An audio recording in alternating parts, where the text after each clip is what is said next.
Welcome, ladies and gentlemen, to Space Cannon TV. My name is Super Evil Poptarts. Oh boy, it's Tormented Souls, and hopefully this will be my last foray into this janky Chilean mess. No, this is a good game. You just suck at it. Whatever. Anyway, welcome. It's time for Super Evil Poptarts versus, and it's Super Evil Poptarts versus Tormented Souls. In the party with me is suspected but not confirmed members of the DOT, Dragon King Soup. Hello. And Chopra MTG.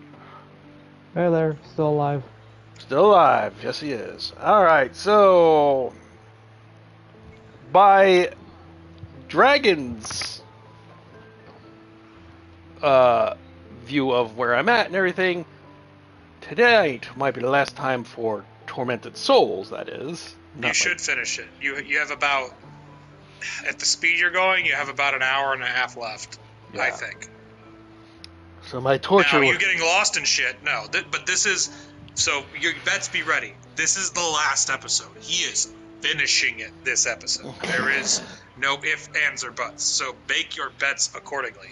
There are two bets. One, if you've remembered the other bets and can guess your bet based upon how many deaths, rages, or whatever, you will win the ultimate grand prize. Okay, well, hold on. You're talking about bets. We need to set it up before you give up the prize. So, I've been, I wouldn't say tasked, but more like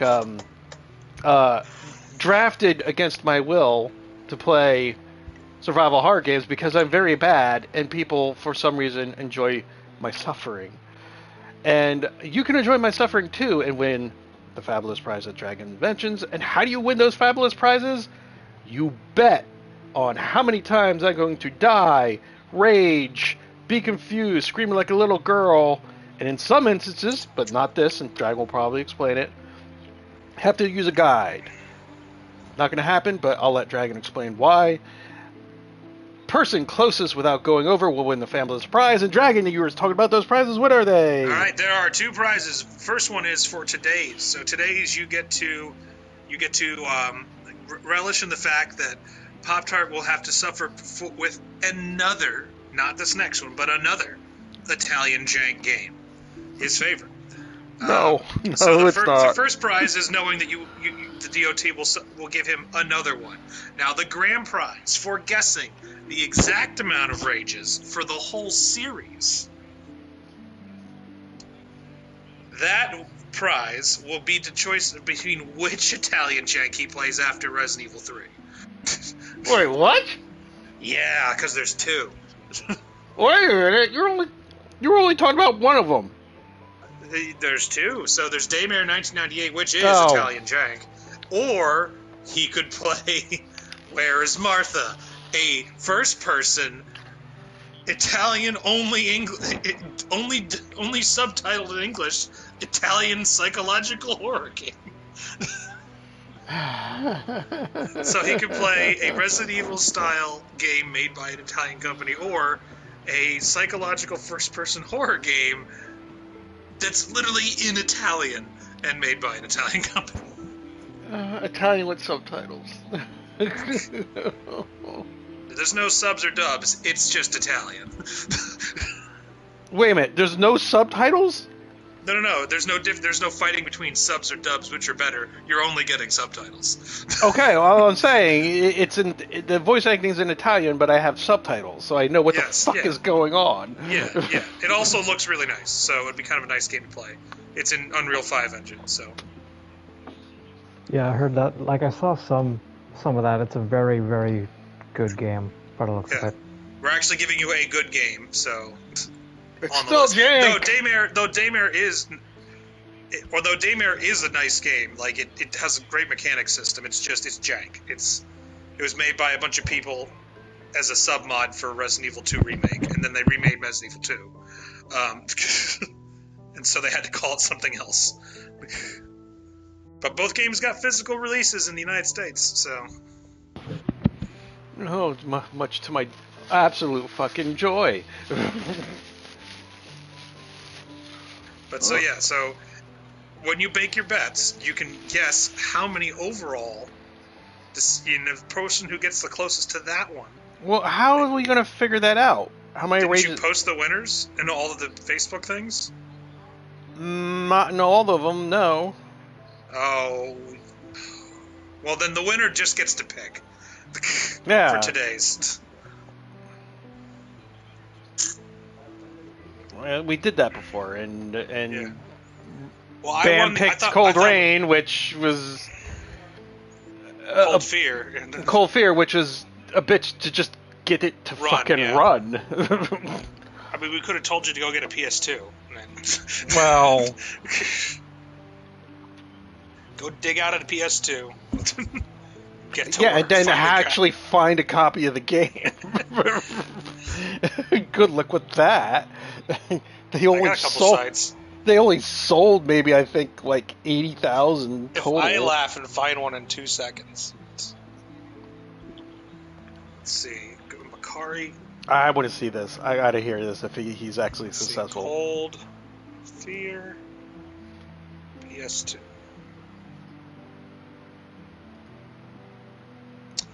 Damn. $79. $79? Jeez. No, wait. There's one for. Let's see. Is that PS2?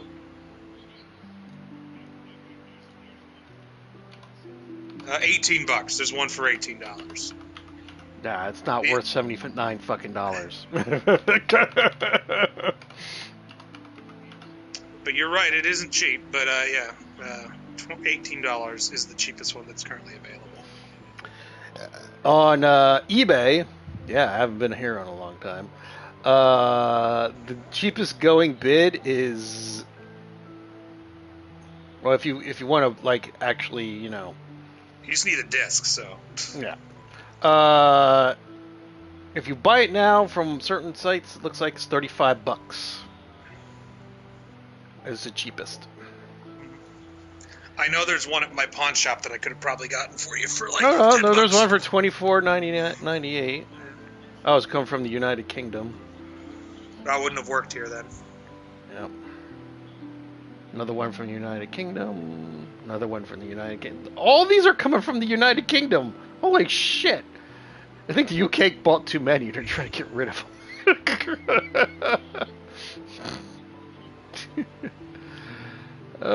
So if it's not coming from the United Kingdom, it's going for about $47 if you go to eBay. I'd have to dig through some pawn shops.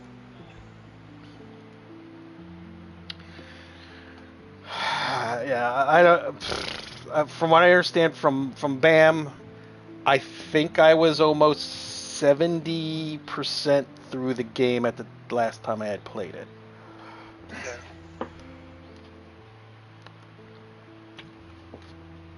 And I think I might have been in a bad spot when it came to ammo. But I'm not playing Cold Fear. I'm playing Tormented Souls. So let's go on the bets. Dragon, what are you betting? 7. Chop, I know you put it in a Facebook thing, but since you now have some extra info, what is your bet? I'll keep it at a 3. I got faith in you. Oh God, you got it's misplaced. Luna is betting 4. Dr. Chaos, he has to be on drugs. He's betting 0. I mean, he's been right once. He has, which is the crazy thing. And Bam, aka Jedi Players in the chat, is betting 8. He's $1. He's $1 and you over, Dragon. All right. Wow. So, Dragon, explain why they do not have to put in. They don't have to. If we didn't give Poptart the guide to get through this game, he would never get through this game. So, and here's the best part. He's raged looking at the guide. So, we gave him the guide to tell him what to do, and he is in the chat yelling at me, going, "It's impossible to figure this out. I can't figure this out." And I go back and read. Then he goes, "Oh, there's the answer." So, he's got the guide, and he's already raged with the guide. So The God part forbid of we reading. didn't give it to him, because the puzzles are obtuse. What to do is you literally have to read all the papers you find out that you have to take the safe code and turn it. You have to take the safe code you're given and turn it into TV dials, but there's less TV dials, so you have to take the numbers from the safe dials and divide them by the 6 channels in order to get the number of dial turns you need correctly. But you have to turn the dials like you turn the safe. So you still have to go backwards and forwards, left to right through the channels. So without the guide, Poptart would have been here for the rest of eternity. Yeah, and please let them know, because we know I'm bad at these survival horror puzzle games, that me having a guide is not really a condemnation or whatever of my playing skills. He still screws up. We gave him the guide for Resident Evil 2. for No, Jill, 1. For 1, and he yelled at me the entire time, reminding me that's the worst game that was ever devised in history. And I was like, dude, this literally has spawned half of the gaming industry. I don't want to hear words come out of your mouth. This is literally a classic. Well, no, I'm talking about to play. I'm talking about you giving me the guide for this game is not a thing on my. It's not a crutch or a thing on my playing ability. I'm not gonna lie. No, I got halfway through this game and I was like, "What the fuck are these puzzles? I have no idea what's going on." Yeah. I gave up halfway through the game myself. So. Okay, so generally it's 2 hours. Dragon says I should get this done in an hour and a half. He's going the distance, so this is for the rest of the marbles tonight. Yep. I mean, I think the thing I'm short on is my drugs, but I do have first aid kits. I haven't used all of them. I think I've only used 2 of them. You're running out of enemies to kill. The end has a bunch of enemies you'll have to deal with, but they're actually really easy to deal with in comparison to the rest of the enemies you've been fighting. So. Oh, the electric lance is awesome. Just hit something with it and then just shoot it with the fucking gun, the nail gun. Yeah, you can't do that with these last guys. They're wearing armor, so you have to kind of knock them over. You'll see. You'll see. But the time starts as soon as I get control of my character. I know I have the guide up to where I know I was at. Whether I'm there, I probably have to walk all the way back. Oh no, I think there was a save. You went to the save room, yeah. Which is right kind of there almost. It's right in the same room as the puzzle you're about to do, yeah. Yeah. So, all right, let's get this going so I don't have to play this fucking game anymore. Okay. All right. So, all right. Well, I got the control. Don't come to the vault. Save yourself. Emma, don't come to the vault. Don't come to the vault. Save yourself from hell. It's a warning. It's a warning for Emma, one of the missing twins. It may be possible that one of the girls is inside the vault. I must find a way to get in. It must be Rush Week. Dabbers. Okay, well, here's the vault that Dragon was talking about. Yeah, safe. Well, the safe, yeah, the safe. I believe I need to go through the mirror. Let's see, electron, continue heading, create a way, valve, get the TV dial, which I have, go back, fork wrong, continue, a save point, a close safe, and a mirror, light the candles, and head in the mirror. Okay, so that means I need to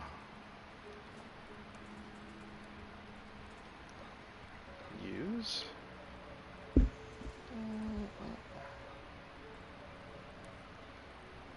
we go.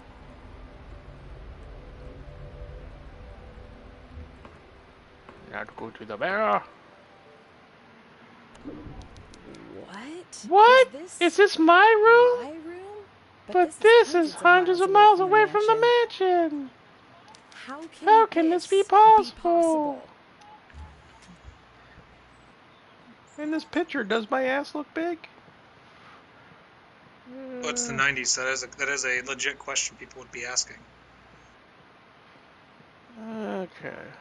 Well, yeah. See, look at that picture. I think my ass looks too big. Alright, so we're in Caroline's room. Use the TV dial on the TV. Use. Okay. And you'll be able to cycle through 12 channels, 5 of which will show you an image. You need to cycle between the 5 images in a particular order, much like a combination lock. Do note that you ever over-rotate the dial at all, it will reset the puzzle. Simply turn the TV off and on to try it again. The solution is... do I have to turn the TV on first? I believe that is a yes.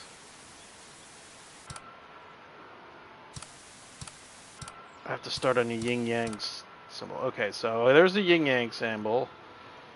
Turn the dial right clockwise 8 times to the spider. 1, 2, 3, 4, 5, 6, 7, 8. Turn the dial left counterclockwise 5 times to the 4-leaf clover. 1, 2, 3, 4, 5. Turn the dial right clockwise 7 times to the tricycle. 1, 2, 3, 4, 5, 6, 7.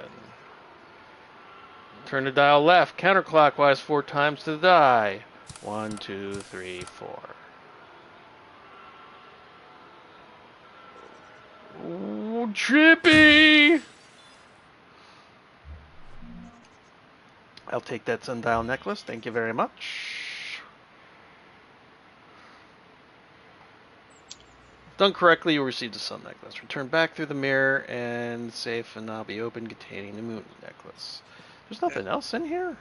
Yeah, remember that puzzle you said, what am I supposed to do with this thing on the wall? Those 2 things combined equal the thing that goes on the wall in that bedroom. Oh, yeah. Yeah, there you go. The children's bedroom. Yep, which opens a secret door, which reveals the secret of the whole game. Also, hello, people in chat. How are all y'all?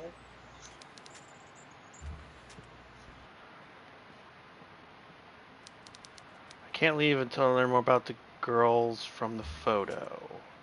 Ooh, okay. Oh, okay. Okay, it's open. It's broken, but I can't move it. I know, I'm trying to open it. Thank you. Alright. Use the handle, maybe. There we go. Alright. Moona combined the 2 to get the something necklace. Something dark side. The Eclipse necklace. Head 5 back through the sewers and you'll find a door you can unlock. Go through and go up the ladder into the office. Head into the children's bedroom and use the necklace. Go in there, get the fishing hook, a diary, which will give me another trophy. Which will get another trophy. I like trophies.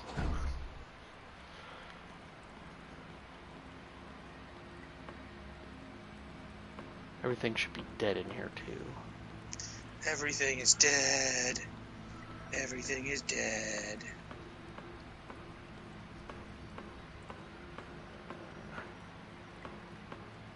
Alright, now this place is a fucking maze, so now I gotta find this place.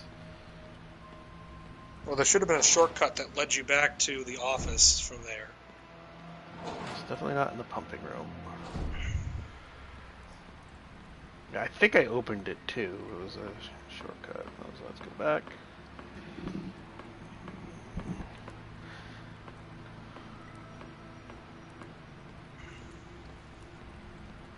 Oh, it's dead end. For those who have just joined us in watching the videos, Poptart is going to finish this game tonight. This is the final countdown. The DOT don't. They don't own me. They can't tell me what to do. Yeah, they can. Okay, I don't see a shortcut in this area. That's the end. I think you just passed it. No, because this door, this here leads back to the fucking pumping room. Eventually. This door here, of course, is where I just came from.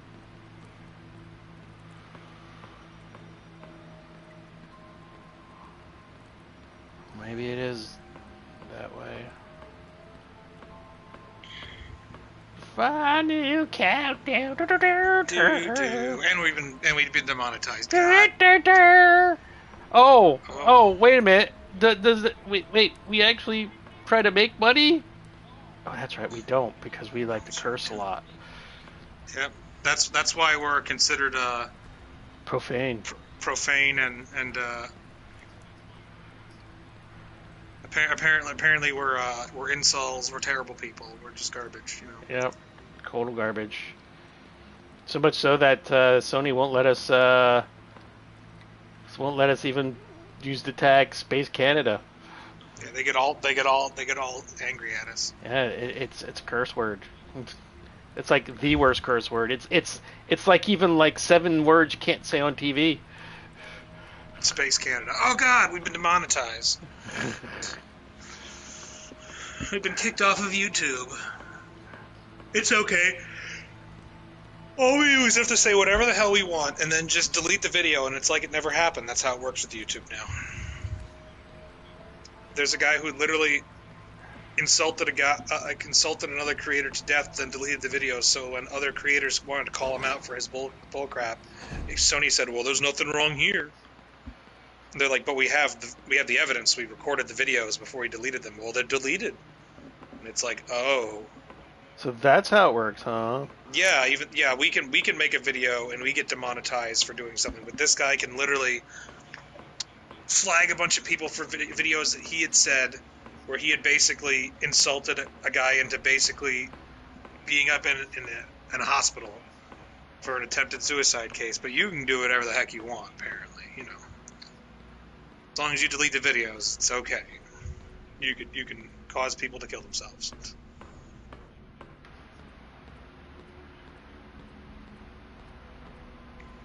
Okay, I think this is where it's at. Yep, I actually had to go to the other room, to the pumping room. Alright, I'm in the office. And there's still a dead guy here. Remember that sound, that noise is the one where the unkillable enemy shows up. Nope, that's the second floor corridor. No, yeah. Again, I'm watching on delay telling you, no, even I know that's the wrong way to go. Nope, nope. This is penthouse. That's the wrong way, I think. No, penthouse is the right way. Oh, it is? Yep. Oh, yeah, that's right, because this leads to the office. The children's room is right here, I believe. Okay, children's room. I don't remember lights being off in the children's room. Because they weren't. Dun, dun, dun, dun. Oh, my internet crapped out. I'll have to reload the thing.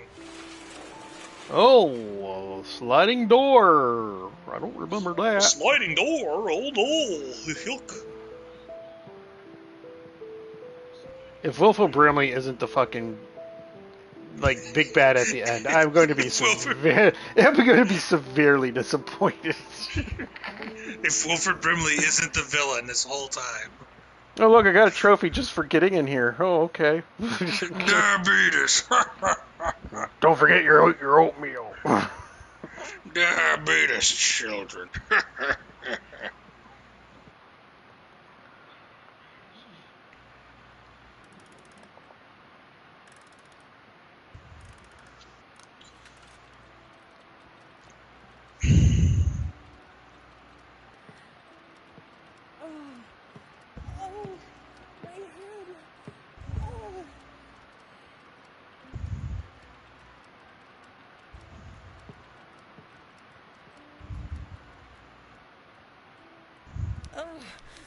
My head!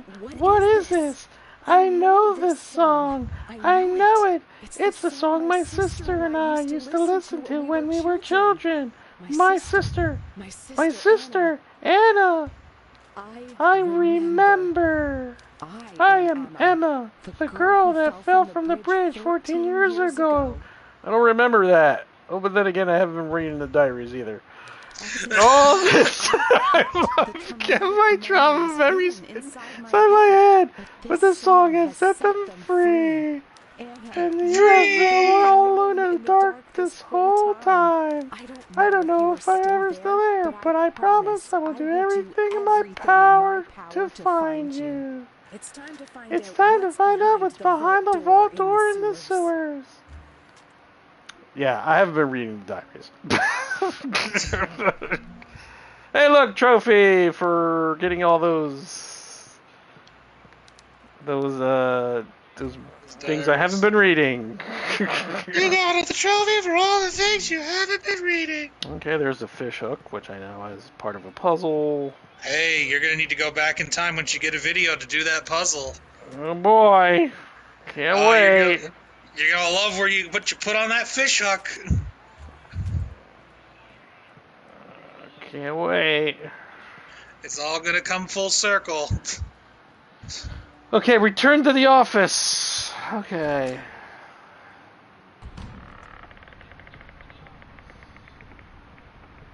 Nope, that's not the way. This is the way.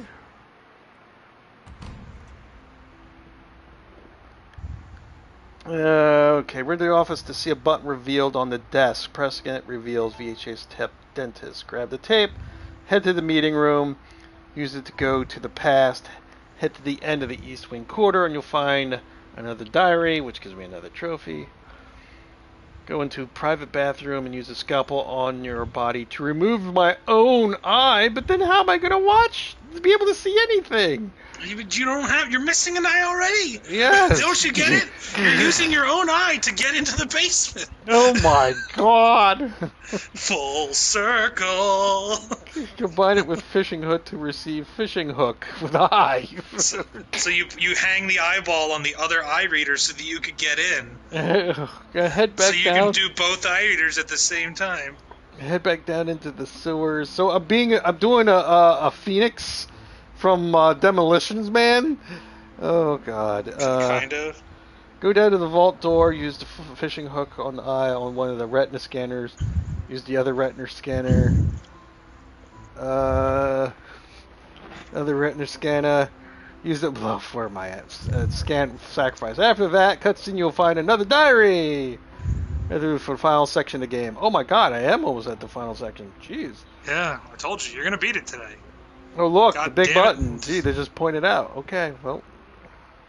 Look, a big button. Oh my god, the body's gone. The fuck? Was the body ever there?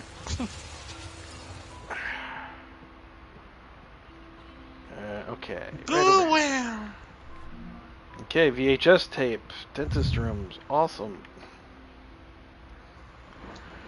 Gotta cut my own eyeball out. Okay, now I get to get into the meeting room. To remember how to get to the meeting room. Oh shit, it's gonna be easy. Barely an inconvenience. Let's go through this door.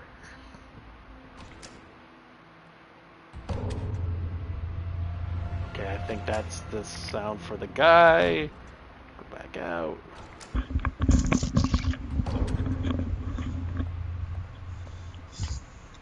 Yep, it was the sound for the guy. This is the meeting room. Yep, meeting room. Where I have to eject the previous tape, take the other tape fucking out. That's how a fucking tape player works, Poptart. Examine. Is this the dentist room? This is the dentist room. Use. Pop it in. Actually hit the play button. I mean, that's how these things work, dude. Like, Alright, oh, here we go. Go into the dentist room. There's no enemies in this area, too. Oh, well, we're in the past, so there's no enemies anyway.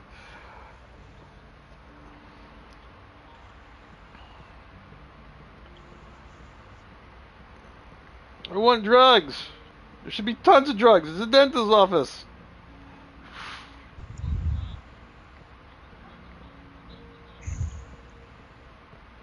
There's none. Okay, so. Okay, grab the tape, head to the meeting room, head to the East Wing quarter. I think it's probably through this door. Not that door. This door. Yes, East Wing corridor. And I'll find a diary. You never know. You never have enemies in the past. There are no enemies in the past for some reason. Where's that diary? It's somewhere around here. You're No. looking for a diary? Go to the bathroom. Yeah, it's somewhere on the East Wing corridor. There we go. Got it. Boom. Trophy. 12 feet. 12 feet. Go into the private bathroom and use a scalpel on my body, then remove my own eye. How do I do that? There's no mirror or anything. Oh no, it's my... Oh, I see what you mean, my own body. Oh. Hey, cut your eye out. How would you even figure out how to do this? How? Like, how? Pick the right eyeball. Yes, I did. Okay, good. I picked the right eyeball. I take it if I pick the wrong eyeball, I die You're for just some blind. reason. Yeah, you're just blind. Yeah.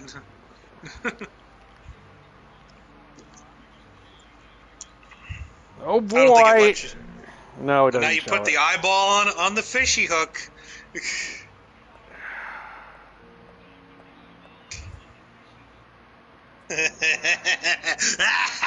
Full circle.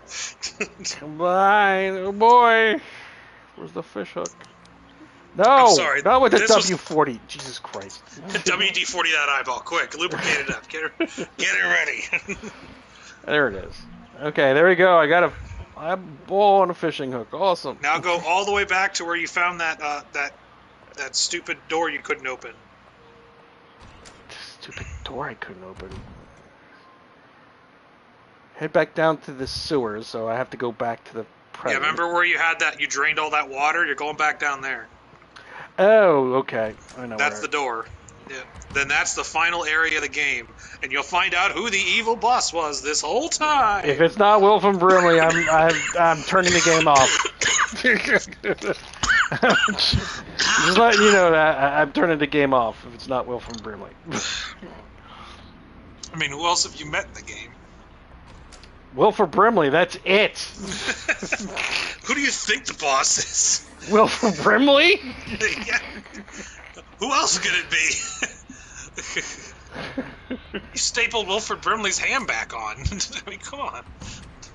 Yeah, I mean, the only other things I've been finding is like weird, experimented on people.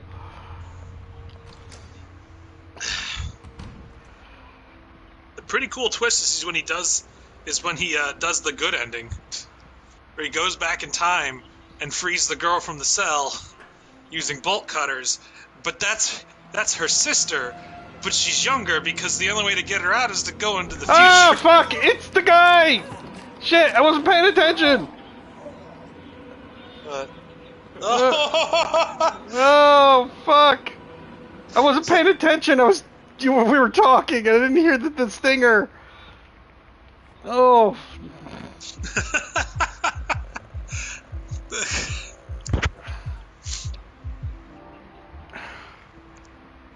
Do we want to count that as a failure? Because that's something he should have noticed. No, we were talking and I couldn't hear the stinger.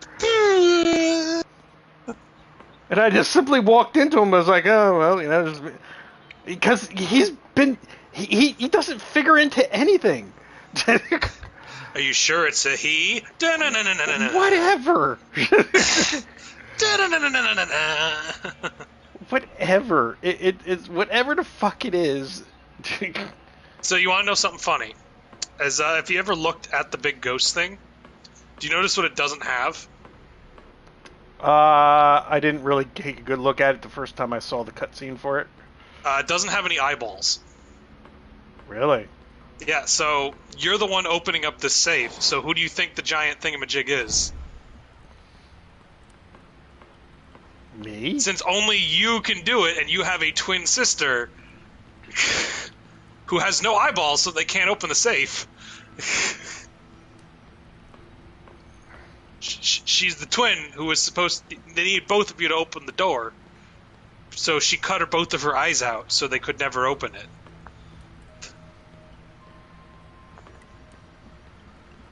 You'll see it. It's a good twist. It's a damn good twist. Like it's you're sitting there going, this game doesn't have the right to have this cool of a twist. Alright, so okay, I'm over here in the sewers to this door I can't open.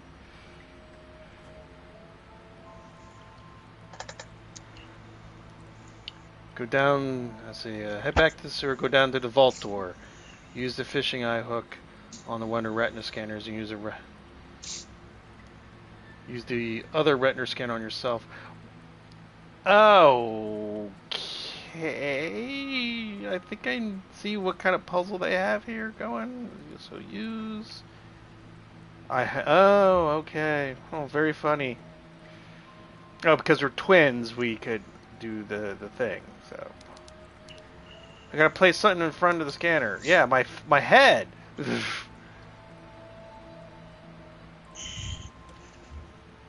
Did you already set the eyeball up on the other one? Yes. I had to figure out there's a little button I press.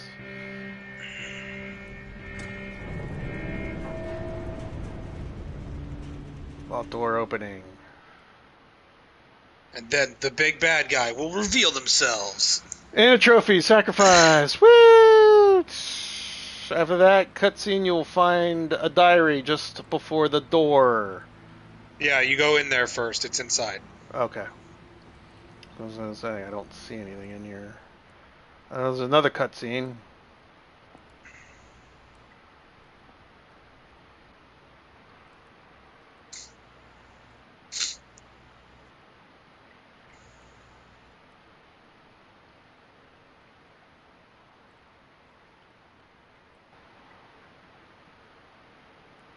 And here comes the big bad.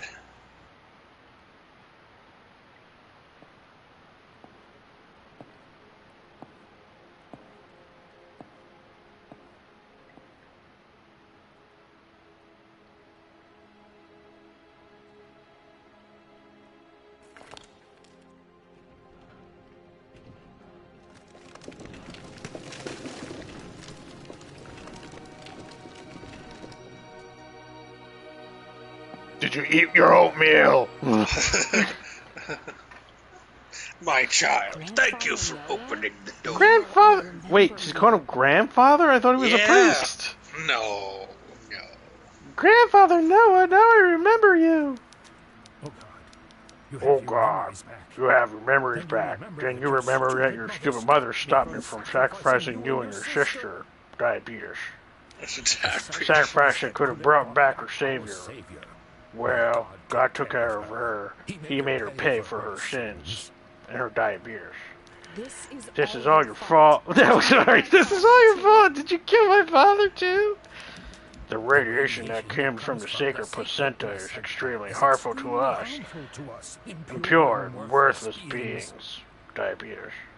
For years, Bertram and his one William, after him, tried to find a cure for the effects of the radiation. Today, William succeeded. Diabetes. With this accomplished, I have no use for him anymore. May God welcome him into his realm. Diabetes. You will pay for this, Noah.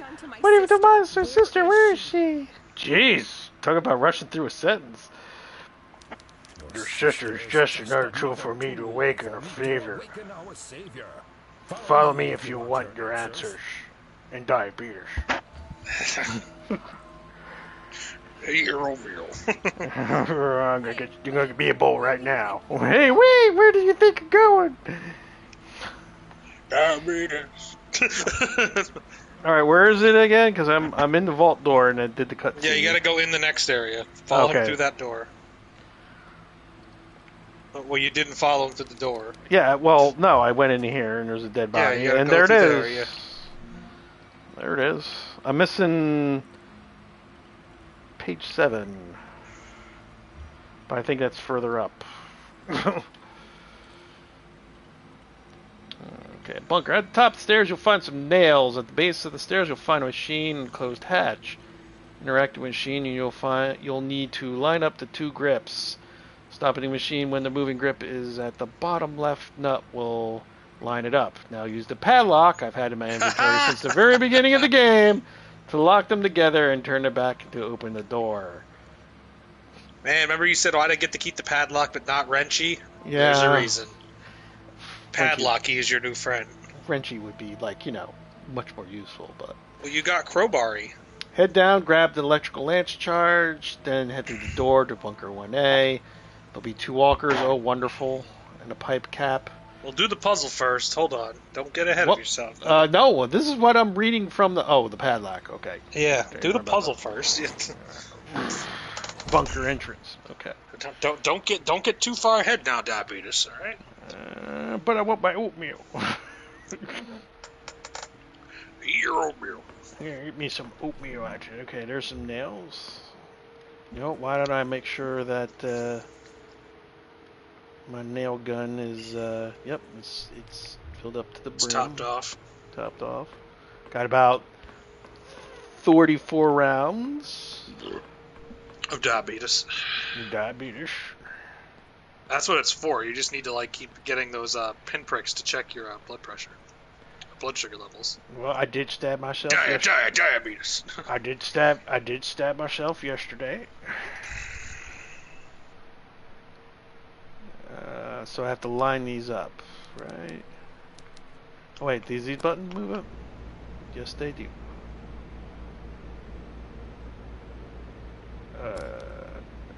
The motor is running. Can I stop it? You gotta do the thing. Yeah, stop it. You're gonna have to stop it a little bit ahead of time. Okay, I see how it works. It kind of has a slowdown. Nope, not close enough. Nope, a little bit too soon. Actually, that could have worked. Oh yeah, look at that! Woo! Shove that padlock on there. Yeah! The This first might item work. you get. Okay, I take it's locked? Yes? Yep. Yes? And Okay. then you hit the go button and it takes both of them with you. Hit the go button. Yep, Yeah. did. There we go. Yeah. Puzzle. Down, down. I don't know what terrors will face down below, but if Anna's there, I will find her no matter what. And diabetes. It's just a whisper. Diabetes.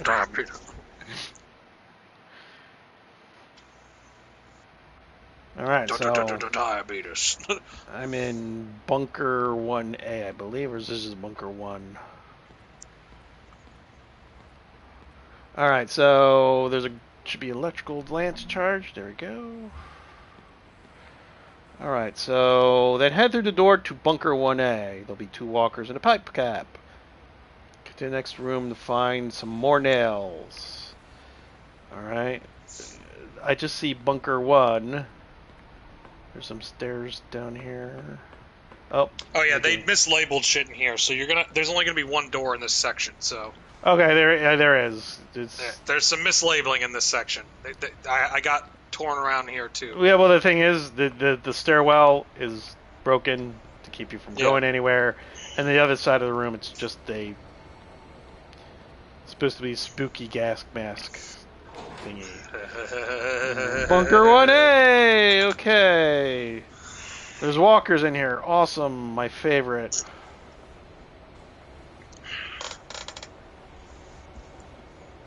Walkers. Those are crawlers. Walkers are the biggie guys. Okay. So you know what? Shotguns. Oh no. Does electric chargers work on the walkers? Yes. Oh wait, these are walkers. I'm thinking about the sliders for some reason.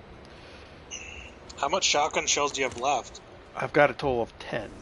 Okay, yeah, you're gonna need those for the guys at the end, so use the electric lance if you can.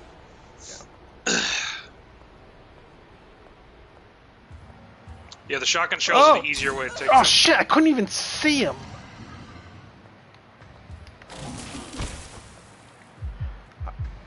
Yeah, I know. I'm gonna have to use my last thing of drugs. Thank you very much. You're gonna get a bunch of health items near the end.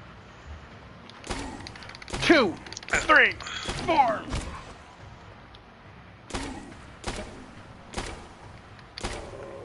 Yeah, fuck off. Somehow I can reload a nail shooter like a gun, but I ain't complaining. Load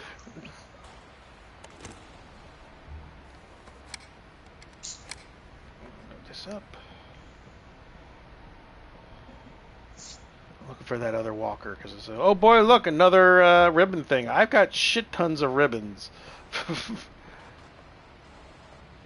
All right, I think he's in a different room. Yeah, there he is. Okay, somehow he hit me. Sure, whatever.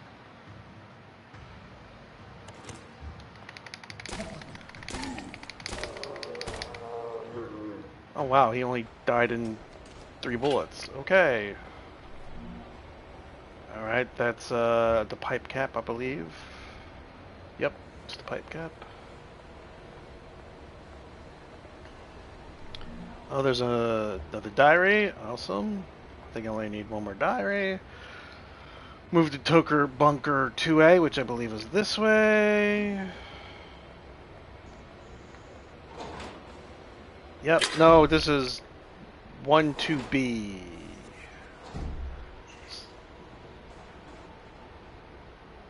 Yes? No? That might be it. I don't remember. Again, I said I know they mislabeled shit in here. I think there's 2 doors in that hallway, though. Alright, well, this guy, this ended in a dead end, because that just gave me the pipe cap. Okay, yeah, that's gotta be it, because there's no other door. Mm-hmm. They mislabeled some at the end of the guide. Yeah, because this is an oven on one side, and on the other side there's just nothing. It's like, oh wait, was that something that I could pick up? No, it's just glinting off the.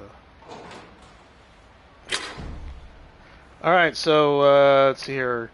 Take a new left, and you'll find a new enemy. The Hammer, blocking a door where you'll find another save point and the second pipe cap. What is that? These guys are easy. You just hit them with shotguns, and then you reload, and then you hit them again, and they die. I thought you said save my shotguns. Yeah, for these guys. Oh, for these guys, okay. Yeah. How many shots do they take? It takes about 2, I think, and then if they don't go down on the second, just beat them with the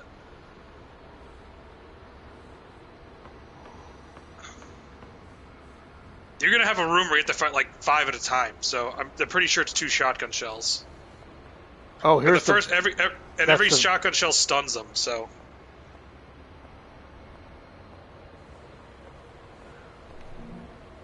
Okay, there's another diary entry. There's nothing in here. I'll take those nails though. Yeah, I went into this room and there's nothing in here, and the 2 things I picked up aren't mentioned in this guide. And they also I think you went the wrong way. There's got to be another door. Oh no, that's the pipe puzzle. You're already at the pipe puzzle. Yeah, but the thing is, I need to get the other pipe cap, or I'm not going to be able to. There must have been another door up there. I'm gonna have to find it then. Well, now you know where the pipe puzzle is, so...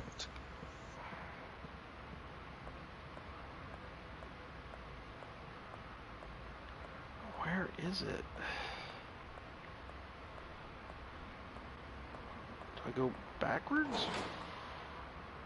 Try going backwards, yeah. Well, this is the bunker stairs.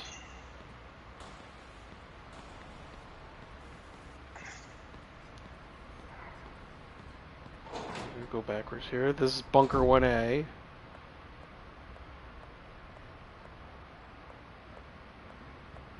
Is there not another path around there? Oh shit! Wait a minute. I just went in here. Yeah, there's a path where you're left. Yeah.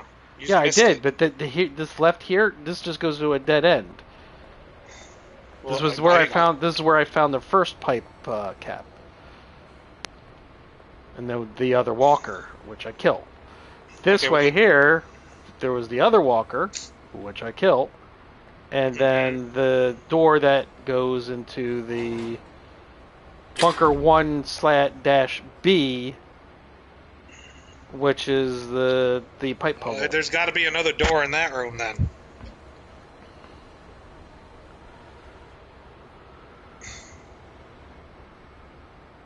But that's going the opposite way it came, from the delay I'm seeing.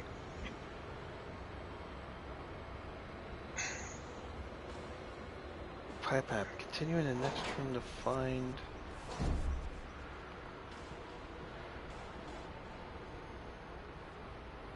I think there's a door behind that pipe puzzle. Yeah, but the thing is, the way the guide reads is, I should find another room in this room that gives me the other. Pipe cap. And not only the pipe cap, the first time I get to fight the hammer guys. I'm trying to figure it out, because again, I'm on a delay, so I can't even see it, if it's... Well, here's the bunker stairs. Well, oh, wait. If the guide says the door is over there...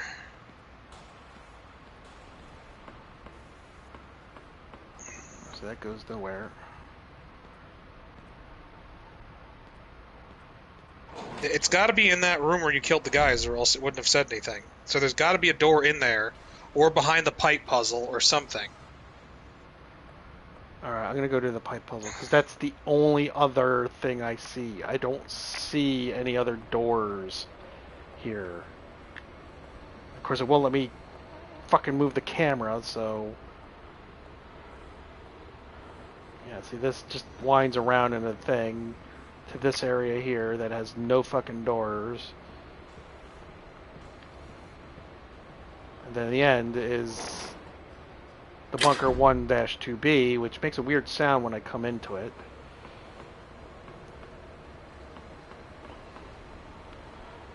There's the pipe puzzle.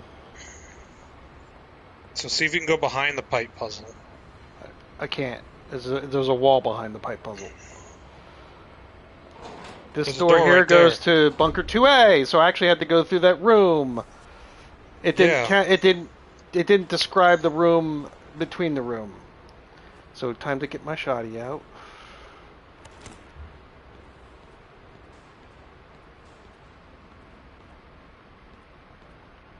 Oh, the guy with the hammer. You gotta trigger him first. Well, I just wasted a shotgun shell. Oh, fuck me. And then I hit him over the head with the crowbar, right? I believe so. Oh shit, he doesn't stun very long! And I'm dead. That's a death. Now he has to do all that shit again because he hasn't saved. I had no save point. I didn't go back. Now you gotta do the puzzle all over again, buddy. Fuck me. I didn't know I had to trigger him first. He's sitting there and I'm figuring, oh cool, I can just shoot him now. That means I gotta stagger around and try to find a way back up. Jesus Christ.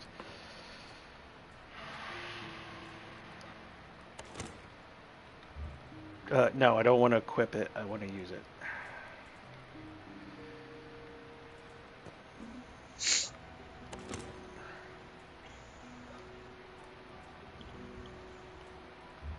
I'll try to look at this first to be able to use it.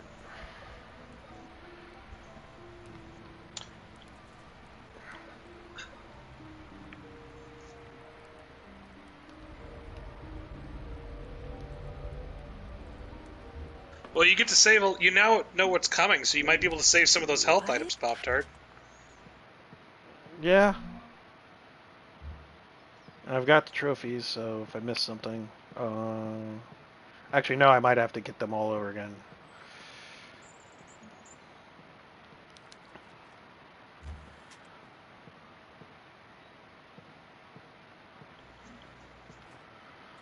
God, I gotta do this puzzle again. Jesus Christ.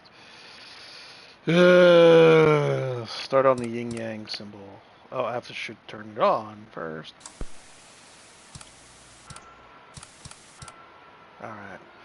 Okay, so turn the dial right 8 times. 1, 2, 3, 4, 5, 6, 7, 8. 5 times. 1, 2, 3, 4, 5. 7 times. 1, 2, 3, 4, 5, 6, 7. 4 times. 1, 2, 3, 4.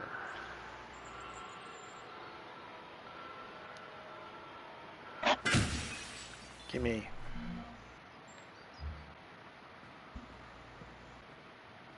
And there's nothing else in here.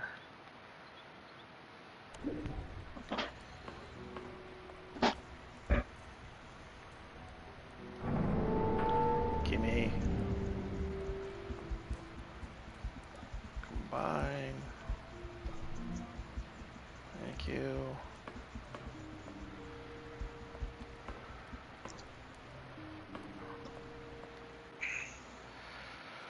I know where to go now. I gotta go back to the pumping room. Remember to hear out for that noise so you don't get randomly hit for no reason. Yep. Because you forgot to eat your oatmeal. Oatmeal. You can skip those cutscenes now. Yes, I can. You can skip those cutscenes so you don't have to waste time with your oatmeal. Cut down on the time. Yep. Nope, we're going the wrong way. Oh, we're going the wrong oatmeal. Here we go.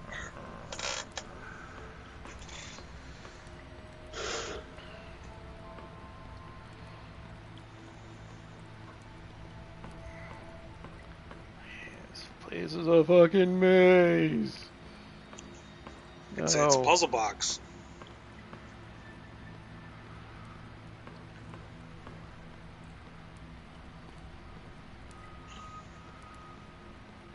No, wrong way. That's right, I actually go through the pumping room, so that means actually, oh, there, here.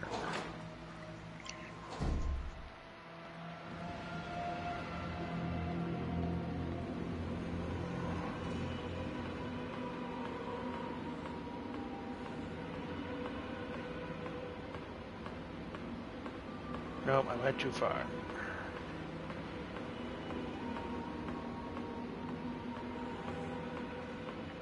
Did it. Ah, fuck, it's him! No, fuck me. Not listening, huh? No, I wasn't. Gotta listen for the music, Sting. We weren't saying anything. I think it's more that I'm just want this to fucking end.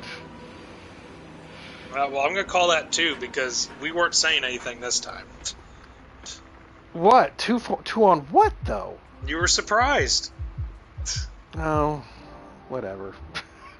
Give you 2.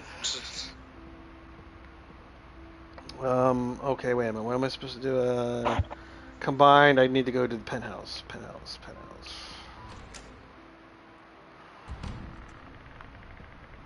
And the children's room.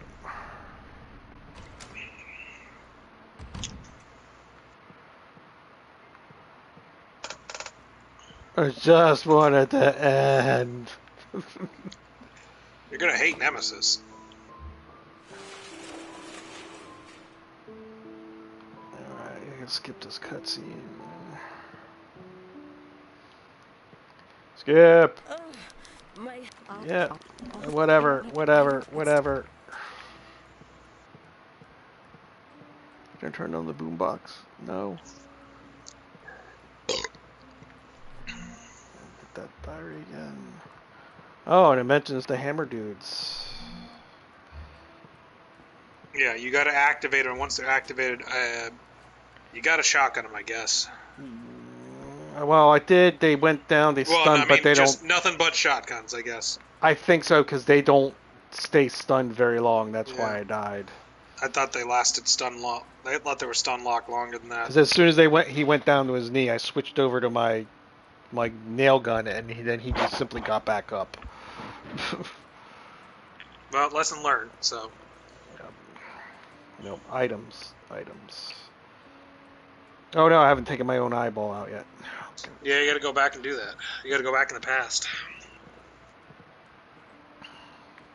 You got that tape? I will get it once they come out of here.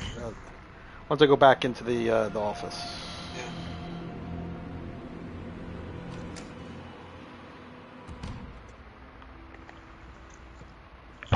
Yep, because there we go. There's the button.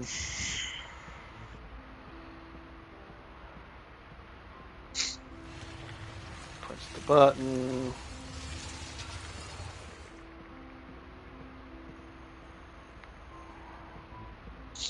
Get the tape. Go back to the meeting room.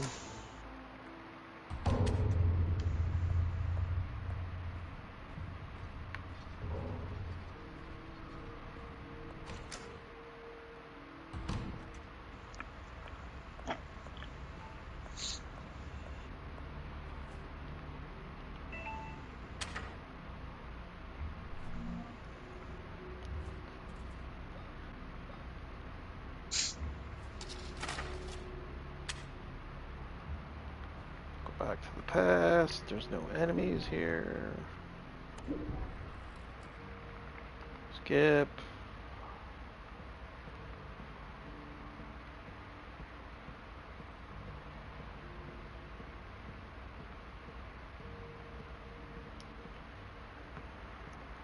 My God, I hate your camera angles. Your camera angles suck ass.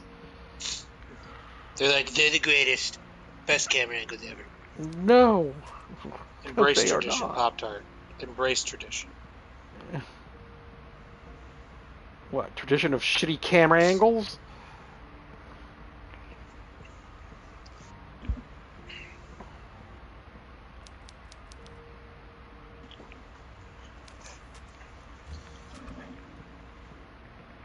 Come to the mirror, boy.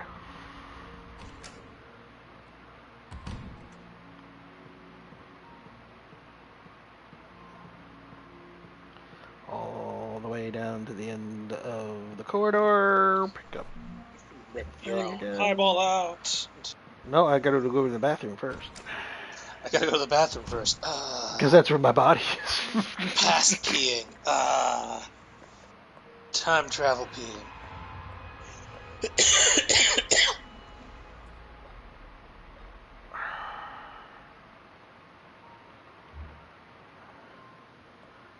Skip. I got my eyeball. When you get your own eyeball. Nope. Alright, man, I gotta blow up my nose. Fine. There we go.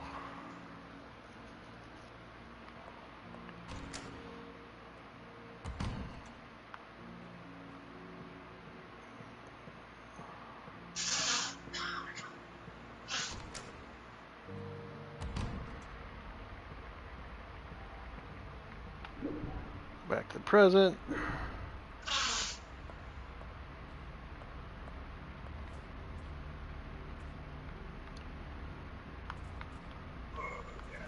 I need to find a save location. Sewing room. Awesome.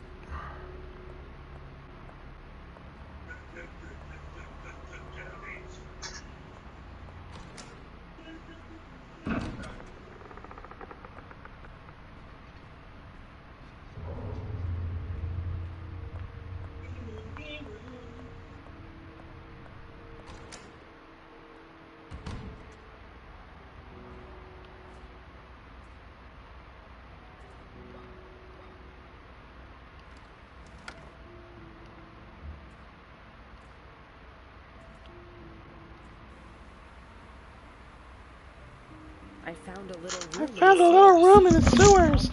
I can't help but feel that this is a place I've seen in my darkest nightmares. The stench, the cold, the dirt, the dirt, the wet. It all resembles the horrible horrible nightmares I've been having lately. The mirror in this room takes me to actual room, miles away from the hospital. I looked out the big window in the room and had to gather all my willpower not to shatter the mirror behind me, open the window and jump out into the yard. Something inside me knows this is where I should be. I have to help those girls. One of them is in the sewers. I need to find a way to help them. There we go. Losing my sight, losing my mind. Wish somebody would tell me I'm fine. I saved, so I didn't have to do all that shit over again just in case. Oh no, not again. Remember, blah, blah, blah, meeting room, blah, blah, blah, blah, blah. Diabetes. Hello, new viewer. Welcome to Diabetes Stream, where your host here is Diabetes. It's Diabetes. Yeah, diabetes. Where the villain was Diabetes the whole time. Brought to you by Quaker Oats. Hero wheel. Wait a minute. I think I know what that sound means. Did you bother to go back to the door? Yeah, well, for me, it's to go back up to the office.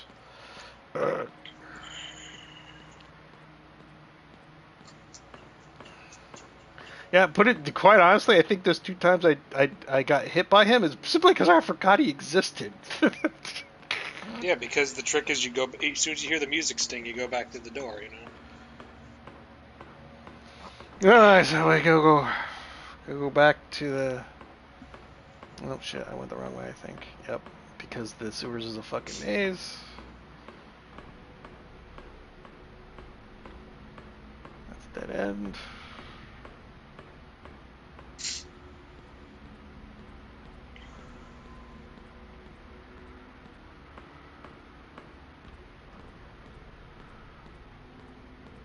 No, that's the way up. I don't want to go the way up.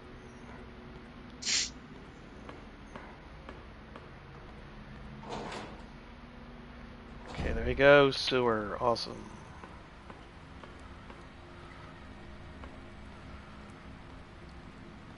Nope, that's the way up. I don't want to go up.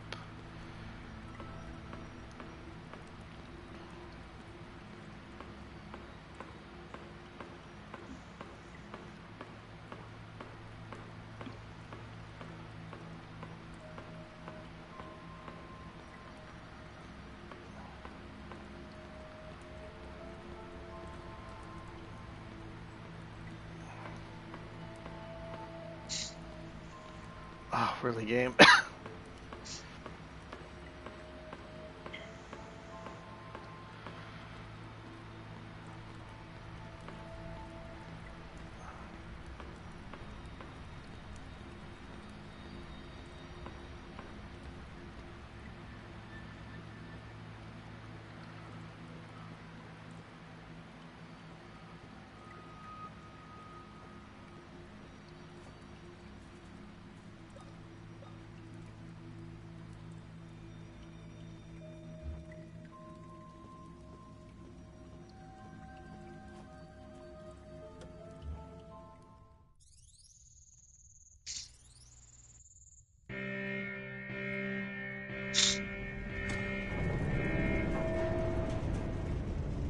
I'll do Willful Burnley again.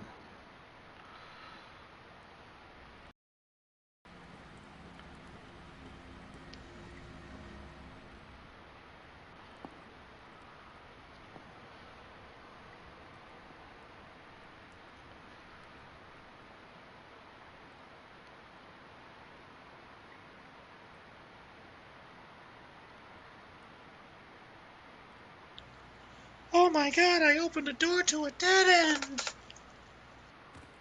All that for nothing. Here, All that, and if I'd only eaten my oatmeal. Here, I'll show you where I keep my oatmeal. Keep them down here in the dark. It lasts longer down here.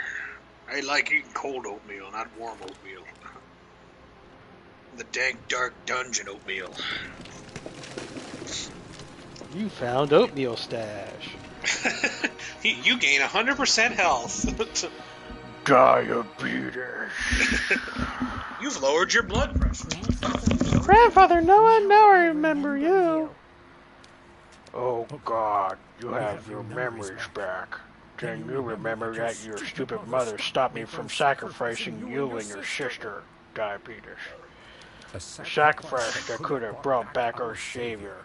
Well, God took care of her. He made her pay for her sins and diabetes. This is all your fault. Did you kill my father, too? The radiation that comes from the sacred placenta is extremely harmful to us, impure and worthless beings. For years, Bertham and his son William after him tried to find a cure for the effects of the radiation. Today, William succeeded. Diabetes. With this accomplishment, I have no use for him anymore. My God welcome him to his realm. Diabetes. You will pay for this, Noah. What have you done to my sister? Where is she? Your sister is just another tool for me to awaken our Savior. Fire me if you want your answers. Diabetes.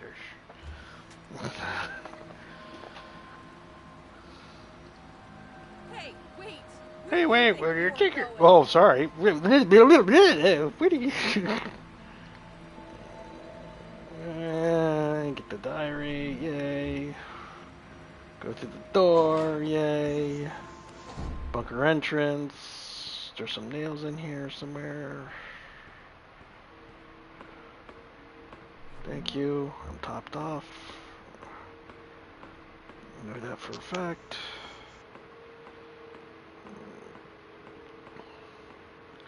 So see, now if I die, I only have to do some of the stuff over again. Yeah, not all of it. Not all of it, just some of it. Just some of the diabetes. It's just... But now he knows where all the enemies are going to show up. Yeah, and I know that I have to activate them first before I shoot them. Oh, almost on the first try. Almost. Nope. Oh, so close. So close, but yet so far away. There we go. So far away. This might work. I need to turn it on again. Gonna turn it again when you hear that yell, that diabetes. I'm coming for you, Oatmeal. Coming for you, Oatmeal. I don't know what Sarah's will find below, but if it is there, I'll find her no matter what. And we'll have some oatmeal. Whee! Okay, we're back in the bunkers again. So bunker 1. Let me get out my electrical lance. And your diabetes launcher. My diabetes launcher. It's just test strips that go flying out everywhere. Okay, there's that.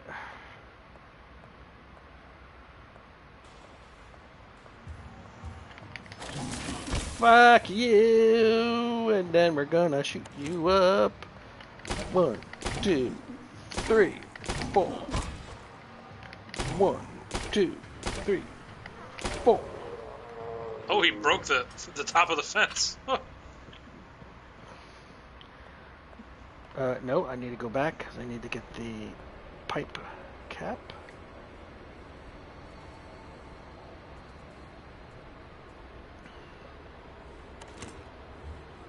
Actually, I have only 2 first aid kits left. Aha, this time you don't hit me. Wow. 1, 2, 3, 4. 1, 2, 3, 4. This time it took 8. I think the closer you are to them that you hit them with the lance, the more damage they take. I think so. Okay, give me that. Yes, there should be an electrical charge in here. Thought there was. Let me go back down. So, 2 walkers. Yeah, they're. Go ahead down and grab what's next to you. And oh wait, no, it's in the door before. So hold on, let me go back.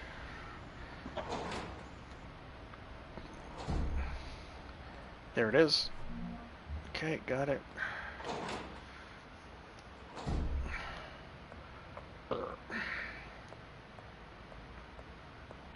Now that we know, let's just go through this door, and then the room, and then the door after that.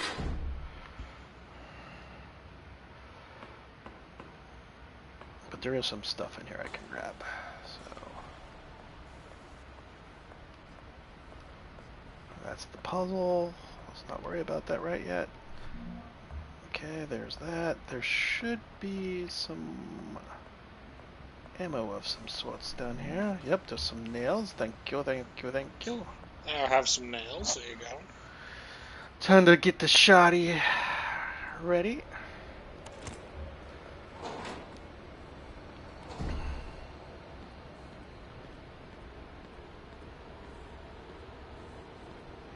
Okay, he's activated. Shoot him. Wow, he kind of just fell over. 2 shotgun shells, that was it? No, I only shot him once. Must Look! have been a good hit. Jesus Christ. He didn't even animate. He just simply, I shot him and then all of a sudden he's melded with the ground. He just felt like he needed to be there, I guess. Okay, well, that was to go to the next door, so I shot the guy guarding the door. No, So go through the door. oh, wait, there's 2 doors here. Okay, so it was in here, and there was only 1 hammer guy. Okay. Oh, a new enemy, a hammer. Okay, blocking the door where you'll find another pipe cap. Okay, so go in here. I was expecting 2 of them. There's going to be a room where there's going to be like 5 at the end. Hope save up all your nails because you're going to need them. Guess the end what? boss is all about using the nail gun. Since I've got like 10 of these fuckers, I'm saving. Yeah, also save your electric lances because you're going to need to... The puzzle at the end record. I've only used 2, and that was on the walkers. I'm Emma. I'm Emma. I remember everything. I fell into the river from the bridge all those years ago. Noah's keeping my sister Anna in the underground bunker. He is the one who has endured all of this. Capacity all this time. I will let Noah hurt her any longer and make her keep eating oatmeal. This ends now. Okay. Ironically, the guy didn't say that there's going to save point in here, but it's pretty self-evident. Head down. Oh no, it is save point in the second pipe cap. Okay. Head down to the other path through the bunker stairs. You'll find Bertram's diary 5 on the crate. Some morphine. Oh, I love my drugs. Besides, behind some spike traps. Head down the stairs and continue to bunker. Oh, yeah, you got to run through the spike traps. You can't stop. You can't, or they'll auto kill you. So you'll see. Well, I saved, so if I die, I ain't got that very far to run. There's the diary. Okay. I take it this is just a stairway that goes nowhere. Oh no, it does go there. Okay, so I just got to run, right? Yep. Run and don't stop. Run, don't stop through the spike traps. Yep. Here's my morphine. Run! Okay. And it says go down. Head down the stairs to bunker 3B. Head downstairs to your diabetes. What the fuck?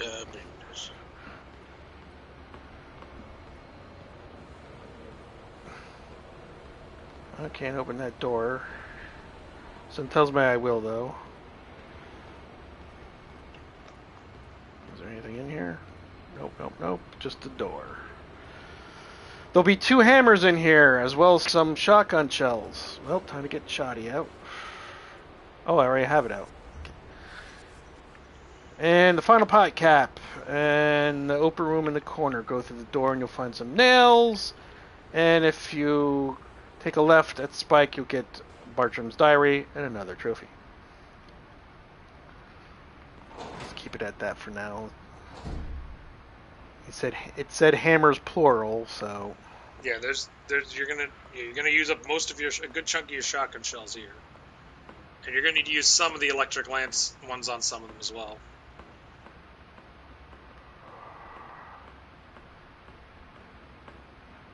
Oh shit! Okay, I see him. Come on, activate! Activate!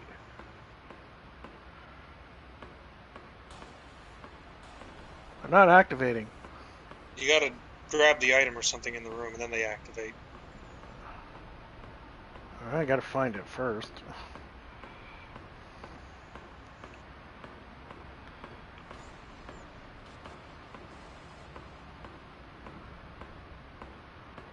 Jesus Christ. Another fucking maze?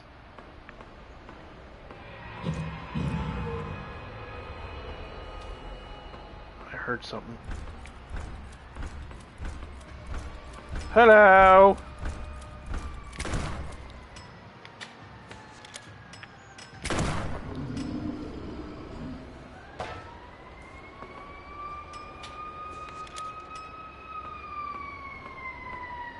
There, that guy's dead. Yep. Shotgun shells. Pipe bomb. It's like, is all of New Jersey going to respond to something today over there, Poptart? Poptart's almost near the end of the game. It can't have that be! Quick, send the ambulance. Tell him he's dying. Quick. Reset his game. Quick. So how many shells do I have left? I got 7 total. Okay. You should pick some up in one of the rooms here. You're going to get some before you get to the final thing. Okay. And the final boss doesn't require shotgun shells. It requires electrical lance stuff to speed things up and nails. And nails, yep. If you do it right, you only technically need 3 electric lance shocks, but you'll probably fuck it up like I did several times. Before you start the boss, I'll explain the procedure you're going to need to do, because the guide doesn't explain it very well. Look at all the shoes. It's just like they've been getting rid of kids and using people as stuff the whole time. Uh-oh, I'm missing a diary. Yep. I didn't get the trophy. Where's Bertram's diary? What one am I missing? I'm missing page 7. Oh no, that's further down. I'll find Bertram's diary on a crate, which I did. Oh wait a minute, no, I got this one. Pipe cap. 32 minutes in here, as well as some shotgun shells in the pipe cap. In the open room of the car. Go through the door and you'll find nails next to you. If you take a left at the spike trap, you'll find there's another door down here. There's another door down here somewhere. I gotta find it.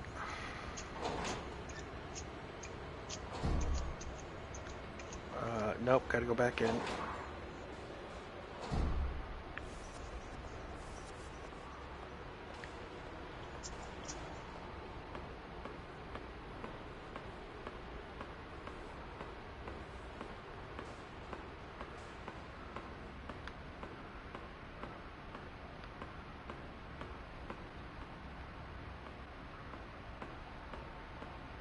Oh, okay, it was the door over here behind the hammers.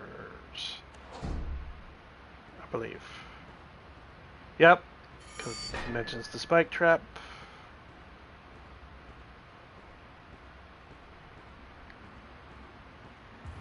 Oh, okay, it didn't mention the walkers. Get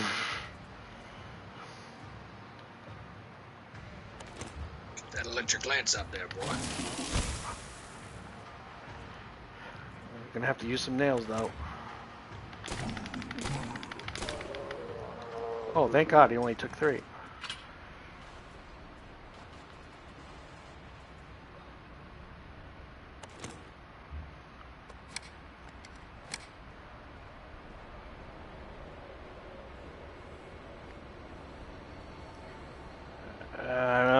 I'm supposed to go down there just yet. Not supposed to go down there now, Diabetes. I didn't mention that. She's looking for a diary, damn it! Needs to get his trophies. Bunker 3A, no.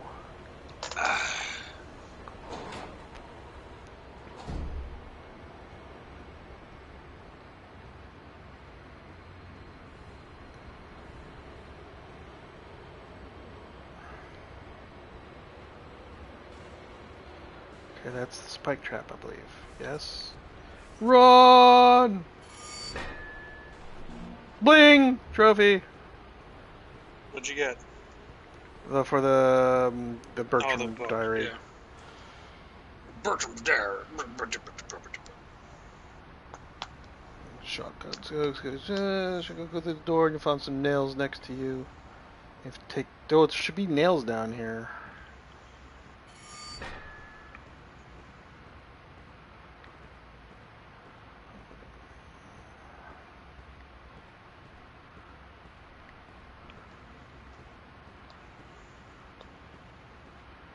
Run! Oh yeah, there they go. There's the nails. Okay. It was right when I opened the door. Okay, so okay. Head down through the bunker stairs. Enemy hammer blocking the door where you'll find the save point and the save cap. Head down the path. Bunker stairs. You'll find Bertram's diary 5. Tree next to you. Some morphine. Head down to bunker 3B, which I believe I'm in right now. There'll be 2 hammers in here as well as some shotgun shells, a pipe cap. Go through the door and you'll find nails next to you. And if you take a left at the spec trap, you'll find diary 6, redemption. Continue the path and head to walker in the door. Okay, the walker was supposed to be there. And head to the prison. In here you'll find some shotgun shells by the entrance, an electric lance charge. And the first cell on the left, and a hammer blocking your way. Some morphine in the last cell, and a gas canister up on the stairs to the left. Well, let's get there first. And since there's going to be some hammer boys, so I was going the right way.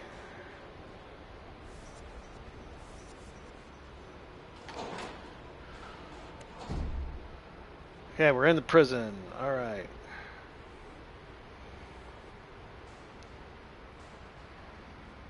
Pipe up, blah, blah, blah, blah, shotgun shells, blah, blah, blah, blah. Head in prison. Here we find some shotgun shells by the entrance. I do not see any shotgun shells at the entrance right here. Unless it's further in. Could be further in.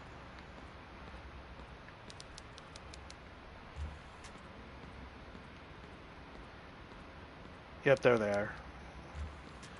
I'll take those, thank you. Please tell me there's a save point before I take on the boss. Ah, shit! Yes, ah!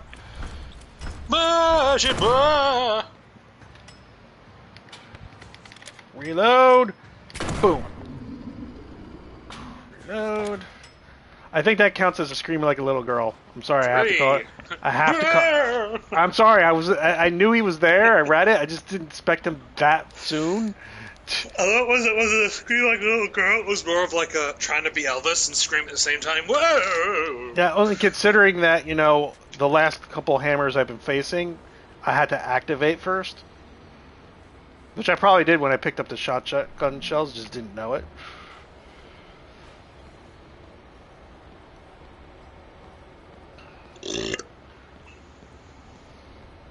See, I can be fair, people. I can call myself on my own shit. I mean, he tries not to. He's not to, but I'm sorry. I'm sorry. That was pretty self-evident that I screamed. Whoa! I was rather shocked. Okay, so shotgun shells. I forgot electric. Send the first cell up on the left. A hammer blocking your way. Some morphine in the last cell, and a gas canner up on the stairs on the left. So there should be morphine in here somewhere. Ah, I think I found it. There's my sweet drugs. Oh yeah. Oh. Mama's little helper. Poptart, we think you have a problem. And know there's a what you're gas canister up upstairs on the left. So this is the left. Poptart's like, I don't know what you're talking about. I'm perfectly fine. I can quit anytime I want to. I can quit anytime I want to. Oh, here's another diary. Some of them are duplicates. Okay, this one only says I have 1, 3, and 7. Looks Actually, like it doesn't even mention it in here. Now head Some back. of the diaries aren't trophies. I think the ones at the end. The ones at the end aren't trophies. Okay. I don't think so.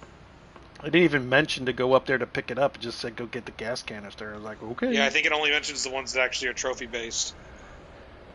So it goes. Let's see here. So now go to the opposite path of Bunker 3A.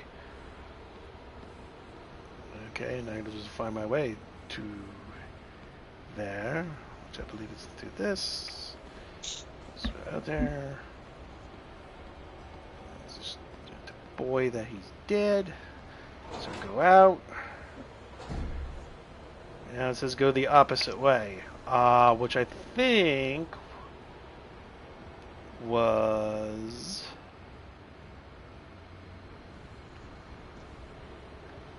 going through there.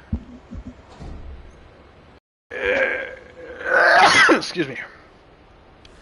To find 3A. Yep, I'm in 3A. You'll find a first aid kit.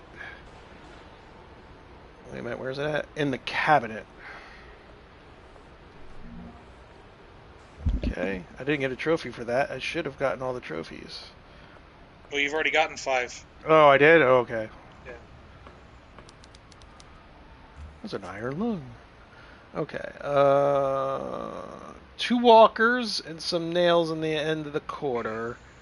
Head through the door to the bunker stairs. Unlock the gate. Go upstairs to bunker 1A, 1-2B for the final puzzle, which is the pipe puzzle. Time to put on my cattle prod. Moo. Guess what? Hello, buddy! No one expects the electric exposition. 1, 2, 3, 4, 5. Holy shit, he's still... You're still alive? Fucker. Make him use my drugs. I only got 3 left, dude.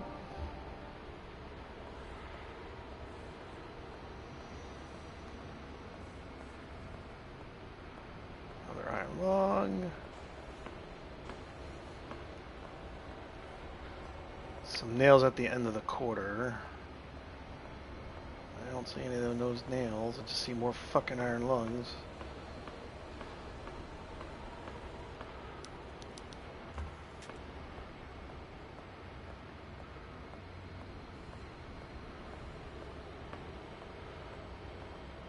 Oh my god, stop with the killer animals.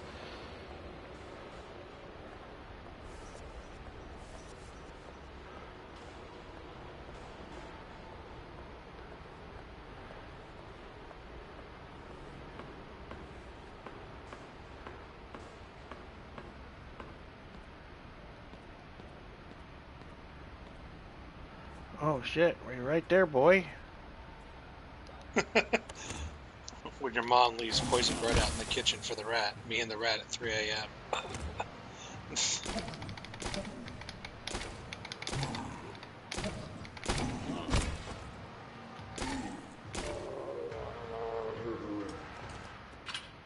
Fucker. Make me using all my fucking nails. Imagine saying the only way to stop sharks attacks is with more sharks. Imagine making a shark-free zone at your local beach and being surprised when sharks still show up.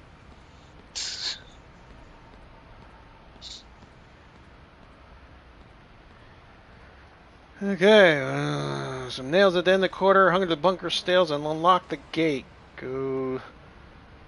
I think it was that gate that I couldn't open.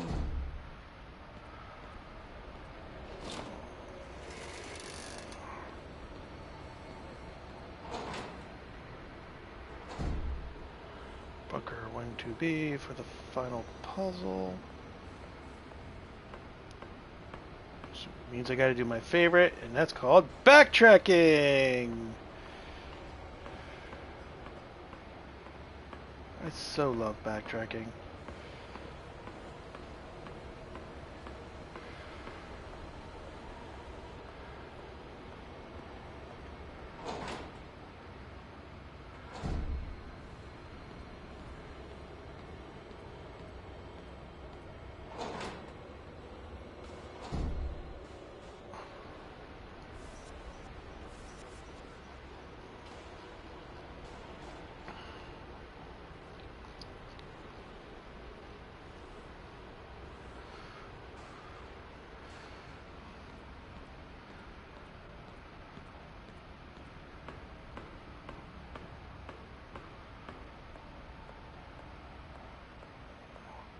Where the fuck am I going?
What gives people power? Money, status, getting a PS5 before everybody else. That's Poptart right now. Oh, status. Status, yes!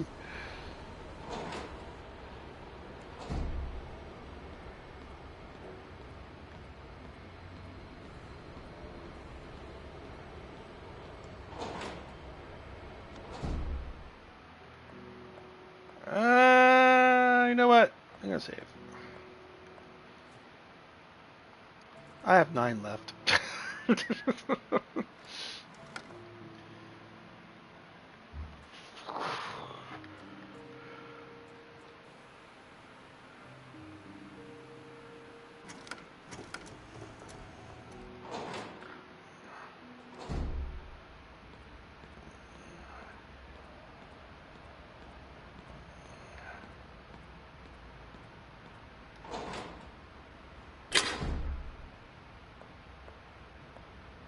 This should be the pipe puzzle. There we go, pipe puzzle. Yay!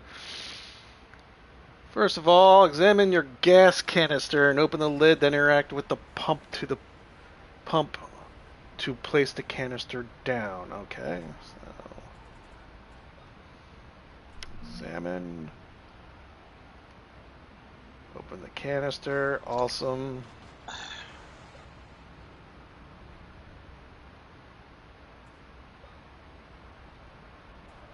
Combine. Oh, I can't combine it. Okay. Okay, there we go. So use. Just Okay. because you're dressed doesn't mean you can't do great things. It's called garbage can, not garbage can't. Okay, so use, put one on there. Oh, wait a minute. Is this where I could put them in the wrong spots?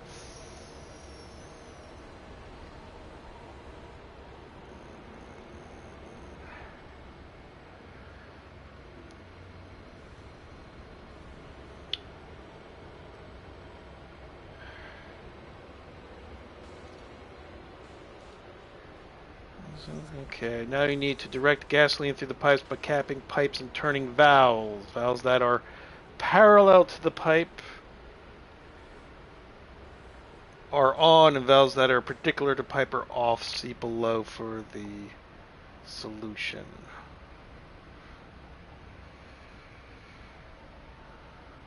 Okay, so that one's fine. So we turn this one. This one there. This one there. This one there. Actually, we take that one. This one there. Put the bolts on this one. The bolt on this one. And the bolt on, oops, use this one. That goes that way. That goes that way. So boom, boom, boom, boom, boom, boom, boom, boom, boom, and then boom. All right, so this should be right. Now that you have the gas, so I guess I go back to the pump. Oh, he's doing the final puzzle. Oh, look at him go. Yeah, there's some gasoline. Is that gasoline? I don't think it. Oh, Did you open the lid? Yeah, I did. I see there's a low gauge here, so I actually had to crank it twice. So now it looks like it's full. There's a little arrow red thing went up, and it's in the green. Close the gasoline cap. Yep, or else it'll spill all over the place. Now that you gasoline, it's advised that you save as this is advised that you make a save as the decision point for the different endings is coming up shortly. I'm going for the good ending, but so you don't need to worry about it. Do I really want to trophy horde with the bad game ending? I don't care. I didn't bother. You still have to trophy horde and go through the whole game and do it no saves and don't get hit. So never gonna happen. This will allow you to reload your save and get them out of the way. Oh, I have a save just before this, so fuck it. If it desires, this is your last chance to fully backtrack while being able to still finish the game. So if there's anything you missed, now's the time to get it. Head downstairs to the water pump, add the gasoline, and pull the trigger to drain the water, and open the new path. So head downstairs. In this room or another room?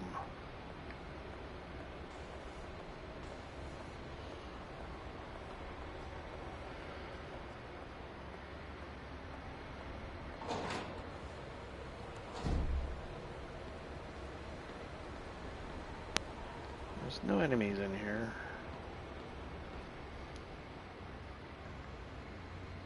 Head downstairs to the water pump. I don't remember the water pump. I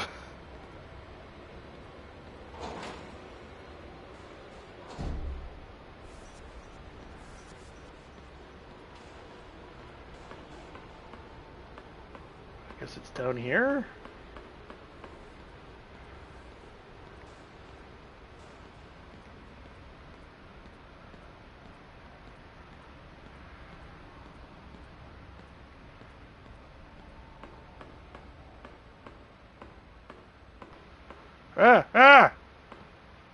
Stop! Graham Angle, stop!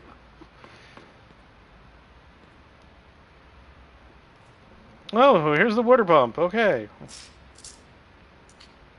I didn't know this was the water pump. Okay, whatever. Use.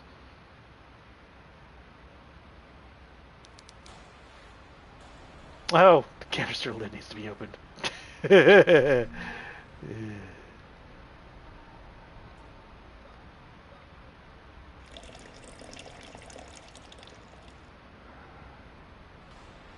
Go. All right. Pull the trigger to drain the water and open a new path.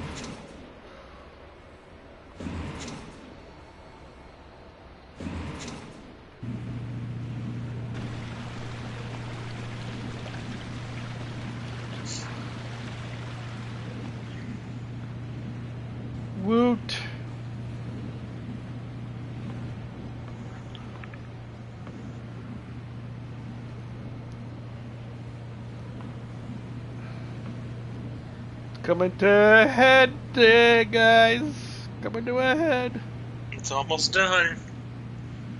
I'm almost done with this Trojan. You're almost in the room where you have to kill all those guys. Get ready. Oh, hopefully Use they the give me rest of your lots of shotgun shells guns.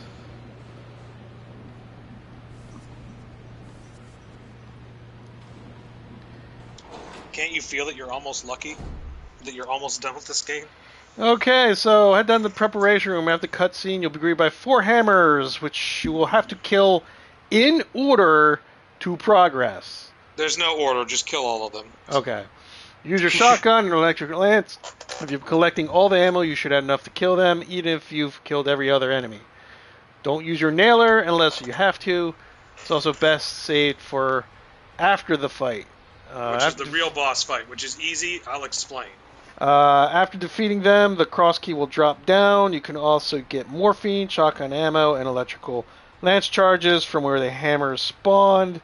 Use the cross key on the stairs to lower them. Okay, well, And let's then you get get that. your ending choice, so do the murdering first.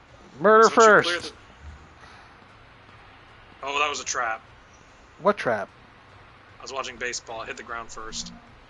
Oh, look, there's another No. whatchamacallit.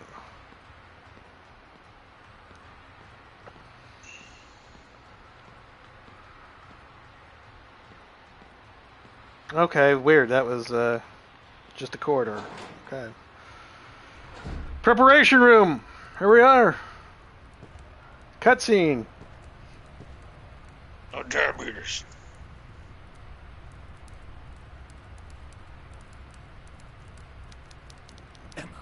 Emma, my dear granddaughter, you finally reunite with your sister. Diabetes. Yeah. Noah, you survived the fall from the old bridge. This is a divine sign, a true miracle. God tested my a faith, trap. and now that I have been found guilty, you have been brought back to me. Diabetes. What is your role in all of this? My role, I orchestrated all of it. 14 years ago, I made a mistake that I regretted every single day. This time I won't let you escape. I have you just where I want you. Diabetes. What the hell are you talking about? It is finally time for the ritual. With your and your sister's blood, we will finally witness the birth of our Savior. Diabetes. In his endless grace, he will make me the new Pope, the Supreme Pontiff. Every conceited prick in the Vatican will rot in the stinking town. Diabetes. What the fuck? Where did this take? I haven't been reading the freaking things, so What's going on here? I'm completely lost. Like, what? You're gonna become the Pope, the new Pope? I'm gonna become new Pope, Diabetes. The thing is, he says like, I'm gonna be the new Pope, and then every prick in the Vatican will rot in this stinking town. Wait, the Vatican, the town, or the world, or just care about this stupid little Listen, Canadian Diabetes, town? I'm gonna be the new Pope. That's all you need to know about. You're gonna be dead. Diabetes. Take this oatmeal into your body. It is part of me. After the supper is ended, I took the cup, and then I gave it thanks and praise. I gave it to my disciples and said, "Take this, all of you, and drink from it. This is my low blood sugar." And then McCready said, "You cheating son of a bitch," and destroyed the test master. And I said, This is "Damn it, my McCready! insulin. We I can't. give it up for- Damn it, McCready! You know how long it takes to get us a new fucking chess master and oatmeal?" I gotta build a computer out of oatmeal. What are you doing? I'm glad you made that reference to the thing. There we go. It's like I'm waiting for it. Like Wilford Brimley's like second biggest role he ever had, besides his Oscar-winning role, was being in the thing. In Cocoon. Yeah, and in Cocoon. You are insane! You killed my dad, and because of you, your own granddaughter and my sister Xana have been poisoned by the damn radiation. What kind of monster are you? A monster? You call me a monster? I was willing to sacrifice everything I loved in the name of the Creator. The Diabetes. Claires? in the name of Eclairs. He will be born again to purify the earth of these unholy souls. Only the true heirs of the kingdom of God will prevail and create a new world. Diabetes.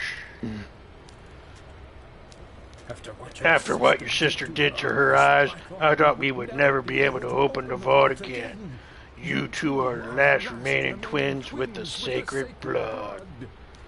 I must thank you for giving me access to this place. I could not have done it by myself, but to take one of your eyes out, that was absolutely genius. Diabetes. I will let you use my sister and me for your sinister purposes. By the way, how did he capture his sister? Her sister? Oh, she was in that jail cell. But she's been chasing after me. Yeah, because she jabbed her own eyes out, and then they threw her into the radiation thing, and she became that. Yeah, and she's been chasing after me for the last couple areas. So how did he capture her? Without listen, don't ask questions. The game isn't asking you to ask them, No, right? I need these questions answered. No, Listen, stop asking questions. This is monumental. This is like at the end of the thing. What was Keith David or Kurt Russell the thing at the end? I mean, come on, we need to answer this. No, there is no answer, okay? Just like there's no answer on how randomly that person was captured, okay? Or how you can go back in the past and do all of this bullshit. Are they at levels of like Resident Evil Umbrella Corporation, like evil plans? Listen, it's a bunch of guys in Chile who made this. Don't ask questions. They had a pretty good nothing you can do to stop mechanic, it. okay? We are they had some pretty Pollux, good moves. descendants of the ones that brought light and darkness and diabetes. Diabetes. We are the heirs chosen to reign above every being that walks this earth. Diabetes. You are insane. This time, there's no bridge to jump from. Rejoice, you are about to fulfill your sacred destiny. There's no running away from diabetes. They want to be us! I don't plan to run away. I'm coming for you. Catcher, prepare the twins for the blood offering. And diabetes. That thing wanted to be us! I'm feeling much better now. Let me out of here. I don't want to stay out here anymore. I want to come inside. Why, there's a noose hanging in front of him. You clearly have watched the movie recently and been like, No, I mostly... Oh, shit. Oh, boy. Oh, boy. Thank God use our slow boys. So you know what the best way to reload the shotgun is? Go into the menu and reload it.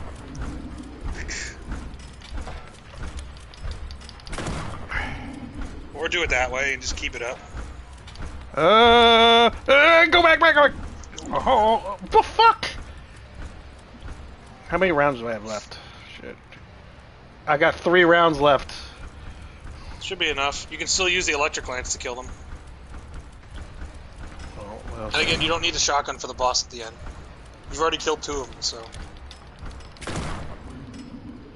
Oh shit, I got 2-fer! Hey, there you go. I got a 2-fer. Alright, so... Wait a minute, hold on. I'm getting the items from where they spawned from. Oh, another electric lance charge, which I think I actually need. Yeah, you will need that for the boss. So before you go into that room and after you do all this stuff, I'll explain how the boss works. Because it's a pain in the ass and the guy doesn't really give you a good Oh, description. they ripped me off. All I got was 3 things. Okay. I mean, you're fine. Oh shit, I got 6 drugs. I'll take that one. Reload. How many shotgun shells have I got left now? I got 4. That's more than enough because you don't need them anymore. The shotgun is basically done. Alright, so I picked up the thing that dropped, and I'm in front of the thing to use it on. Should I use it before you explain? No, yeah, you need to do the your ending choice. So you can use the antidote. You got the antidote, right? Well, do I put the thing in the thing first, or do I use... Yeah, you do that still. Yeah, you do that, yeah. Okay. Yeah, I still should have that antidote. Let me double check. Because you might just be getting the bad ending if you don't have the antidote. I'm pretty sure I have the antidote. Resources? Yeah, antidote right there. Okay, good. Because that's what you're going to give to the thing that chased you, and then it's your sister again, and then you get the good ending. Okay. Okay, put the Because the thing bolt in. cutters are It's what you need to. turning. Alright. Going into tower. Okay. This is where you make your first 2 decisions to change the ending. Interact with the monster and use the antidote on them to reveal a pair of bolt cutters. Grab them, then continue down the elevator, but take note that this is the point of no return. In the graveyard, you'll find a recording tape, the final save point, as well as a duplicate collectible of Bertram's Note 2. Continue through the door and head down the stairs for the final encounter. Okay, sis, time to give you your medicine. Medicine. Here's your insulin. Yeah, that's why he kept yelling diabetes.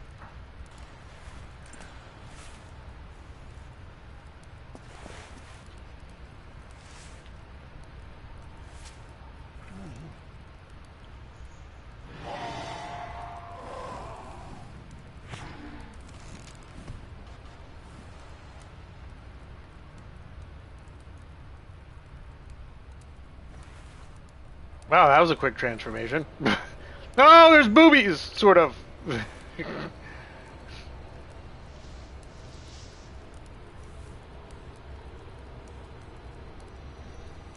Is it time to let out? She doesn't have any eyes, so that's... So I turned my sister back, and she has no eyes, so great. Awesome. Nope, chop Bye, left. Chopra.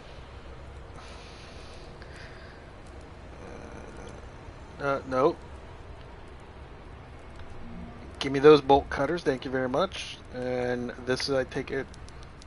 I'm sorry, Anna. For years you were trapped here all... Oh, now you finally rested... Oh, she's dead! Great! Awesome! So, all I did was just turn her from being a monster to a human, and she's still dead. Yeah, but the only way to get the bolt cutters is to do that, so... Why does that not seem like a good ending for some reason? You give it a minute. We're gonna do... Alright, so, the boss. So... Yeah, I'm heading down. Sorry. So, what you're gonna do is there's the big boss that's gonna show up. Now, it's got these tentacles around 3 different spots on the map.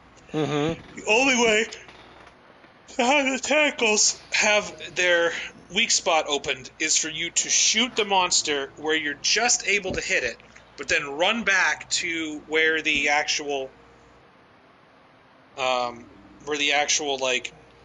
gonna be like these locks. So there's gonna be like these tentacles around the locks. Once you shoot the boss 6 times, you run back to that tentacle, bring out your Electrolands, shock the thingamajig, then go do the puzzle. So the puzzle is, and this is where you fuck up and I do it all the time, there's going to be this spinning lock. Once the spinning lock starts, you're not on a timer. You can take as much time as you need because time has stopped around you to line up the cylinder on all the openings on the lock. Once you do that, the puzzle part of that section ends and you repeat the process in the other 2 spots.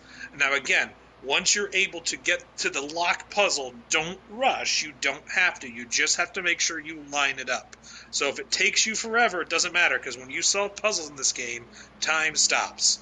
So just once you've gotten onto the click to where the rotating cylinder and the openings to the cylinder are, and you're able to push it through all the openings of the spinning dials, then the cylinder will start spinning and the locks will open. Once you do that 3 times, the boss fight ends. Alright, so yeah, it says in order to defeat the boss, you will need to interact with 3 wheels around the wheels around the area. These are protected by bulbs, which cannot be attacked until you weaken the boss. 6 nails will do.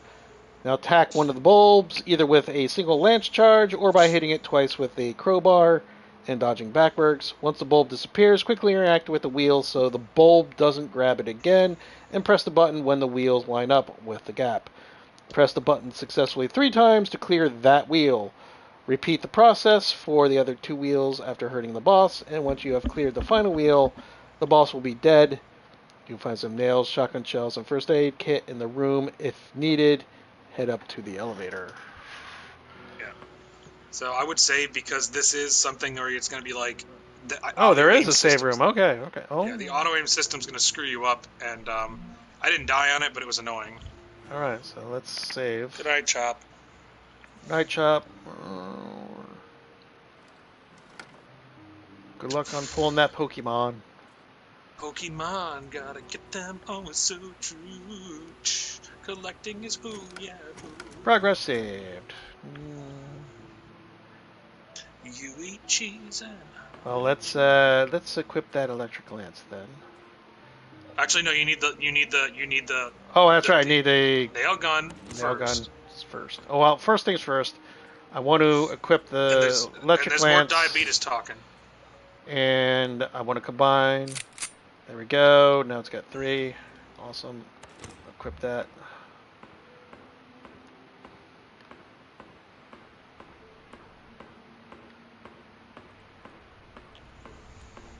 My child diabetes. I'm bringing oatmeal. Oh, it's the slaughter room. Awesome. I can't wait to beat this game. I can't wait to fucking beat this game. Right there, buddy. You're right at the end. Can't you feel the end? You can feel it coming in. Diabetes. Oh, please tell me.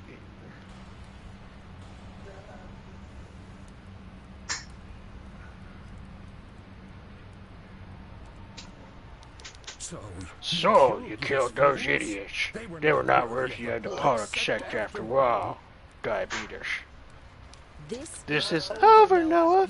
Your gruesome dream ends here. Without the blood of twins, you won't be able to bring that thing back to life. I've waited so long to revive our savior. I will show you what my faith has no limit. Diabetes. Limit. It has no limit. That's not going to happen.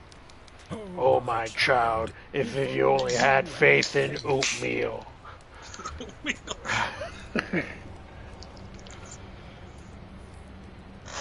If only you had faith in the Quaker Oats.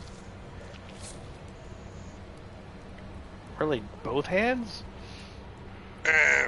Diabetes. Except my diabetes.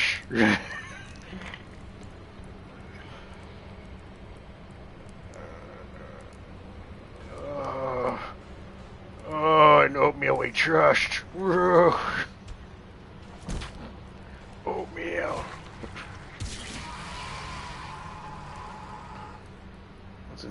Okay. Diabetes. Okay, that's right. I gotta shoot the boss 6 No, times. first get to one of the areas where you have the thing first. Yeah. Okay. So you can see. Oh, yeah, watch it. He does that. So. Well, you know, I could use those nails. Fuck, where are these things at? You gotta find. Oh, them there we first, go. yeah. Okay, I see it. Behind So that. you gotta be right before you go up there, because if you don't, your auto aim's gonna try to aim at the snake. Oh thing, which shit! I does got nothing. got hit. Fuck. All right, so wait. I go up here to You shoot gotta him. Yeah, shoot him. Yeah, Oh god, I can see what you mean by the auto aim. It's you gotta get close enough, then run back, and then you gotta.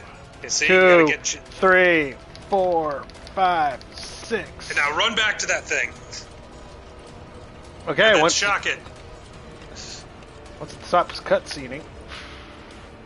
Well, first things first. Equip.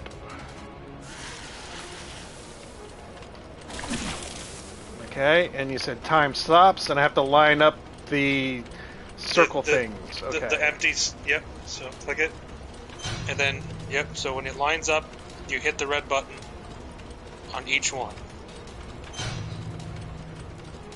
Take my time. Yeah, don't rush it. I always rushed it and had to redo it. Did I just fuck up? I think I fucked up on that last you one. did. So now you have to redo the whole thing. Shoot the guy 6 times. See, that's why I said you take your time. Don't fuck it up. Reload your nail gun. Yeah. Oh fuck! Oh no, I got the electric lance on. Shit! Fuck! Combine, so I can have 3 shots in there. Because I thought I equipped this. Equipped. Yeah, Ow. so once you complete the first time, yeah, you might want to heal yourself eventually. Yeah. Time for some drugs. I'll take 2. Thank you. Oh. Yeah, skip. Thank you.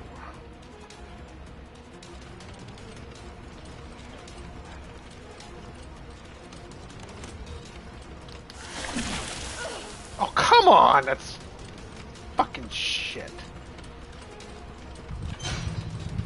1,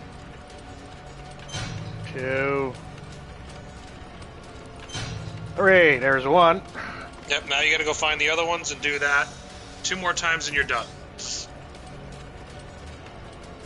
And then you'll only have to do the good ending final part, and there's no enemies to do that, so. Oh, fuck. That's not where I wanted to go. I wanted to go up here. I'll grab those nails, thank you.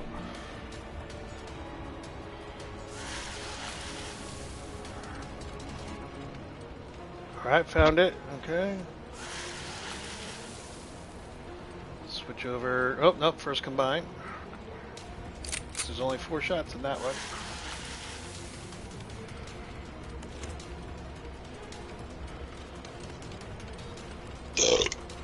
One, spit! 1, 2, 3, 4, 5, 6. Oh, okay. I got robbed at a couple shots.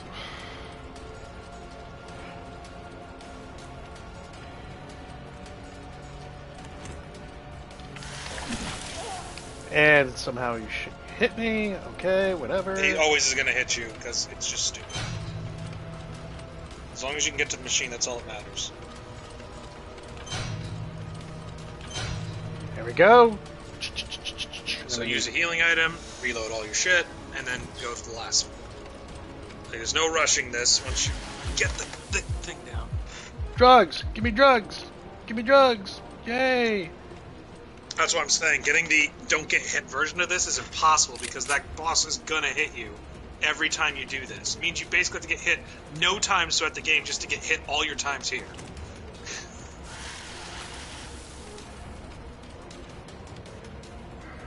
Oh, look. First aid kit. Awesome.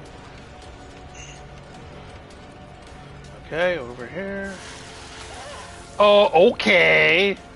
That was a 1, 2, 3, 4, 5, 6.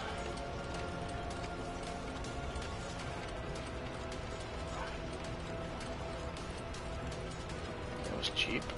First combine. Equip.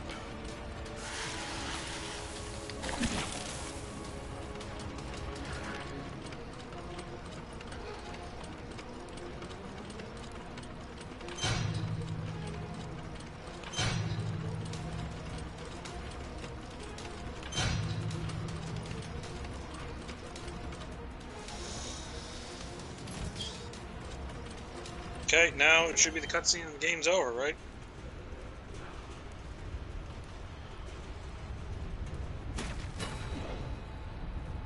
Yep, Diabetes!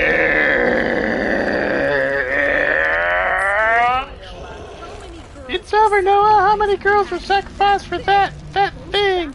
Those bastards won't hurt anyone ever again. I can't see it because they put the bars on the bottom. So. Really, that's it? Yeah.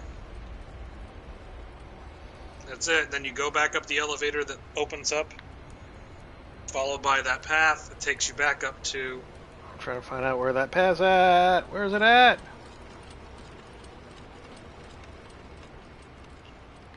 Oh, okay, they're way down there.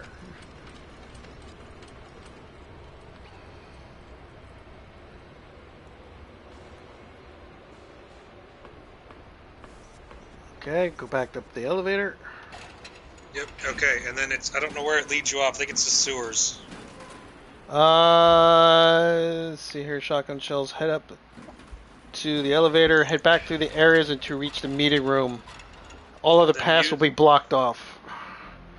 Yeah.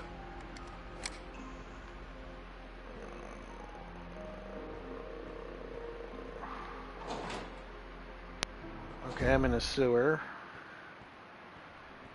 Okay, that's good. Good.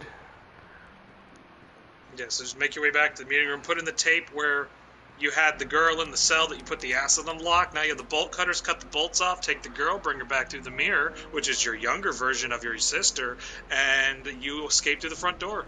And that's it.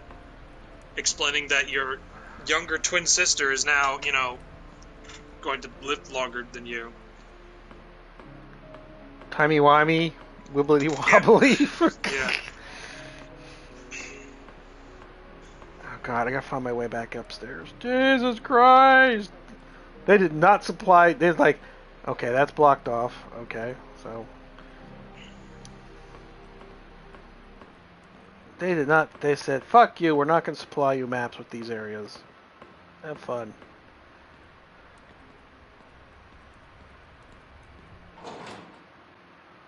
Pumping room, which I believe is the way I actually want to go.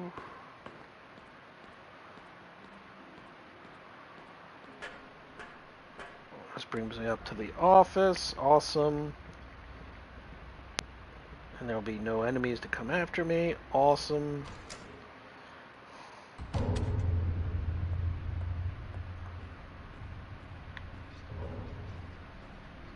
Meeting room.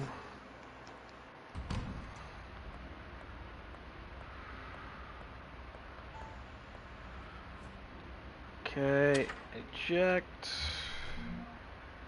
Dentist room.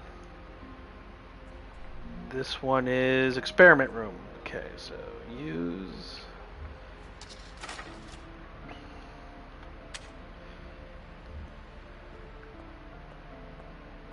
How would you even know how to do this?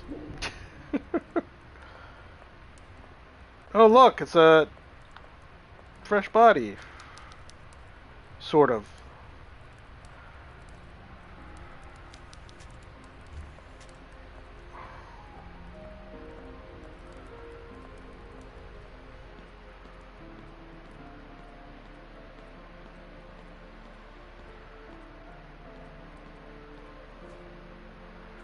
When them bolt cutters.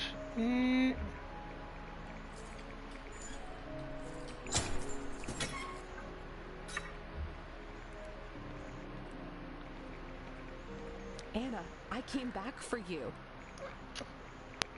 You cut the chain. I told you I would get you out of here. Now we need to escape. Oh, that's right. I forgot Anna's voice. I told you I would get you back out of here. Now we need to get back to a safe place to escape. A time? I need a place where we are safe. I don't know if I should trust you. Besides, I have my fucking mother. This man took her. I understand you want to find her, but those men in those hazmat suits will be back if we don't leave right now. We don't have anything to fight them with. You're holding a fucking electrical lance. Do you promise me bring back for my mother? I promise, but you must trust me. Oh, please don't make a sequel. Okay.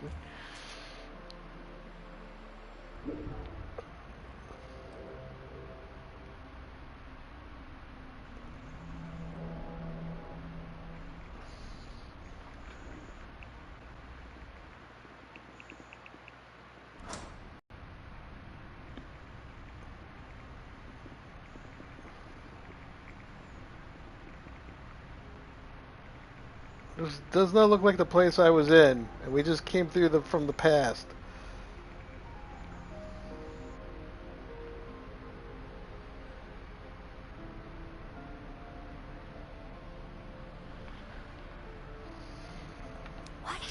What happened here? Everything's completely different. I don't believe the win all at all. Something strange is happening. I feel as if I don't belong here. I can't explain it. I can't explain it. I will explain in due time. What's important right now is us getting out of here.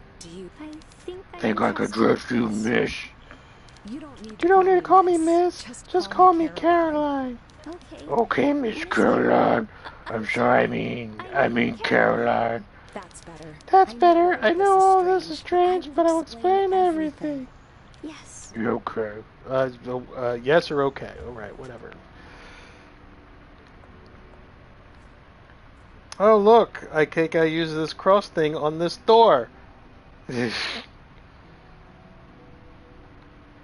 think. Yep, that should be it. I should get nostalgia trophy. That's a cute butt. Sisters trophy. Anna, I'm aware that my actions were wrong. Once you find out the truth, I hope you can forgive me. Well, Pop-Tarts, you did it. You got through the game. It was a long and arduous process, considering what happened on the PC side of things. Critics! Ding! So that was 3. Who was the closest bet with 3? Alright, let's go over the people. I think Chop kept to his thing, so we'll still be in the DOT. So let's see here. Okay, so you lost. Yeah. You had I 7. figured you were going to fuck up more. You had 7. Dr. Chaos lost. He bet 0. Luna lost. She bet 4, so she went over. Bam lost. He had a bet of 8. The winner is Chop, who stuck to his guns. What did he say? 3 on the dot. Oh boy, Chop better come back and understand. He gets to pick the next game. Between is it going to be Daymare 1998 or Resident Evil 3? No. You're playing Resident Evil 3 next. That's a gift. Oh, okay. You already paid for that. The next one you have to buy is either Daymare 1998 or Where is Martha? Yeah, I'll hold off until he makes his choice, because I do have Daymare on a PC, but we can't stream it. At least through XSplit, until I figure out how to do it through Elgato. Well, how'd you like it, Pop-Tart? Alright, listen. The voice acting is atrocious. Oh, yeah. They found the first Canadians they could find. I think I improved the voice acting. Just because.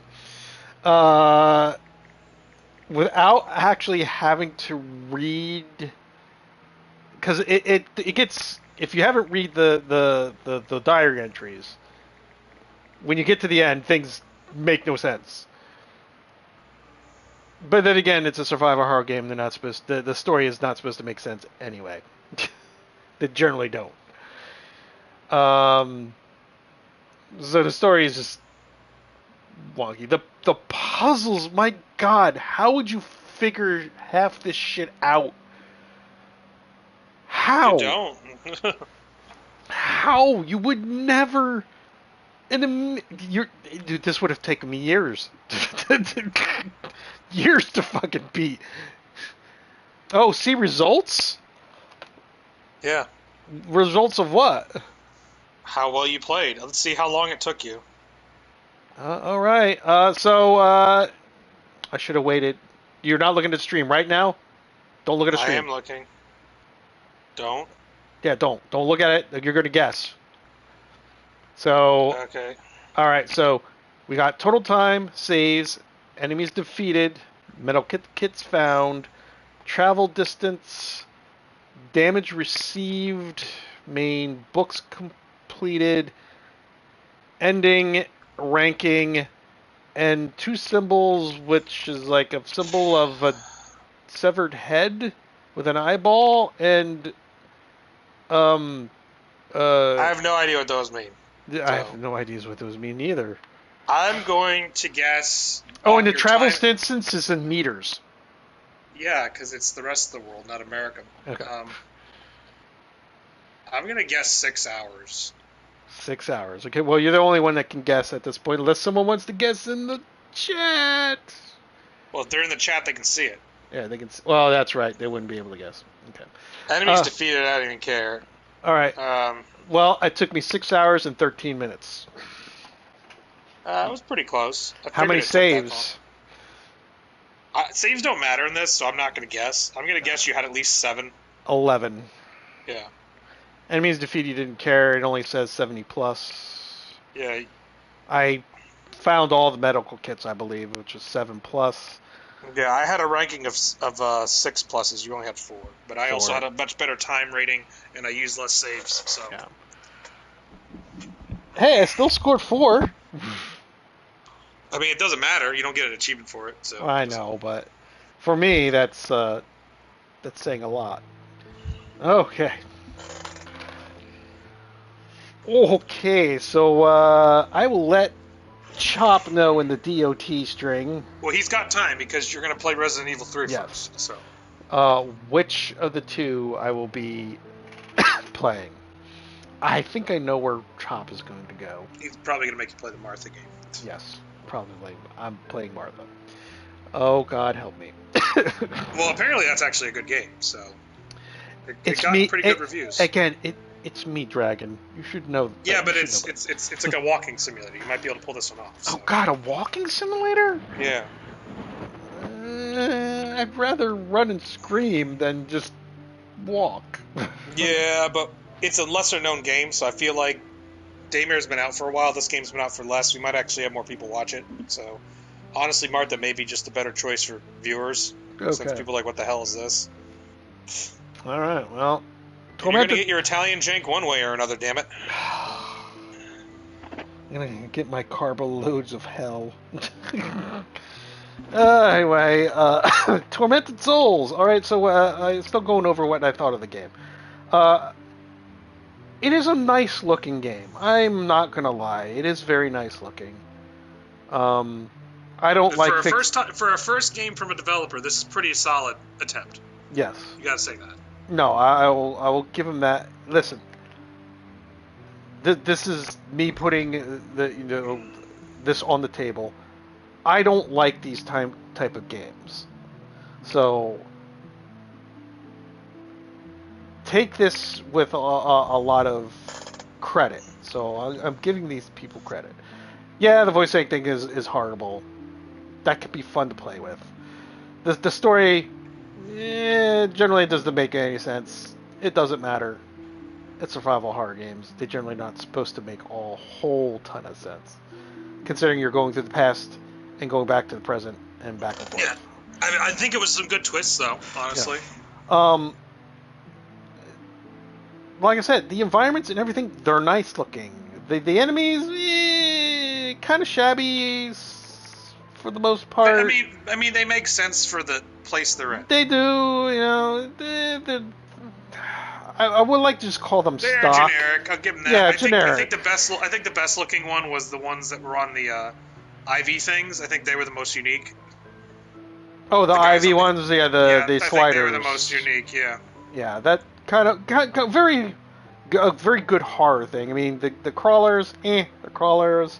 Yeah, the walkers. A lot of them feel like Silent Hill enemies, except for that one on the. Yeah, the walkers. They're just walkers. They're just like naked experimented big guys. But the sliders, I think they were the most unique thing the game had. Generally, I would say that the enemies are generic, with maybe one standout.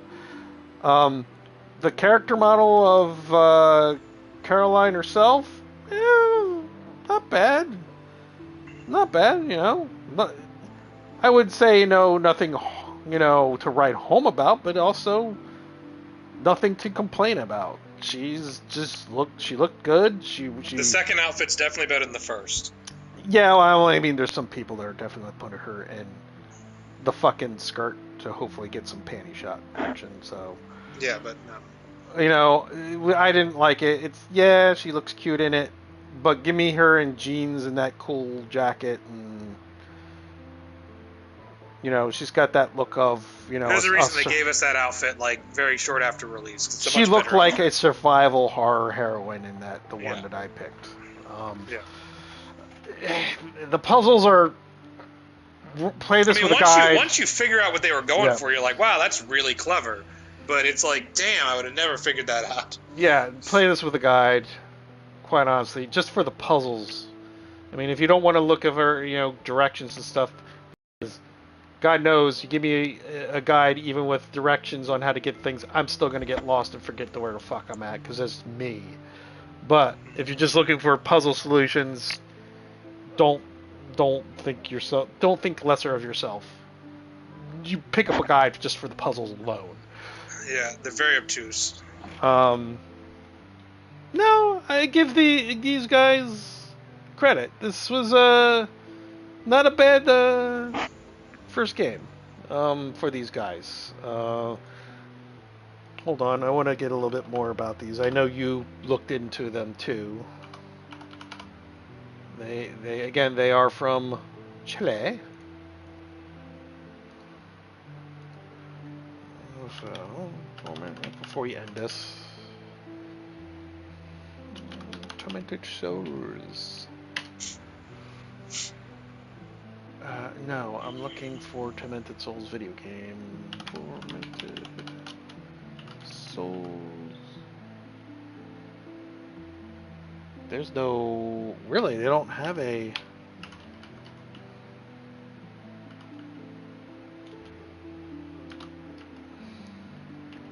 There is no Wikipedia entrance for the Tormented Souls.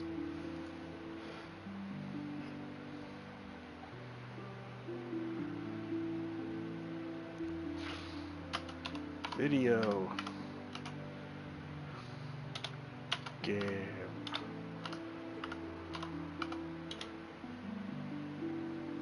No, not Agony. The reason, I'll be honest, the way I found this game was through Avalanche Reviews. That's where I heard about it from first. And so we giving him props and go check out his stuff?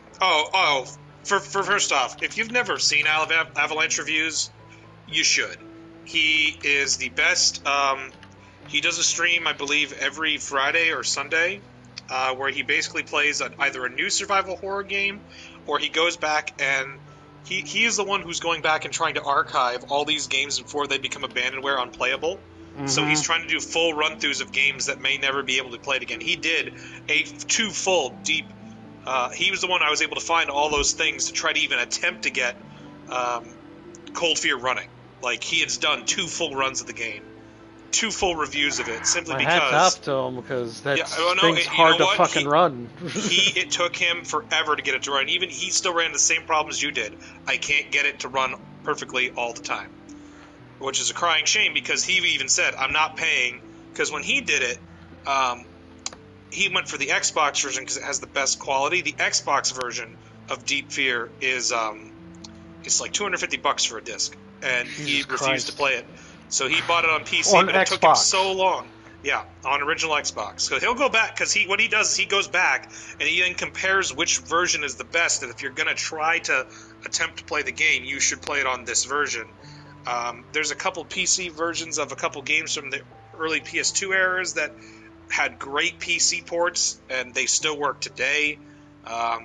He goes over a lot of these, and he did a review on this, and he's just said this is an example of a team that figured out what their goal was, and they did it. And they didn't compromise anything. They stuck with their guns. They knew what they were good at. And when they couldn't get something to work, they basically just said, well, that's our new gameplay mechanic. And you could tell they wrote the story first and had the gameplay concept first with the puzzles, and then tried to figure out how the enemies and everything work later. Which is honestly how you should make a survival horror game, in his opinion. And I think he's right about that. They went for the puzzles, they went for the environments, they went for everything else first. The story basically was second. The only thing they wrote down was basically the twist they were going to have. And you could tell, like, they basically just said whoever they could find in Canada to read these lines is going to be the person. Whoever they would translate the game from, does Chile speak Portuguese or Spanish? I don't remember which. I'll tell you in a second. I know Brazil speaks Portuguese. I'm trying to find anything on Dual Effect, like in Wikipedia. I cannot find anything. There isn't much. Like I said, this game was even hard to find on PlayStation. You had to know it was there, because when you search for it, it barely finds it. No, it's a good game. I think this was a great first attempt. I feel like they definitely made their money back on this project. I'd be surprised to see what they do next. I'd hope they do something, maybe not in the Unity engine, because the Unity engine really is limiting for them. You can tell they didn't buy pre-assets. You can tell that they made their own assets. No. These were none of this shit was pre-asset. No, this was an example of a Unity game done right. Like, this was excellent. Like I said, the layout of everything in here, I guess the chapel mansion, whatever, is, and the way the environment looks is it and then has the puzzles, that feel. like the time travel puzzles really were pretty solid. Yeah. Like, you could tell they worked all the puzzles first, and then they did the gameplay, and then they did the backgrounds, and then they went, oh shit, a story. And then they kind of had a couple good ideas for the puzzles from the story, and they kind of went with it. Yeah. And, the combat is nilly for me. Dragon probably just couldn't do this like in his sleep. But no, I mean, it's challenging. You have to go back in time and remember how combat worked back in the day. So it definitely is, for someone who plays a more current game, be happy you don't have full-blown tank controls. Yeah, I also did not like the fact that I could not shoot stuff off camera. Like, I would proc it, right? I got it kiting, it's coming after me. I'm turning around and the camera angle changes, and I'm shooting, and it's like, well, guess what? You're not both on the same screen, so you can't hurt it. You have to be on the same screen, and I just did that. Just frustrated me because I think I died a couple of times because of that, and I don't like that. That's just, listen. If I could see them not wanting you to, like, okay, that enemy is there and you're just gonna shoot it. They'll make sure that doesn't happen. But if I've got its aggro, I'm using an MMO term here, and I know it's coming after me, and I move out of the way because I'm trying to get some space between me and it to shoot it, I should still be able to hit it if it's still not on the same frame that I'm in. And that's something that aggravated me. So official language of Chile is Spanish, but they do have Chilean Spanish, which has a very different flavor than under other Spanish-speaking countries. Okay, all right. So, yeah, from the transfer from Spanish.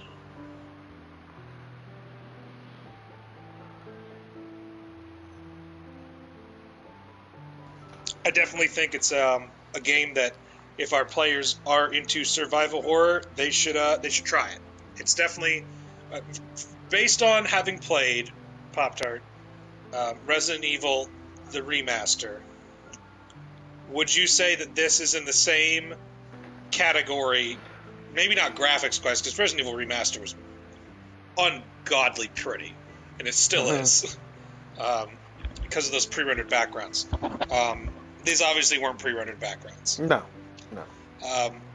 They tried to make it look like it, so bravo to that. But is this a good copy of that? Yes, like, did they I will say that. I will say there's a good copy, and I'm going to give this one a little bit props. As good as the remastered Resident Evil first one looked, I think this one looked sharper. But granted, that one came out in 2001. So yeah, it's 2001 in the remaster. I know, but no, this game captured that Resident Evil 1 feel. Granted, I didn't have the tank controls, but even without tank controls, it's when you're sitting there shooting the shit, you're stuck. You're there. You're a platform, and it does give you a dodge mechanic, which took me a while to figure out. Granted, you also have to make sure you place yourself in a good area in order to be able to actually use that dodge mechanic. But no, I think this did capture Resident Evil 1 very, very good.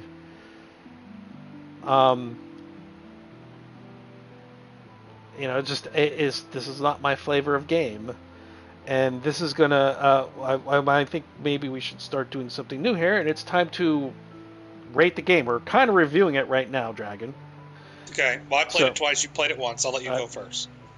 All right. So, Dragon's got his number might mean more because he, as a survival horror. I played it twice, and I played it. Well, not just that. The fact that survival horror games, you have no problem. They're kind of your jam a bit. Where survival horror for me is not my jam.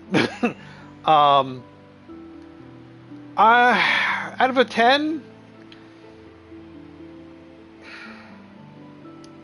I'm gonna give it. I'm putting the whole picture here. I'm throwing out the. I'm sort of throwing out the story because it's just. It's B movie cheese kind of almost if you think about it. The voice acting was atrocious. The environments are gorgeous. The gameplay, yeah, I'm bad at it, but I got a little bit better near the end. My learning curve is probably very high. um, the puzzles are just ridiculous. And this is their first attempt. I'm going to give them a 6 out of 10. It's losing. People who love puzzlers will probably will. I mean, really like puzzlers. As in they'll say, well, we're not going to use a guide. We're just going to try to figure it out ourselves. They'll probably enjoy the puzzle aspect a lot. You know, especially if they like survival horror games, so all the other elements won't bug them. It looks good. It is a really nice game. I'm gonna have to say PS5 version. I played it on the PC. PS5 version looks pretty damn good compared to the PC. Yeah, 6 out of 10. It's to me. I have to say its cons are the puzzles are obtuse as fuck. I don't like the fact that you can't damage something that you've aggroed in unless they're on the same screen as you. I'm sorry, I hate that. This is not the only game that's done it, so I can't say that you created a problem you shouldn't have created. It's just a sin. Bad. Know your name. And as bad as the voice acting is, we found it kind of funny, and we rolled with it, and we made our own thing up, and it's got a cheesy flair to it. That's a con. Cheesy flair is a con. The great environments is a con. Not a con. I mean, it's a plus. Cheesy quality is a plus. Great environments definitely a plus. The gameplay, as bad as it looks like, it's horrible. You just gotta take my skill. It's good. Trust me. It's plus. That's why it's good I'm going first and Dragon's going to go second because he's played this twice. It's I think it's on the cheap side. It's going for $20. I think on the PS5. And it's $20 everywhere. Yeah, $20 everywhere. That's American. Do you just adjust for where you're at? Yeah, 6 out of 10. And I know people say, well, 6 out of 10 doesn't mean it's very good. You got to remember, I'm not the target audience for this game. 6 out of 10 is high. And he beat it. So. Yeah, 6 out of 10 is high praise for me for a survival horror game. Dragon will attest to that. We can even go. We can do a quick review after this for like the other survival horror games I played because we should be doing this after I beat a game and just review it. All right. Well, I'll take it up from you. I'm going to definitely go with you and say that the puzzles are very obtuse. That was actually the biggest detractor for me. The puzzles, 2 of them were way too hard. The one with the safe, too hard. The time travel puzzles, that's fine. The other ones you could have really figured out if you'd been reading the guides. Not reading the guide, but reading the diaries. Reading the diaries. So the puzzle one where I'm sitting there trying to do math, and that was where I got to the point where I said, no, I'm just using a guide for the rest of the game. I can't handle this absurdity.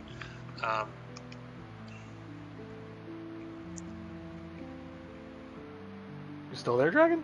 Yeah, I'm trying to get caught up on the game I was watching. Oh, okay. Well, it's tied. Anyway, I think that overall, if you were to ask me, hey, would you recommend this to anybody? No, I would not recommend this to someone who doesn't know survival horror because you will not have fun. You will be confused. You will be angered. I would highly recommend someone play Resident Evil 1 Remake, would play it on easy for your first run. I would definitely pick a bunch of different other games that are also $20 before this one. Mm-hmm. Which is saying a lot. which for me, but again, this wasn't, the target audience wasn't a new survival horror player. Yeah. It definitely isn't. I don't fall in that category of a new survival horror game because I've been playing them. But you for someone who would just say, "Oh, I heard this was good," you would hate it. yes. Like Poptart says 6, I say 7. And I like this game. But if the positives again, like Poptart says, the graphics for a first-time player really hit that. Resident Evil, Silent Hill kind of were really working on the backgrounds vibes. They do a really good job. The puzzles are good for puzzlers, except for a couple.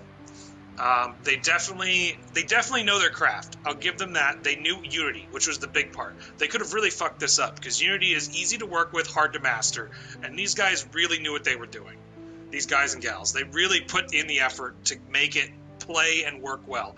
And the fact that they were able to get it to work on consoles and on PC, I will say that the PC and the PS5 versions are the same. The PS5 version and the PC on high version are the exact same game.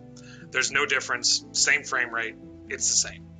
The only reason you may have seen any difference on PC is simply because you were trying to stream it at the same time, which meant your computer was working harder.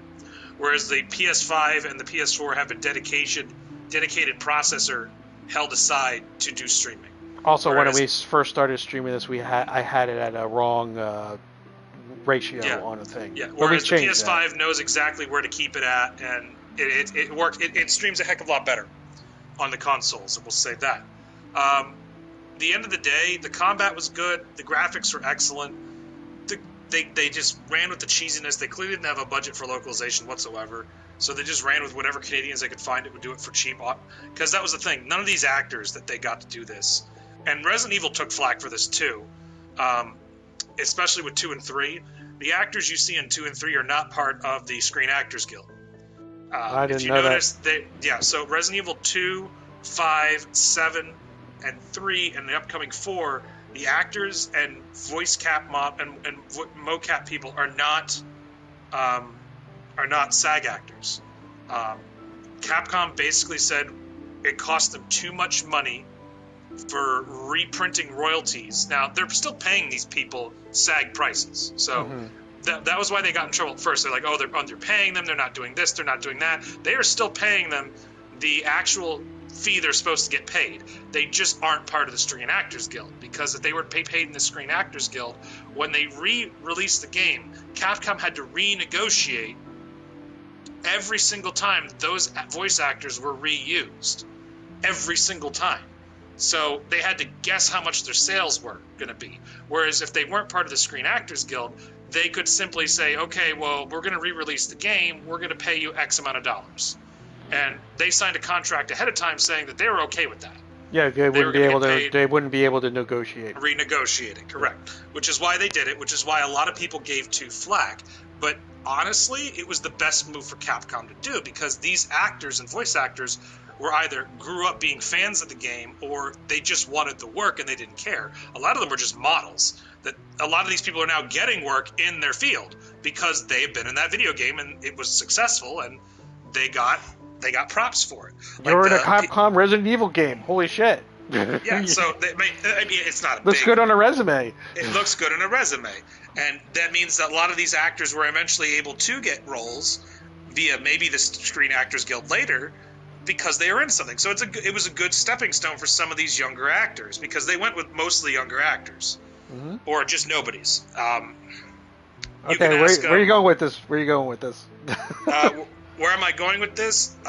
We were talking about the voice actor. There's only 3 voice actors that I could tell, unless you they're only 3. Unless you count the voice actors who did like the grunts and the things for the there's only monsters. 3. But the main reason cast. I'm going with this is that it's now it's more common in video games for games that are either not AAA or AAA to buck the current Hollywood system, and that seems to be a trend going out through all of TV and everything else now. Any movie, like, you notice, like, all those Netflix's more popular shows are all like not American shows, because it's cheaper for them to get those actors paid and just dub them later. Because they don't have to pay the Screen Actors Guild. So you could see where Hollywood's waning its ability to control all of media, And in that sense, it's been helpful to video games because it's been able to cut costs of them and make it more affordable for everyday people. Like Horizon Zero Dawn, I don't even want to know how many SAG actors are in that. And A bunch. and I'm going to tell you right now, it takes away from the overall product, because the overall product is the same product. I'm not saying that Horizon Zero Dawn's gameplay loop is bad. Which one? Gotta the most recent one. West. It's the same. Forbidden West. Yeah. It's the same thing as the last one. They've changed nothing. They've added a couple new things, and they've made the engine look nice. But it's literally the game we just played. They didn't change anything, and that's what happens. You have to cut costs and make money where you can. So yeah, I think that this game's a 7 out of 10. It's not for everybody. I would definitely... And I'll go with your thing about would I suggest this to a new survival horror game player? Definitely no. But if it was a person who's played a bunch and don't mind or if them... you're just curious and you've got a weekend and you're willing to put in the... Put in the try. I mean, it's $20. It's not expensive. I would highly recommend if you could get Resident Evil 2 or 3 or the remake of 1 and 0 for $20. I'd go for those first, but you can't go wrong with this. It's for the price they're asking. No. It's not something you'd regret spending $20 on, because if you do finish it, it's good. It's about 5-6 hours. Listen, if I paid $60 for this, you'd be pissed. I'd be pissed. Yeah, it looks pretty and everything, but I was like, holy shit, what's with the voice acting? The story's kind of wonky. I mean, the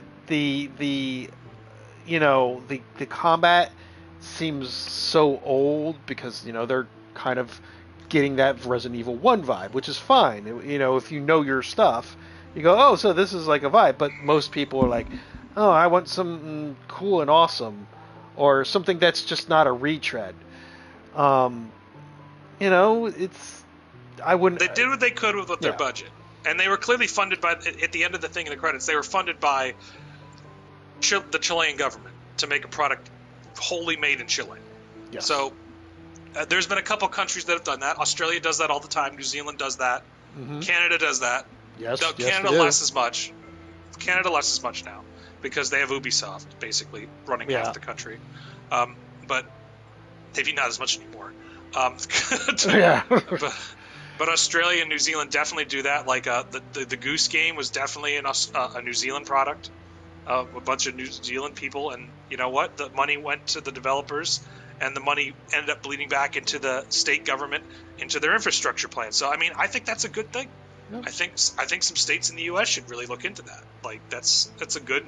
If the game ends up being popular and makes a good profit, a large 50% of those profits go into the state's coffers for like infrastructure repair. That's a good fair trade. Yeah.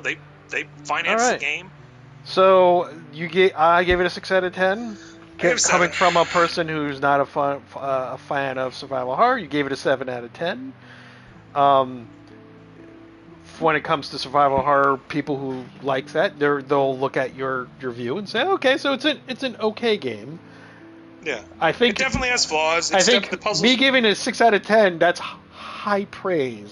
All right, so let's go back to games I've also played that you thought were good or not. So why don't we go back to let's go back to games that I've played, and that most of these you've played.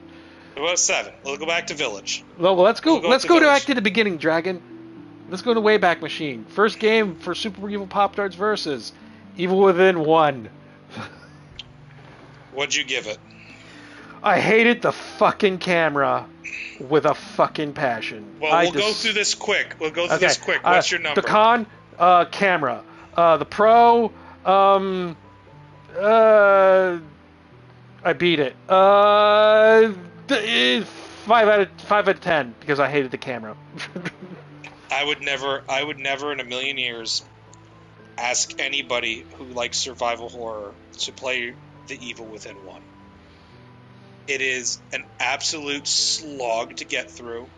There are no redeeming qualities that you cannot play in any other survival horror game. All right, I'm changing my thing. 4 out of 10. Mine is a 5 out of 10. I did not like The Evil Within. I did at the time. If you'd asked me when I just finished it, I've been like, Jesus Christ, that's a lot of deaths. This game is not good. It definitely is not aged well. Now, let's go to sequel real fast, because I can give you a better grade for that Yeah, one. sequel. Okay, so pros. Voice acting, really good. Neat open world environments, but not overdone. Great callbacks to the original game that were actually good. Yes, good callback. Story was really neat. I liked it. Cons. It had some bugs. Like there's a couple times when It's the engine. It's the engine they're using. It sucks. It was a bit buggy sometimes. Sometimes bugs would get me. There was times when Dragon thought something would be hard, and I ended up just like demolishing it. I liked it. I liked the story. The story was good. The voice acting was good.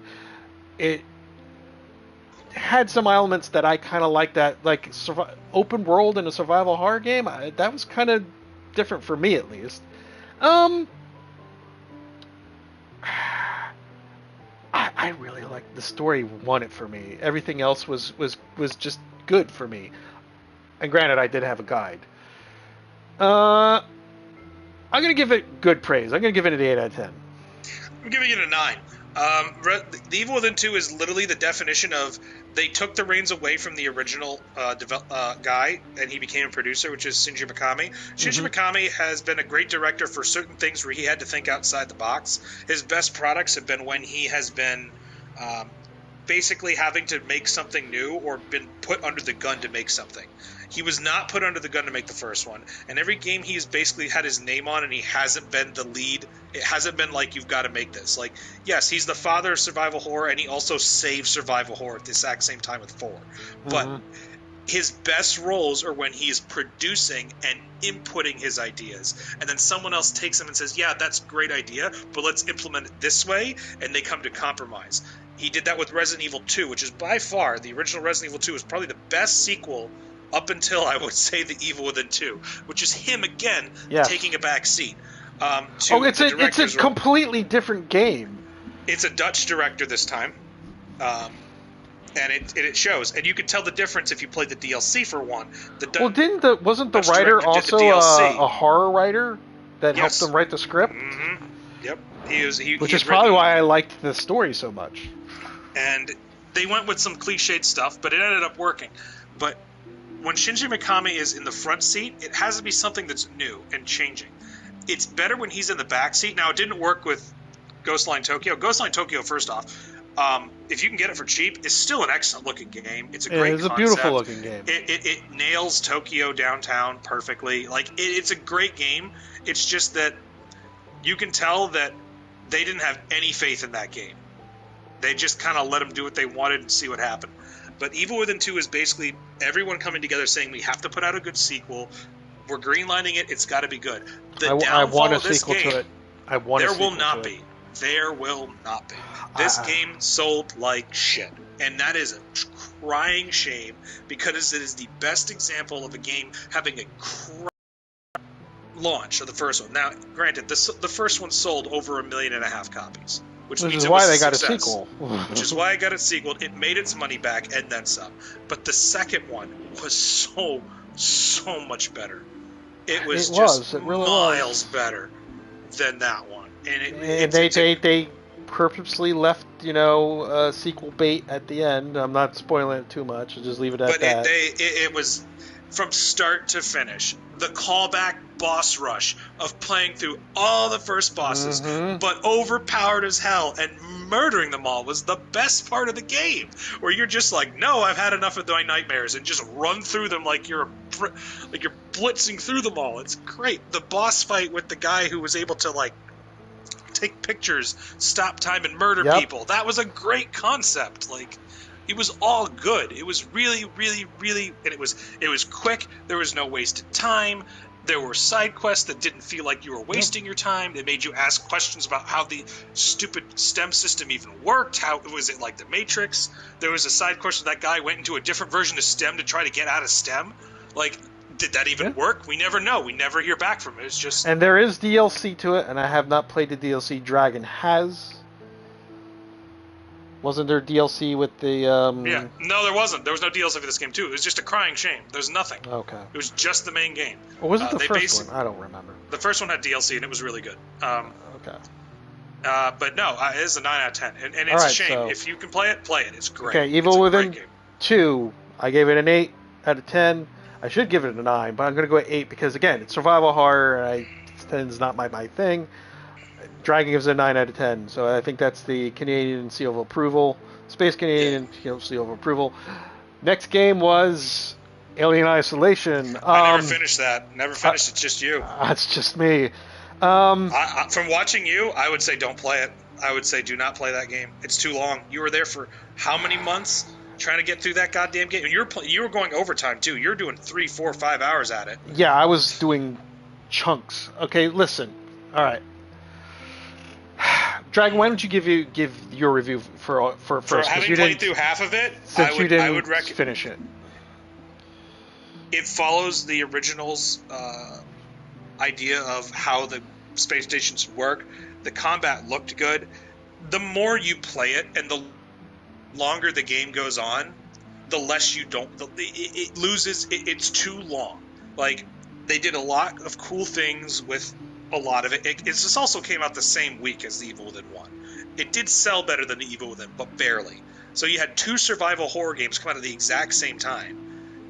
And it was like, Alien Isolation definitely sold better, but it also didn't meet the expectations from Fox at the time, so they never got a sequel. Because it's too long. It's a 20-hour game. No. It's a 20-hour game. It did get a sequel. It was on the. It was a shitty. It was on iPhones or whatever. It was terrible. iPhone. Yeah, it was horrible. Go on. But it's bad. The longer you play it, it wears out its welcome immediately. If it was a shorter game, I think people would remember it and play it more. But it's too goddamn long, and then it leaves on a cliffhanger after 20 hours of just busy work. Like, the best part of the game was the first 5 hours, and then you're like, why aren't we getting on a ship and getting away? Like, the movies are way shorter and do way better at suspense. Like, after a while, the alien just becomes annoying. It's just like, oh fuck, this guy again. Oh Jesus. And there's just long sections where you don't even see it. Like, I don't know. I gave up because it took too long. It's a 5. It's 5. It was a great concept that that overstayed its welcome way too long. Okay, and then we'll give an asterisk to yours because you didn't finish it. I didn't finish it. I got bored. But mine is going to be the more complete review since I did finish it. I'm going to go with the pros first because the cons I might get a bit angry. One, the team that did it got production notes out the wazoo to create it.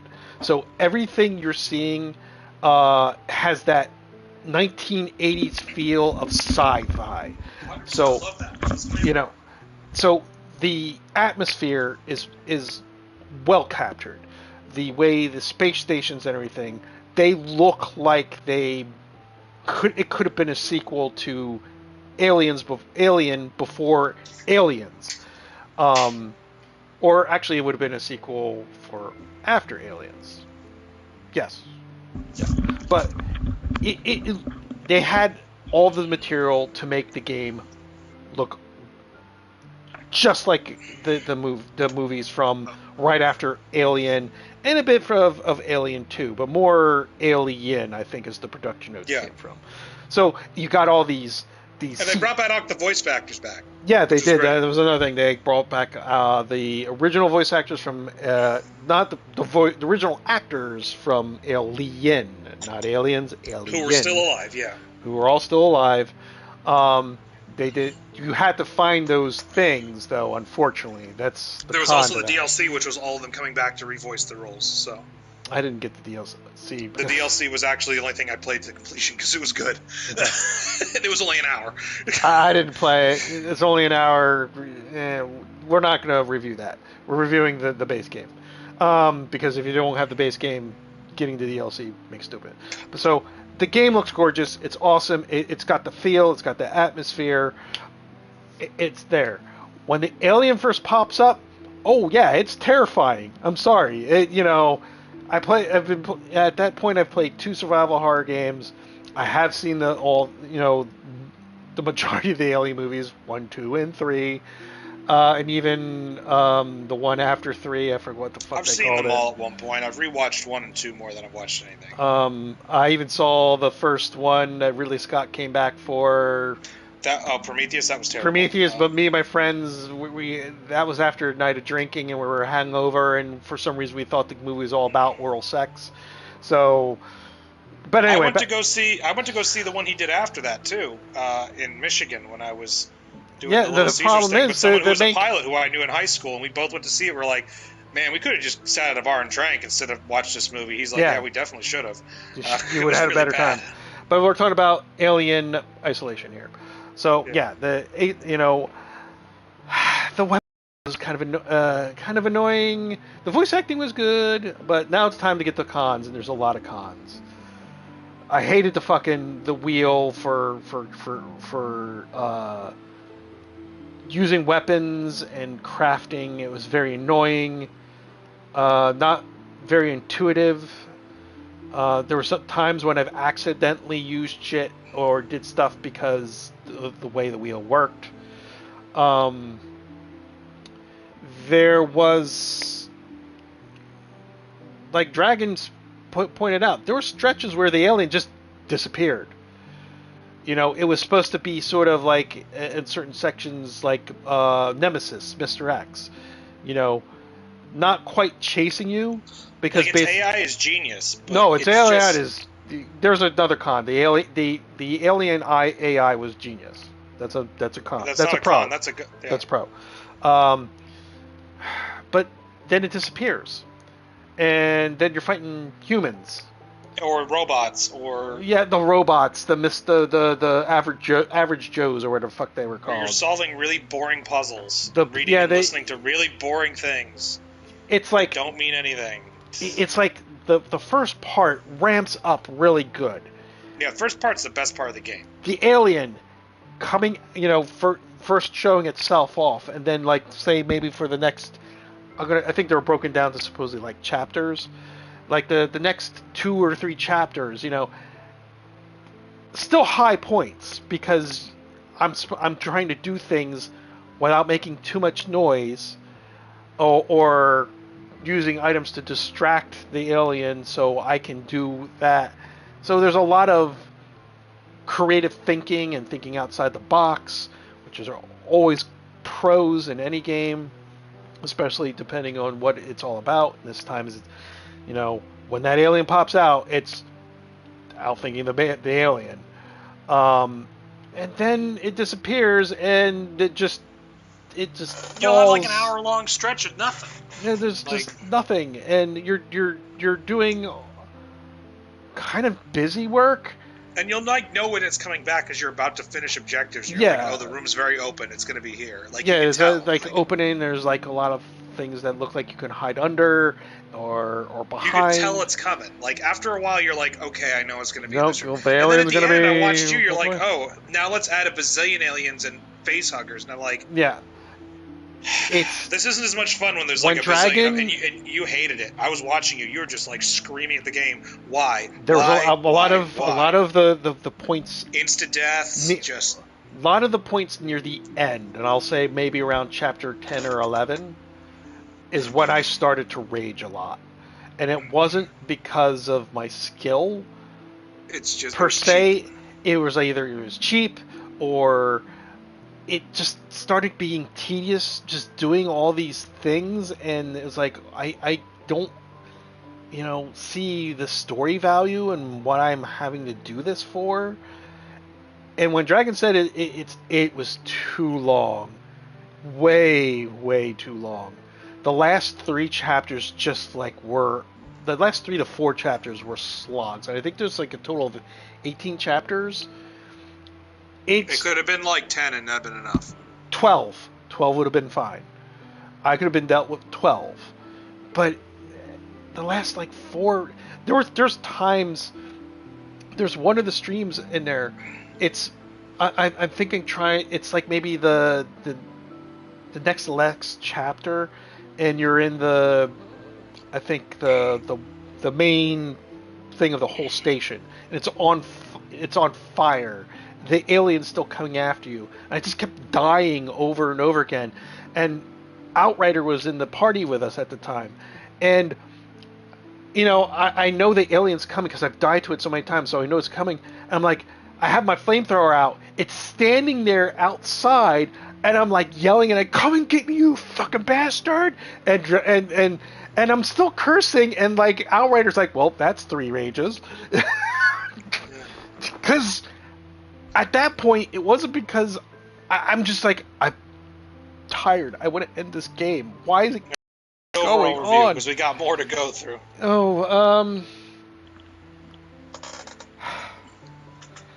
I don't.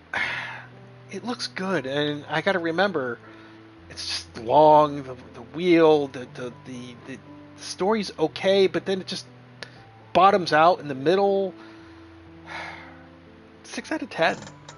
Yeah, you're more generous than me. I gave it a 5. But the thing is, I played it to the end, so I you know what? 5 out of 10. I'm gonna give it a 5 out of 10. It really is a 5 out of 10 because the work into it was masterful. If it was shorter, it would be a great game, but it isn't. It's not. So one game I haven't finished, so I'm going to give it an incomplete because I can't give it a rating, but you can. Prey. Oh, Prey's a 9 out of 10. You should play it. It's so good. Oh, it's so good. Poptart didn't heed my advice, and I gave it to him as a gift because I knew he would think he would be great. No. And I was interested in playing it. It is literally the best example of the guys who make the Dishonored series were because I'm going to tell you this right now. I'm not going to make anybody ever play Deathloop. Deathloop is not a 10 out of 10. Do not let anybody lie to you. Play the DLC for Prey. Just play the DLC for Prey. Deathloop is like an 8 out of 10. Maybe a 7 out of 10 if you want to be generous. It's still good. It plays well. I understand. I'm going to tell you right now, and this is a hot take, and I don't care if anybody says it. The only reason it's a 10 out of 10 is because it was the only thing that came out during the pandemic, and the 2 main actors are black. Now, I'm going to give major props. The 2 main voice actors who played that role nailed it. I'm giving them that. They were excellent. Excellent voice acting. So good. But that can't carry the whole game, which is just Groundhog's Day. That's what I heard. It's just Groundhog's Day. The voice acting is great. Like, it's really good. It's very Dishonored levels. And I applaud them for picking, going outside the box and picking, instead of the standard white guy running it. But, and at first everyone's like, oh, well, it's not going to be a good game. No, the voice actor nailed it. Like, he did a great job. Like, but it's not a 10 out of 10. Just because you did that and you've signaled doesn't mean it's great. It's a good game. It's not a great game. So, Deathloop is an 8. But Prey's a 9. Prey is excellent. So good. Yeah, I didn't play it on easy. And even if you play it on easy, you need to make sure... You have to fail first to figure out how the game works. Then you play it a second time and go, okay, now I know what I'm doing wrong. And you replay it and you know. And when you play it then, it's really fun. Because once you get past the beginning where you know you need to be saving certain resources, doing certain things, you can ad-lib easier at the end of the game, where the game starts like throwing everything in the kitchen sink at you. Yeah, it's a 9 out of 10. Like, I got it for PS4 when it first came out, and I was just like Poptart. I can't believe I fucked this up. Then I replayed it on easy, and then I kind of knew what I was doing, and it was like, oh, this is great. Yeah, and I didn't listen because I thought the DOT were making fun of me, and that's why I played it on normal. And that's where my problem was. Okay, so next one, Resident Evil 7. I didn't like Resident Evil 7 as many as everybody else did. I thought it was good. It's an 8 out of 10 for me. 8 out of 10. What was its pros for you? Its pros were safe survival horror for Resident Evil. And your cons? Cons, it did its own Resident Evil thing. First off, I don't like first person survival horror. Yeah. I just I knew you were going to say that. There's an immediate con for me right off the bat. I don't like it. I respect them, what they did. 2 is that it devolved right back into the same Resident Evil standard where they go, okay, we're done being stealthy after the puzzle section, and now we're just going to give you a machine gun and say go. And they did, and they said that's the end of the game. Here's a machine gun, murder everything. And I'm like, have you not evolved past this? But then again, I'm like, I mean, it's still Resident Evil. They give you a machine gun at the end of every game. And then you get, they didn't give me a rocket launcher at the end of the game, which pissed me off. They gave me a Magnum, which saddened me. I was expecting the rocket launcher, because you always get a rocket launcher at the end of a Resident Evil game. That's just how it works. There's always a rocket launcher of some way, shape, and form. It's a trope that they have to do. They have to do it. Everything blows up, and you get a rocket launcher. That's how it works. And they gave me a Magnum. It's not a Resident Evil. It wasn't the same. It's not a Resident Evil game unless they give you those things. They have to happen. It's not a Resident Evil unless everything blows up and there's a rocket launcher, which Village did. Thank God. Yes. All right, so Resident Evil 7 for me. And you're saying, wait a minute, didn't you play other ones? Yes, but I didn't play them in order. I have no problem with first-person survival horror. So, yeah, because we know we made you. We're not going to review the Outlast games. We already know your opinion on those. Oh God, they're coming up though. They're coming up. They're coming up because I had to play them in the DLC for them. I'm not going to lie. Yeah, that was. I think out of all the games, that was the ultimate torture. Was the Outlast series. Resident Evil 7. I actually was hesitant to play this. When Dragon says that they gave Prey as a gift, because I thought they would like it. That was my gift. My torture was supposed to be Resident Evil 7.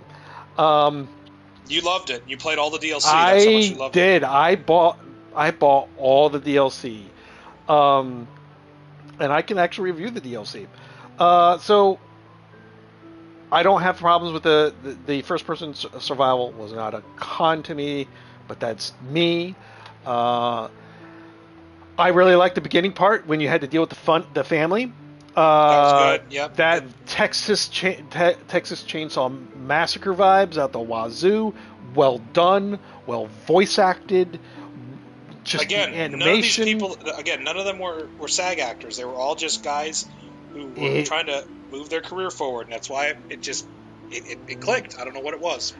It had that nice claustrophobic especially when you're in their house.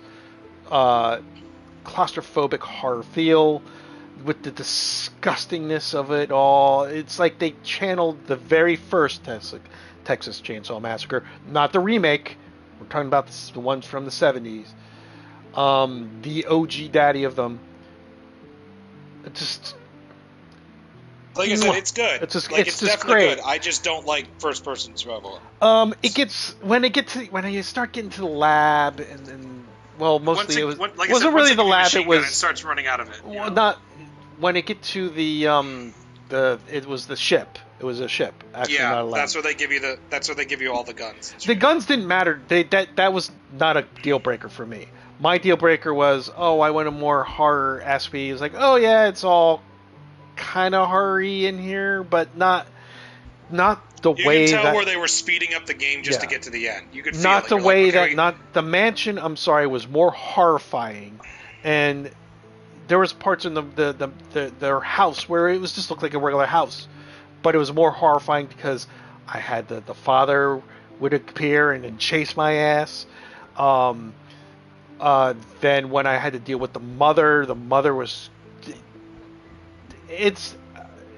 The son had probably the weakest part out of it.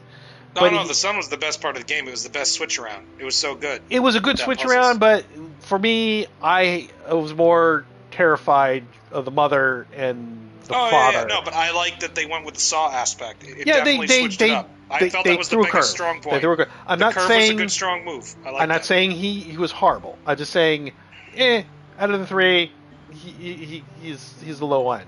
If they hadn't had that, it would have definitely become a very much, hey, we're just ripping off PT. And when they switched that up to do the puzzles and go old school Resident Evil, I thought that was its strongest point, was because it didn't just play the one trick pony. It said, yeah, we're still going to do the one trick pony. And I should also preface it up. I'll have to preface my review. I did not use a guide but there was times when I got knocked for having to use a guide. Yeah. That's But because it's a very simple game. the puzzles are challenging, but not Tormented Souls obtuse. No. They're not impossible. You can figure them out. You can figure them out. Like I said, when it gets to the ship, it kind of loses some loses heart. A lot of muster once it loses an edge. But then again, it's a rush to get to the end at that point because they've literally blown all their steam on the good shit. Resident Evil games, it seems like, oh, you start they all this, do that. You start this thing, oh, and then there's a secret lab. Even though the ship wasn't really a secret lab per se, because I don't want to spoil the story, but they were on the ship and something happens, and that's really the way the ship is. If you ever play it, I say buy it. It's good. 7. You can get it for cheap now. It's definitely a good game. It's the cons. It rushes its story too much at the end. That's my biggest problem. Once, like you said, for me, my con is once you get out of the family house and you take care of all 3 of the family members, it kind of starts losing steam. It does switch you up for a bit with the main character, Ethan, with his wife for a bit, and it really, that's kind of where her section really didn't. I mean, it filled in plot issues, but I'm like, at that point, I was like, even though Ethan was like pretty much, he's a cipher, he's basically the everyman, but the story still was neat. It still has the weird Resident Evil what the fuckness about it that you could make theses and still not figure out what the fuck's going on and what the fuck Umbrella is all about. So for the base game, I can't give it a 10, but it's getting a 9 out of 10, and a recommendation from me. I would recommend it. Yeah, I bought the DLC, and I'm gonna go over the DLC. I forgot what the one was called. The one with Chris Redfield was. The weakest not the hero, yeah. Yeah, not the hero. It's Chris Redfield. I didn't really feel all that threatened too much. Granted, he's not like he was in Resident Evil 8. Bless you. But it's okay. It fills in some more gaps that might help you explain with 8. Not really, actually. Now that I'm thinking about it, his character model looked kind of weird. He definitely was not a refrigerator anymore, so he's not going to be punching boulders anytime soon. It's okay. I mean, you have more access to weaponry, so it's not, and you're not all that. The puzzles are good. It's short. I mean, it's DLC. The story, I could give 2 shits about. So, out of DLC, I'll give it a 6 out of 10. You could skip it though. It's not all that needed. It does fill in some plot elements. So if you really want to get the plot of all of Resident Evil 7, go for it. But I would skip it. The end is let's see here, 7. Because let's see what's my next one here. Hold on. Let's say Resident 7. End of Zoe. Okay. I'm going to recommend End of Zoe because of the story. Because the way the base game ends in 7, especially if you make a certain decision, leads into End of Zoe. So it is, if you want to know what happens to a certain character, you need to get, bless you, End of Zoe. I'm going to say I like the story. I like the aspect of the fact that you're playing. I think it's Frank is his name in the brother of the dad. Yeah. Your brother of the dad. And the fact that his wholeheartedness is saving his, it's not his daughter, it's his niece. He really wants to save his niece. You definitely get a vibe that him and his brother did not, even before his brother turned weird because of certain things, and that probably just made it even more. They didn't get along, but he loved his niece. I hated the combat system. He's playing Queensberry Rules Punchin'. That is your base fall to combat system in the end of Zoe. He gets like spears and some other things, but I really didn't like his fight. It makes it makes specifically the end fight kind of annoying. Story-wise, it's very good. I'll give this one, End of Zoe, I would give it a 7 out of 10 and a recommend. What? I'm giving End of Zoe a 7 out of 10 and a recommend.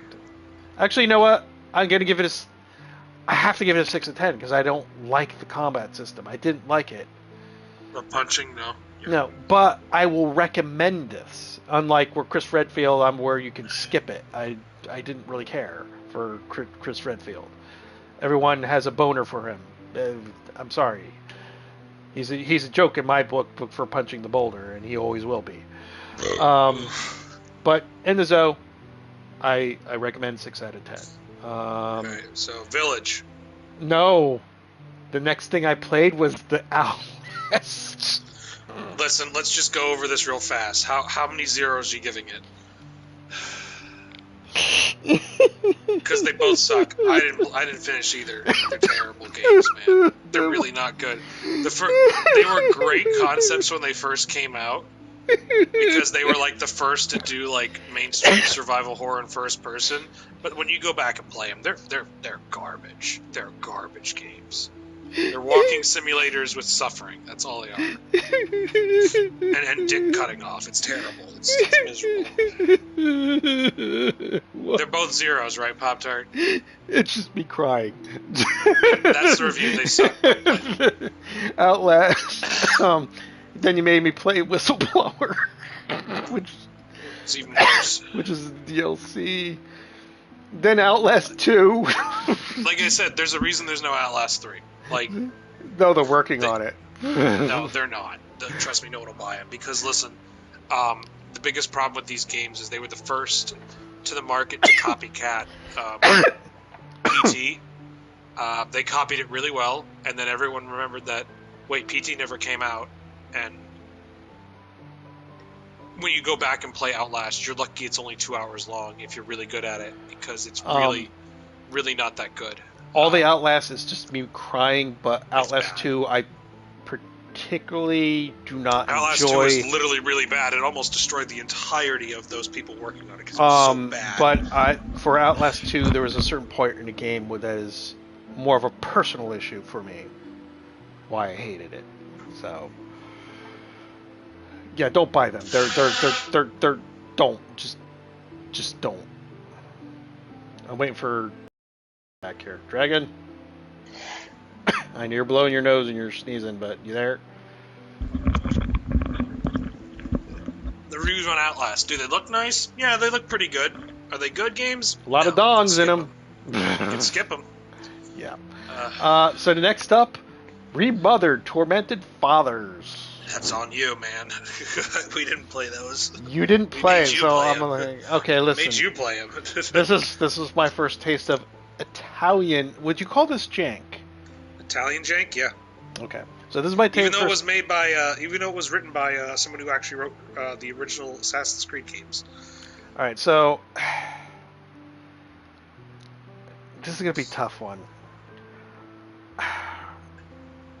It feels like you liked it but hated it at the same time. I kind of, because the puzzles,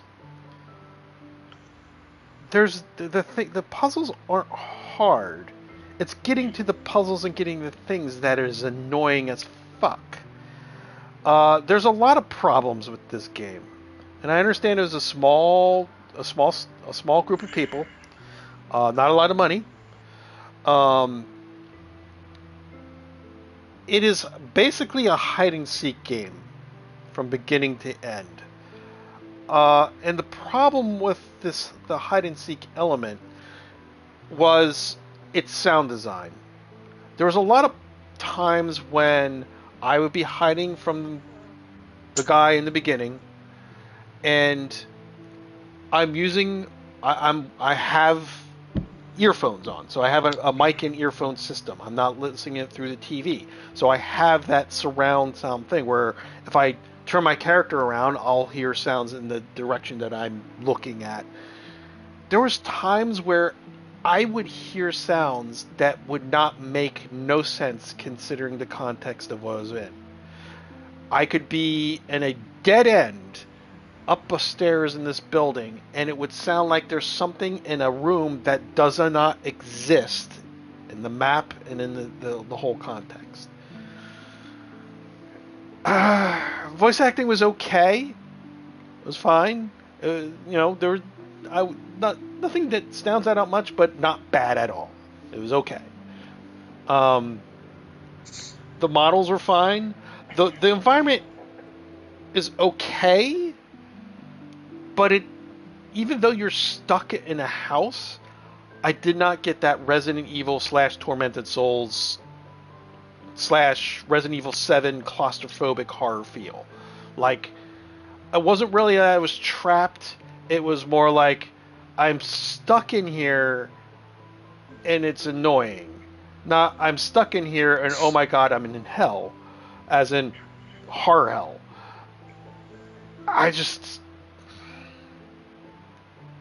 The story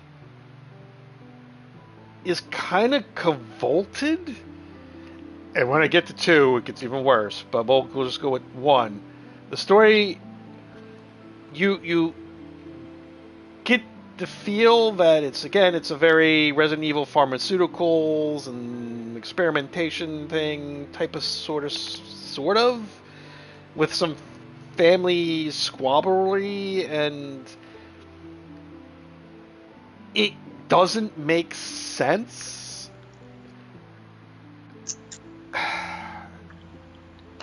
I mean, when you look at the screen when you load it up, and if you go to our channel, that's generally what you will see when I've played it. The animation and stuff is okay. It's good. Oh, also the fact that you don't get to fight back. I don't like that. I hated that mechanic.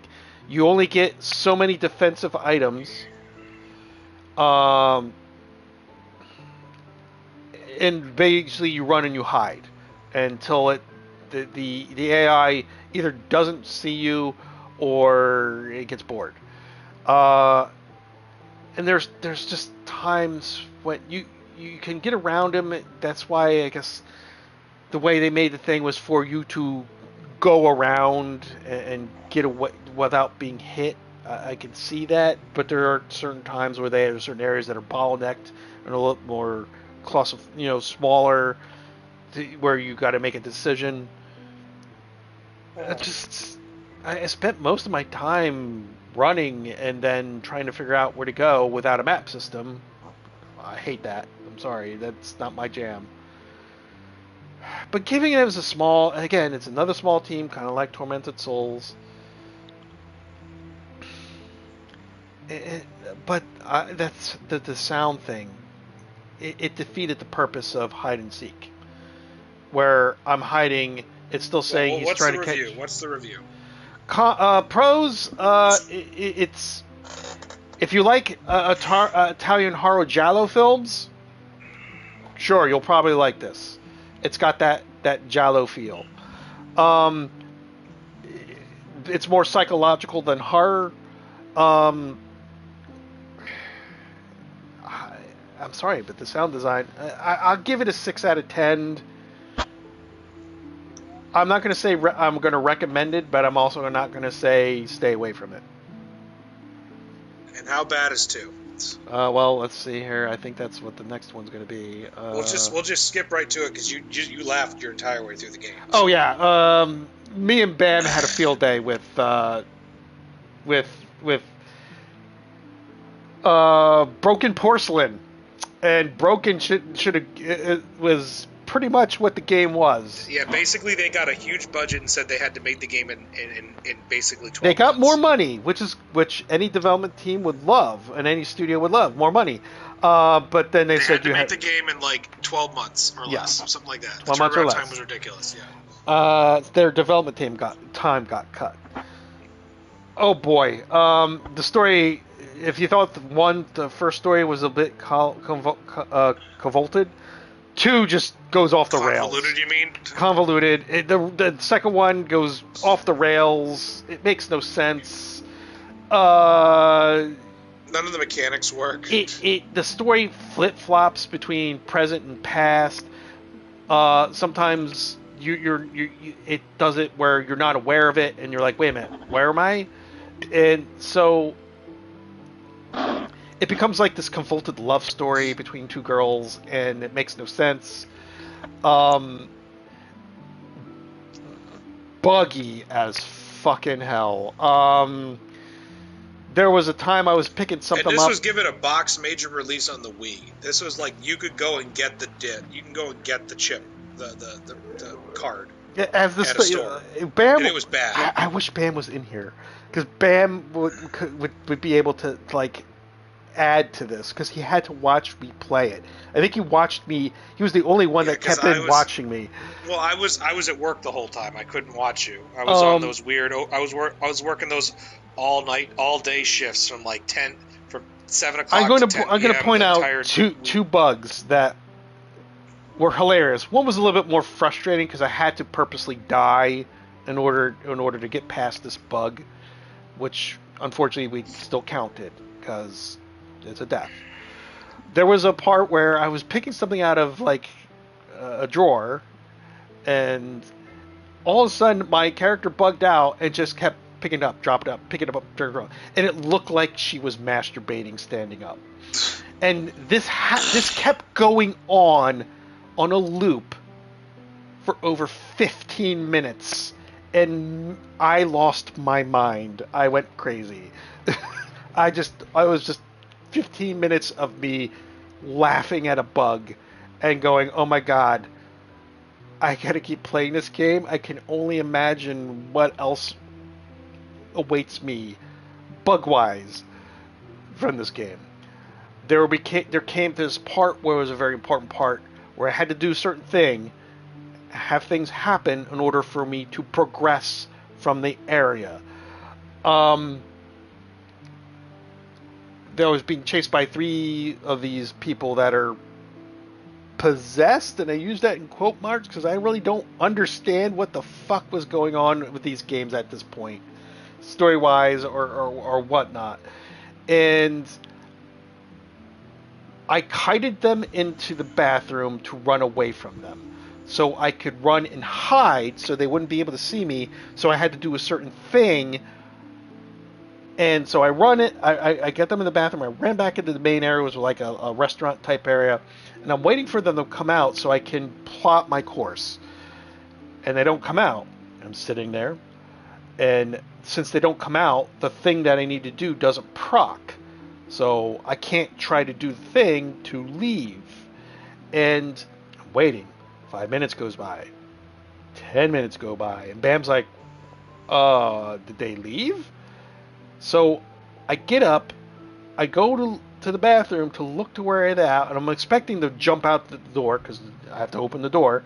They don't jump out. And then I go in. And I go to see where they went. All 3 of them are stuck in a bathroom stall where I had left them, and they are just walking around in circles. And they can't. I've even opened the bathroom stall, and I'm sitting there right in front of them, and they just keep walking in circles. Oh my god. You get a weapon that's like this nail gun, and you don't have to worry about ammo. She doesn't even reload. It just keeps shooting.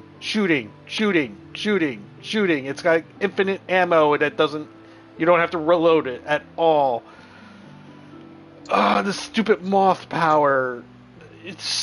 And then the ending is like, fuck it, I'm gonna spoil it.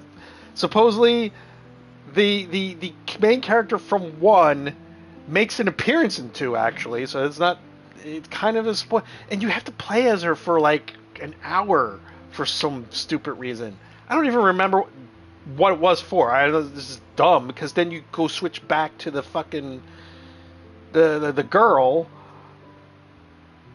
who's you actually. The girl is the first girl from the first one, except she was like gets Moth's powers or something, and the girl that in the past when you're there you're starting a relationship with, because they kind of like fall in love, except she disappears. I don't know how. I don't know why.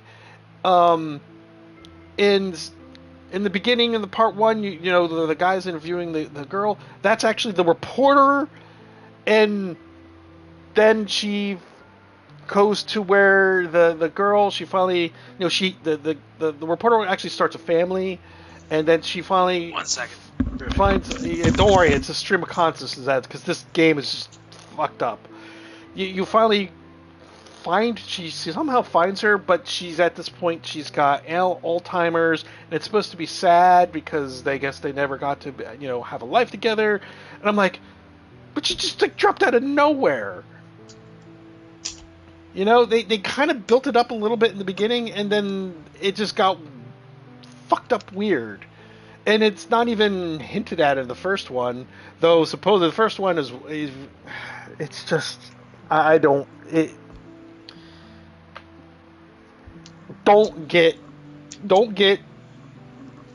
please do not get remothered broken porcelain. Just don't. The game is broken. It's got too many bugs. The start screen looks beautiful, and then you play the game, and it's like, ugh. And it's almost like they copy pasted the original Mansion. So Sorry, I have to plug my controller in now. So there's not even. Just don't get fucking broken porcelain. It's broken. It's broken. It's in the title. And the story is too convoluted to make any sense. Convoluted. And the second one, they start this thing of it's supposed to be like supposedly a love story, but then they drop the ball so many different ways, and it's supposed to give you like that Oscar feel thing at the end, because it was they didn't get to do, it was like a love that never got to be because of reasons, and I still don't even remember what happened to the girl. She still lives, the one that you grew up with in the orphanage, but it doesn't go into details exactly what her life was or anything like that, and why they couldn't get together after they escaped the orphanage. It's just horrible. Don't get it. If you're the first one has a Giallo feel to it. If you're into Giallo, get it. If not, I can't recommend it. The first one, but I'm not going to persuade you for not, if you just want to check it out. But definitely don't get Broken Porcelain. It is a broken, horrible game. Resident Evil Origins RE1. That was actually the next game that I played. You want me to give it real fast for you? You do it. Yes, go. 10 out of 10. Best survival horror game. The reason why, basically, Shinji Mikami revamped his original design. They added new things. The graphics hold up from literally 11 years ago. Actually, 21 years ago. This game came out in 2001. It still looks good. My God, it's aged like fucking fine wine. The gameplay with the update from the reason they did it, where you actually have the Devil May Cry controls, makes it so that anybody can access it. The game is not long. The game comes bundled with Origins, with Zero, which is not as good, but still an okay game. the update for the graphics for 4K and HD is excellent. It's a 10 out of 10. The game was already a 10 out of 10. It was literally the epitome of the original survival horror games, and literally everyone since then, if they're going back to try to do that style of game, has been trying to top it, and nobody has. Literally, games that have come out with better graphics, better engines, still cannot produce what Resident Evil 2001 Remake or the RE Remake have done on CRT televisions from 2001. I'm sorry. That is literally the godfather of the original survival horror games. You can't top it. People have tried, and they can't. The only thing that comes close to it is Silent Hill 2, and that literally came out the same year. Same year. Not same week, but same year. Resident Evil 1 Remake, and its HD remake is good. I'll make mine... It's a 10 out of 10. I'll make mine kind of short and sweet, too. I never played the first one. I watched my bro sort of play it. I mean, it's the one thing of watching another person play it, at least at that time, to actually playing it yourself so you get a feel. So I can't give that type of a review on the feel or how it graphically looked, because I would watch him play it like maybe for like 5-10 minutes straight, and then I would do something else. But if I would just play it as someone who just played it for the very first time, and granted I played Origins with all the better graphics and everything, and in engines and stuff like that, I hated the game. I hate the tank controls with a passion. I didn't enjoy it. Again, the puzzles were not hard. Getting around the mansion, and I even had a guide. I was still getting lost. I never finished my Chris Redfield playthrough. I did Jill, and what was we calling her? Stone Cold Bitch. Yeah, Stone Cold Bitch, because you did the speed run first. Yeah, I did the speed run. I did the Stone Cold Bitch run. You let everybody die. Yes, everyone died.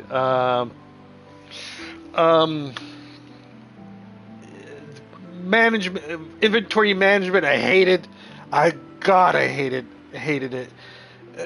Even in 7, that was another thing I didn't enjoy. Inventory management, I'm sorry, I hate it. That was another con for 7. But it's the granddaddy. It's the one that coined the term survival horror. And it revamped itself, and it outdid itself. Yep. Like, the Crimson Heads were a great addition.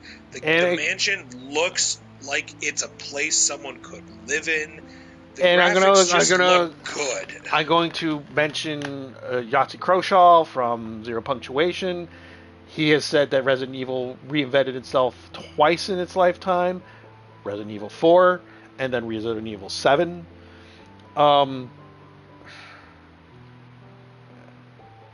I'm, as someone who doesn't enjoy survival horror games, I'm going to give it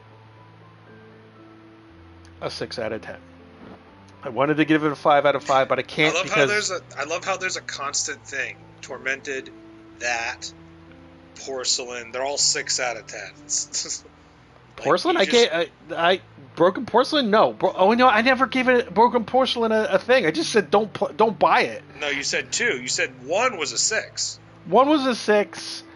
But 2, so I didn't even give it. I didn't give it 2. It's a 0. It's terrible. Don't buy it. Don't buy it. No, I'm gonna give it 2 out of 10 because it's not Outlast. It's not the Outlast series. But no, there seems to be a pattern for my reviews. Where your limit is, which is with tank controls and old school survival horror. It's a 6. Like, you don't enjoy it. So that's your baseline. We know what it is now. All right. Okay. Let's see what the next game is. I think it was already. You never played 0, which you would have hated even more than the last one. So. Is that the one on the train? Yeah, you would have hated it more. It's not as good as 1 is. It's kind of annoying, actually. I've watched you play that one. Hold on, I'm trying to find the next. Because it looks like there's a big gap of Super Evil Poptarts versus. There's us trying to play Borderlands 3. That was bad. Oh goddamn, is it over yet? Stream. Borderlands 3. Just go back and play 2. Just play 2. Just play The 2. DLC, specifically Tiny Tina's Salt and Dragon Keep. There's a reason they sold it separately, because they needed to make it sure that it was not considered Borderlands 3. That's how bad it was. That's how bad Borderlands 3 left a taste in everyone's mouth. Yes. Yeah. That they literally had to sell it as its own separate thing, as its own separate game. Well, also, I think they used didn't they? No, I think. Oh God, there's the next game after Resident Evil 1 Origins was Broken Porcelain. Well, there you go. Oh my. Well, what was the next one after that? Wasn't it Village? Cold Fear. You never finished it, and I never finished it. It was mostly because it was hard to get it to run and hard to get it to record. So I mean, it looks like it's an okay game. Either it was hard to get it to run itself, or even getting the control scheme to work, because you had to. I feel like to it would have been an okay something. game if you played it on console back in the day. Like it would have been fun. If I were to give it a review, and it's an incomplete review, because I didn't beat it, because I just stopped trying to. I was more frustrated. Was trying to hybrid 2 different gameplay styles before Resident Evil 4 even came out. Again, this came out before Resident Evil 4 changed the landscape. This was trying to do something new, and it got the over the shoulder right. Like it guessed right. It guessed right. Like they were in the arc of what Resident Evil was trying to do. So I can give them credit that if that game had taken off and Resident Evil 4 hadn't come out like a month, like 2 weeks later. Yeah, that was his problem. It would have. It probably would have set this. It would have been a standard bearer. Like it definitely changed how things worked. I mean But it couldn't get away from that fixed camera angle though. It just couldn't. Oh, actually, you know what? The next game wasn't Cold Fear. It was Resident Evil 2 remake. Well, what's your thought on that? You watched me play it originally. You came over and we did the blind playthrough with me playing, and then you played it afterwards. And I think I played it as Claire first. Because I played it as Leon. Yeah, I played it as Claire. All right, so. I played both, and I've beaten it on the hardest difficulty. I think I did Leon. Did I do Leon? I don't think you did. I don't think I did. Granted, I didn't play the original Resident Evil 2. I have seen some people play it. I believe it or not, as much as I hate tank controls, for some reason I didn't feel as punished by them in the remake. They really weren't. They were. It plays like Resident Evil 4. And 5 and 6. I don't enjoy it. I hate the management system.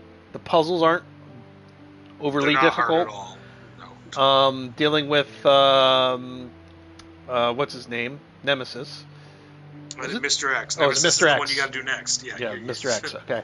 Mr. X was challenging.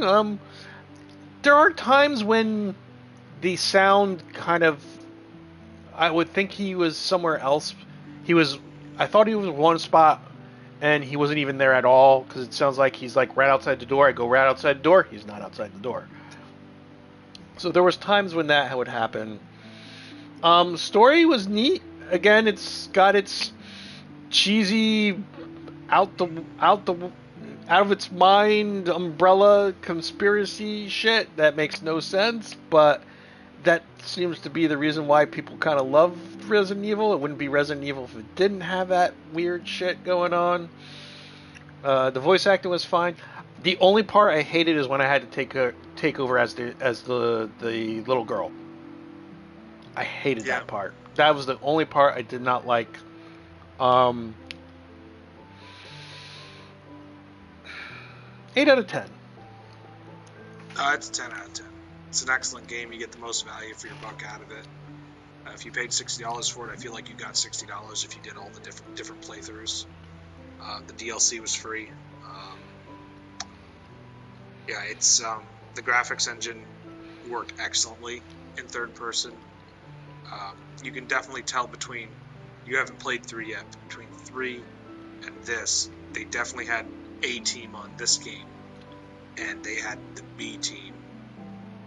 Actually, I feel like they had the C team on 3, because the A team and the B team were working on Village. And 3 was kind of like, should have been DLC'd at 2. It feels like it when you play it. It feels like 3 should have been DLC. And I got 3 when it first came out, and I literally streamed me playing it from start to finish.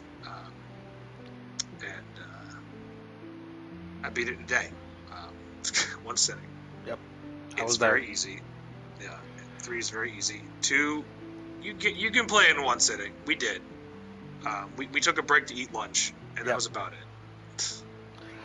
Cold Fear, real quick, I'm going to give it a 4 out of 10. Imagining if I was playing it back when it had released. Yeah, I think when people said, "Oh, Resident Evil 2 doesn't deserve a 10 out of 10," it does, because if you compare it to everything else that's come out that they've been given 10s, I'm gonna be straight fucking out of it. I have enjoyed Resident Evil 2. I'm going back right now, and play Resident Evil 2 and have more fucking fun than playing the 10 out of 10. Well, I'll even give it one other thing. 10 out of 10, of course, is a definite recommend for you. 8 out of 10, and I would recommend you get to the Resident Evil 2 remake. Oh, it's good. It's very good. The gameplay itself is just solid. The graphics are excellent. Cold Fear, what would you give it if you had imagined you had bought it back in the day? It's really not that good. Okay. Next one was indeed Super Evil Poptarts versus Resident Evil Village. I beat this before you. Again, I don't like first-person survival. Yeah. So, what are you going to give it? What's your pros and cons? One, we know what your major pro is. It's first person. The major con. The major pro is they started going outside the box with guns. The FR2 rifle, what you get when you fight Dami Mami, that's pretty good. Yeah. That is exactly how that's what I used. French FR2 looks like. It's exactly how it functions. It is basically a French MAS 36 from 1936, upgraded into a sniper rifle, because the French don't throw things away; they just make them into new things. And it's excellent. I love that they and the reloads where he was keeping magazines instead of throwing them away like every other game does. He was retaining all the magazines. Like, yeah, that means when you said I got some training, I'm like, yeah, magazine retention. There's some training when it comes to gun shooting. You don't throw your magazines away. You keep them because they're expensive, and you can reload them. Like, you know, small things like that they definitely took advice from. And then it made the mistake of blowing its load in the first two people. Like, Dami Mami, whoa, this is good, this is great. And then you get to the puppet person, wow, this is fantastic. And then it's like, the rest of the game. Like, you ran out of shit to do. Literally, what I recommended, what I told somebody was that Resident Evil Village was its own thing. It started doing some Resident Evil 4 stuff in the beginning, where they did the village thing, and then everyone runs away. And I'm like, okay, well, whatever, that's a cool callback.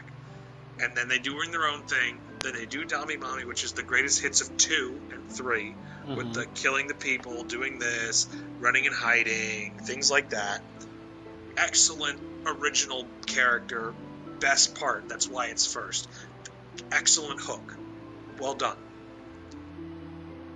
Then the puppet one harkens back to 7, and the running and hiding, and the running away. Excellent. Not a lot of combat, still really good. And then they just did the greatest hits of Resident Evil 4 again.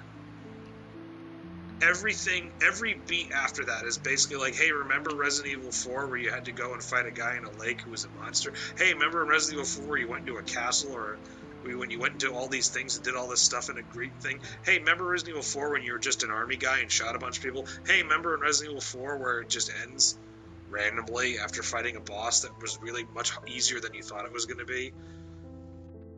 And that was it. Like, it just started just playing Resident Evil greatest hits after that. Like, I like that they tried to add side quests and things like that, but it just boiled down to Resident Evil greatest hits after the first 2 things. So after the first 4 hours of the game, it is just rehash shit in first person. Like, it's different, but it isn't. Like, it's very much like, hey, remember when we were really good at this stuff and it was unique? Now it's not.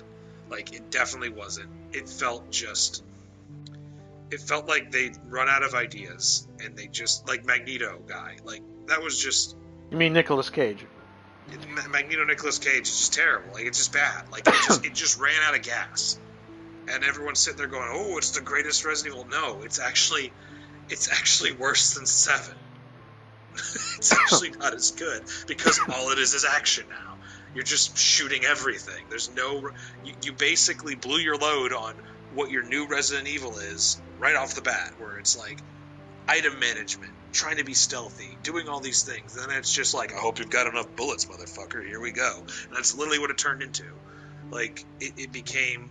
It felt like 6 after that, where I was just knowing I had enough ammo to get through a situation. And in the end was just murder everything with an AK for some reason. All right, so those are 7 out of 10. 7 out of 10. Yeah. All right, so I have It starts to admit, off great, ends terrible. after going through 7, I was looking forward to 8. It says something when I'm looking forward to playing a survival horror game, because it just doesn't happen. But I liked 7, and like I said, I tended to enjoy the DLC. Yeah, the Chris Field one, but I liked the There's end a of reason Zoe. why Village hasn't gotten Yeah, any DLC. I like the end It's of not Zoe. that good. I struggled through. I dealt with the, and I can't really say the punching mechanic was horrible in itself, because they were trying something different. It's better if they try to something different.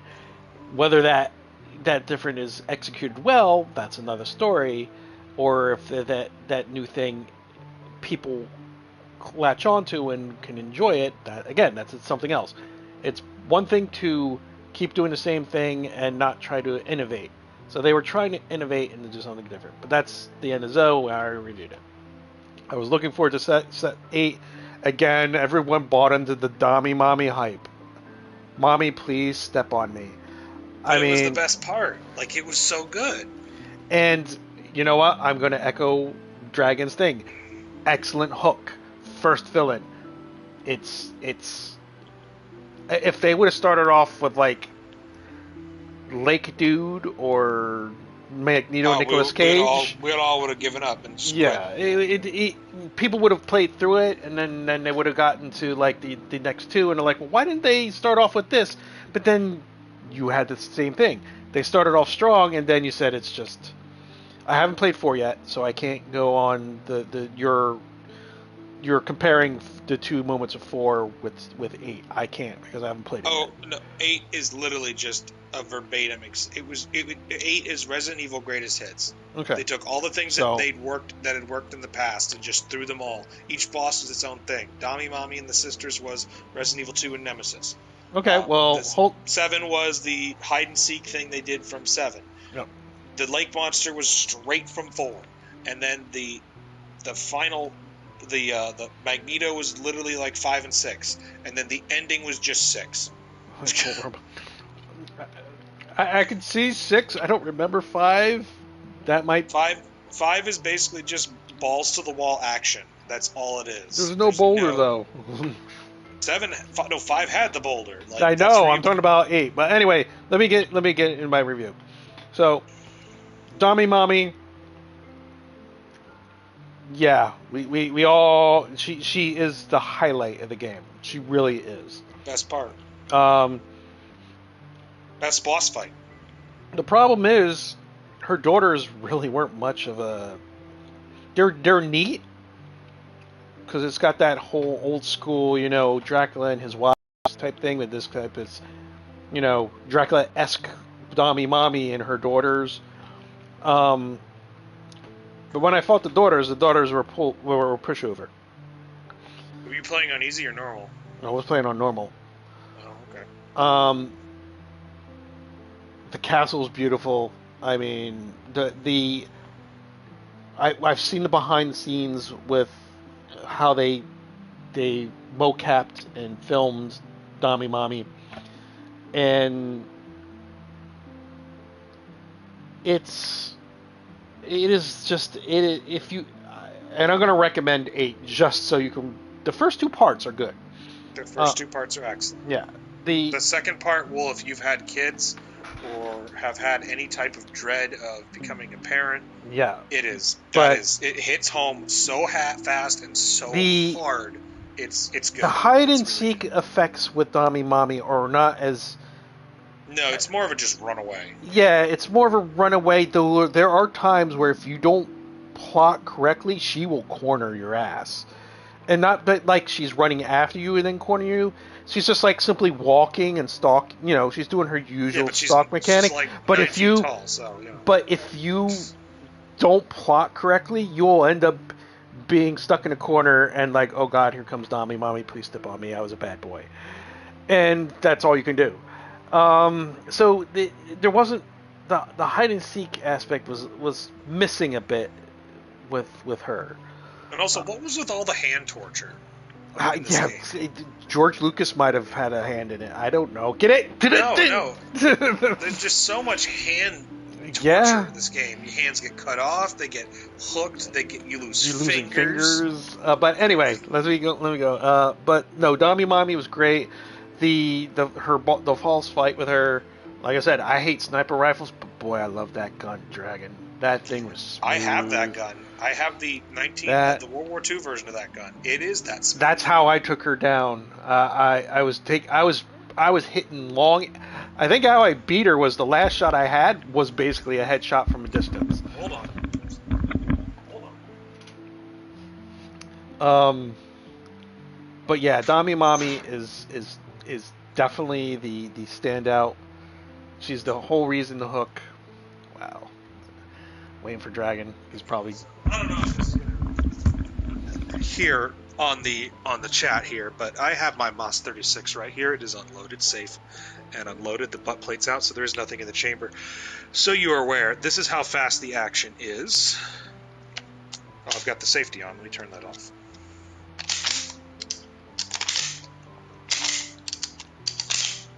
That's how quick it is. Yeah. It's fast. It's fast, and it's a turn bolt where you can actually move it with your palm and just your pinky. That's how loose it is. It's a quick, and then the trigger's quick. Yep. And now that scope changes a little bit. Put the safety back on. Now the original French MOS 36 is a little different. What they don't have in that, which I would have liked to have had as an add-on, is that even the sniper rifle French had this like weird like tiny bayonet on the front that hides in the barrel socket next to it, and it actually like folds into itself, and you can put it away in there. That's actually on that rifle for some reason. The bayonet still, even though it was a Cold War rifle. But the MOS 36 was literally the French rifle that should have been in production, but the French were too stupid and didn't bother to put it into production until 36, and they only made 100,000 of them, and they had a 1.5 million man army, so nobody had the gun. All right. So well, it's a good rifle, and it was cool to have that in the game. So. Yep. Well, let me keep going on my review here of 8. Anyway, Put it away back in the safe. he's putting away his gun. And it's a historical gun, people. So just so you know,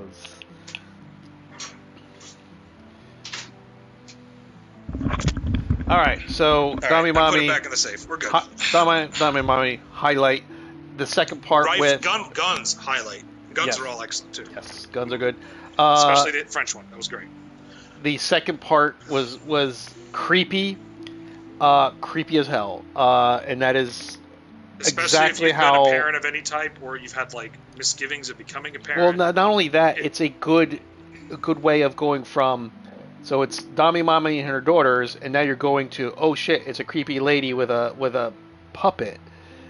And it's about your kid, and it's like it's the same. It's the existential dread that all parents who are first-time parents have of like, what am I supposed to do? Yep. The idea being the baby being this big thing that is. Oh god, that will engulf you. Oh god, yeah. Like it's this feeling of what am I gonna do? How am I ready for this? Like it's the existential crisis, and I think, especially since it's coming from a Japanese developer, where the existential crisis in Japan specifically is they don't have time for children, which is why their birth rate's so low. So a lot of them are just choosing not to have children. So it hits doubly hard for the Japanese audience. Japanese need to change their culture. No, their culture is everyone's working themselves to death. That part is what they need to change. Is their work it's the same culture. thing here in America. it also hits pretty hard to American culture, where like the millennial age is becoming the Japanese culture, where we're working ourselves to death for, Nothing. keeping everybody else for nothing. So yeah, it hits hard for the millennials and up as well. That existential dread of, do I bring a child into this world? I can barely keep me alive, kind of a thing. Yeah, I wouldn't even say it's just the millennials. I would even say Gen X still has that problem. But it's definitely prevalent. It's probably the best. All right, but let me get on my review. Like I said, I feel like it's the best outside of the game moment that the game has. Yes.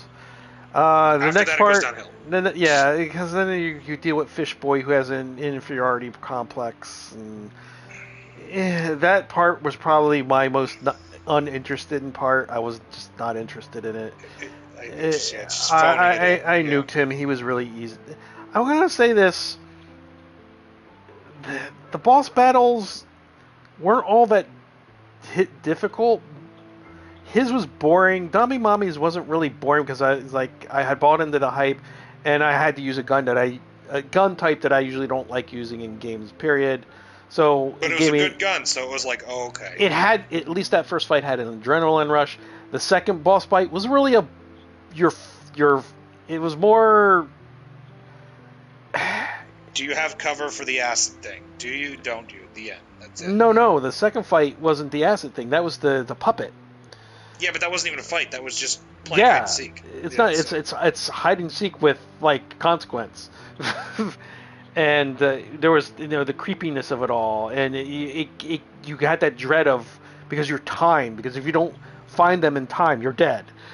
So yeah, the second boss fight was good. The third one I was like, here, and listen, as much as the boss fight at the end was okay. I enjoyed the actor who was doing Magneto, Nicolas Cage. Oh, he was having too much fun.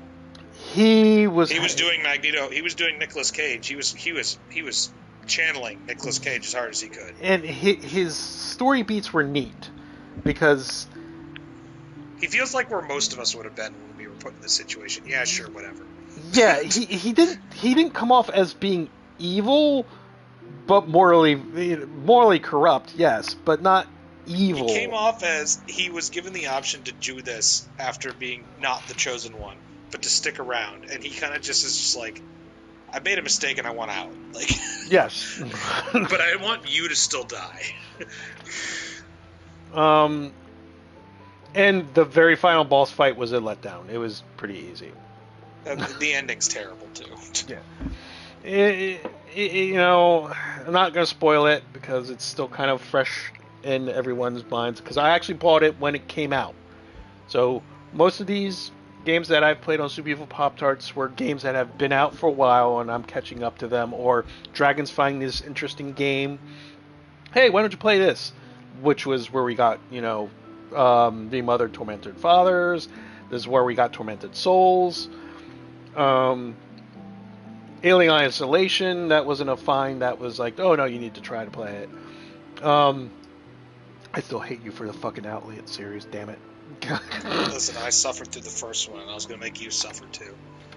You made me suffer through the first one, the DLC, and the second one. Well, you got the DLC for free. That was different. You bought the bundle that had all of them. That was your fault. It doesn't matter. You still made me play it. You son of a bitch. God. Cons. You had to play Chris Redfield, which made his section had so boring. It was boring because I did not feel I was in any danger of dying. I think the only reason I failed on once is because I had to figure out how to use that fucking death from above laser thing. It was trying to figure that out, and it was more of me dying because I hadn't figured the mechanic out quite. The Chris Redfield part was boring, and actually that part kind of, I forgot where that part jumped at, but it kind of took the sails out of the story a bit. As you know, the twist wasn't that good. Yeah, the twist, it really wasn't. And then you see the ending, and I'm not going to give it away, but kind of sad, but it was okay, you know. I really hope they don't go any further. I really hope they just call it quits there and just be done. Probably not. It's Capcom. They're going to come out with a game that's going to be really bonkers and crazy, and people will buy it, and they'll have like They'll have to revamp Resident Evil again. Yeah, it'll be one of the ones where it's like, okay, so Resident Evil's going downhill, but people buy it and they'll have conflicting opinions about it, or they'll be confused on how they really truly feel. That just seems to be how Resident Evil works trajectory-wise through its history. It hits it. Well, it's a little different this time because they're doing remakes now. Yeah. And here's what I'm going to say this because you're about to go into 3, and I think we've come full circle now. Yes. If you were to ask me right now to rate Resident Evil 3, it's not high.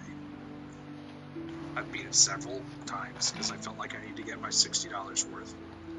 It is the weakest amongst the bunch when it comes to gameplay, but it is the strongest in story.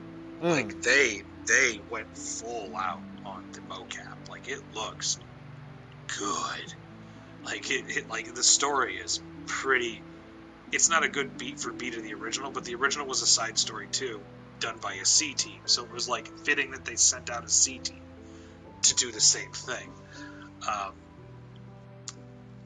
It's a 7 out of 10. It might even be a 6. It's so short. No, I can't review it just yet. We'll have to wait until I play it. For a first playthrough, it's still good. But for the idea of it being a repeat playthrough game, it just loses so much. Because you know what's coming. Like, all the jumps are fun in the first run, but after that, you're like, I know what's going to happen here. I'm pretty sure Dragon's going to make sure I play all the baseline Resident Evil games. And with Sony's State of Play, with 4 coming out... not until next year, though. Not till next year. I'm probably going to play 4 as it is now. It's still a great game. But mostly because a lot of people said it's campy as fuck. Oh, it's so funny. It's so stupid. I should you play won't like it. It's hard. You will scream at it and yell. Is it Dead Space hard? No, Dead Space is easier in comparison. Oh, so then it will actually be a challenge then. Yeah, a very good challenge. Platinum all of them. Platinum all of them. Because you can't platinum this one. Good luck trying to play on professional. No, I'm talking about Dead Space. Dead Space. Yeah, Resident Evil 4 is not an easy game for a person because again, all the improvements that these games have had over time, 4 doesn't have them. So it's like as bare bones of the over the shoulder as you can get. Yeah. All right, so we've been going on for quite a while. I think it is time to button this up here. Anyway, thank you for joining us. I've completed Tormented Souls. We did an impromptu review thing. We're going to try to do that now for every game that I play. And I will review it. If people in the party with me have played it, they'll review it. You know, we'll do a viewer review. If, like, say, Bam's in here and he's watching me play the whole game, and have him...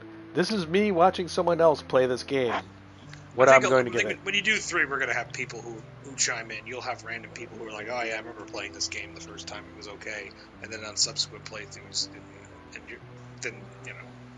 I haven't played any of the Resident Evil games a second time.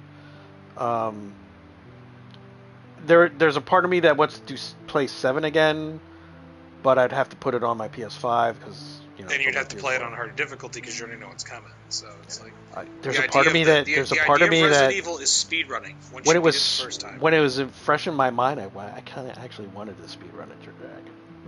Yeah, because that's the addiction. You want to do it as fast as you can because now you know what's coming. That tells you how much I liked 7, people.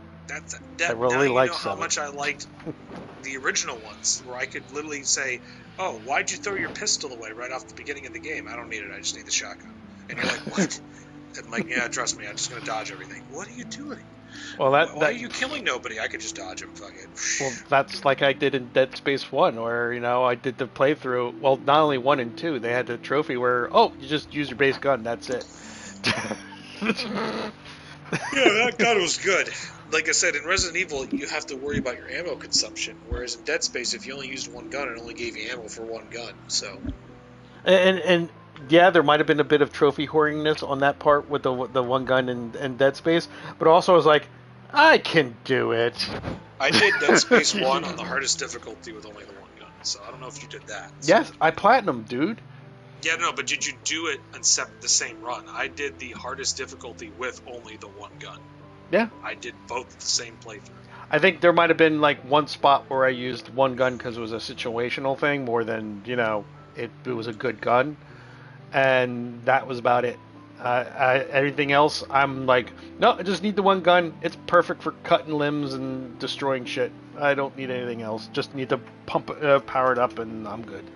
But anyway, congratulations, Chopper MTG. You are going to decide whether I play Daymare 1998 or Where is Martha after I play Resident Evil 3 Remastered. Next stream is Tuesday for Destiny Disappointment Tuesday. I've just played on Tuesdays now. I'm sorry. It's Destiny. I like it, it's but running out of content. I don't like its seasonal model. It doesn't have enough content to keep me playing it consistently. That's their problem, but that's a different It's stream. the same thing with all games like Warships. Like I'm like, eh. Yeah. Hell, fuck! I played the shit out of Destiny 1. There wasn't a day I was not playing Destiny 1. I'm having the problem lately now with Destiny 2. Anyway, that's a different one. So. That's I know I'm not the only one. That's a different stream though. So congratulations again, Chop Up MTG. I will message you and ask you which one I will be playing after Resident Evil 3. Next stream on Destiny Super Evil Poptarts, I will let you people know what I will be playing after Resident Evil 3. Which will be next Saturday. He plays Resident Evil 3. Yep, next Saturday. We're aiming for 9:30 p.m. Eastern Standard Time. So I'd like to thank Chopper MGT, who was in the party for a bit. Dragon King Soup. Before I actually go, I should get the particulars. If you enjoyed the stream, found it entertaining, educational, or silly or train wreck you just can't turn away from, please subscribe, hit the notification bell so you can get notifications when we're streaming. I believe you could still follow me here on the PlayStation 5. I know you can on the PlayStation 4. But if you follow me, you'll see whenever I'm playing a game or streaming in your dashboard feed, especially if you look at that particular game. You can also join us at our Discord. We also have a Facebook page called Space Canada. Send a request to join. 9 times out of 10 you'll get in. It's all about games, geek, greed, stupidity, and no real bullshit. We get that on a daily basis. You know what's even worse than that fucking Outlast series? You're underused. A severely underused Twitter page of Space Canada TV or PR Man. I am Emo McGillicuddy. I had to use that because I hadn't thought of the Outlast series in so fucking long. It does. And our PR Man, I am Emo McGillicuddy, my own Super Evil Poptarts, one word spelled out like my tag. Again, thank you, Chop, for joining, and Dragon King Soup, as always. Again, don't be lifting anything, buddy. I'm just sitting here. Trust me. Yep. I'll have a futon tomorrow. Download Final Fantasy 14. I don't want to play another stupid game. I already have World of Warships, alright? It's free. So is World of Warships. There's a lot of shit to do, trust me. Trust me, I have enough ships I have to play every day. My French bias is showing in that game, okay? Alright, we're good. Alright, my name is Super Evil Poptarts. As always, executive producer Taku Nefale Kitty. Remember, in space, no one can hear you apologize. Diabetes.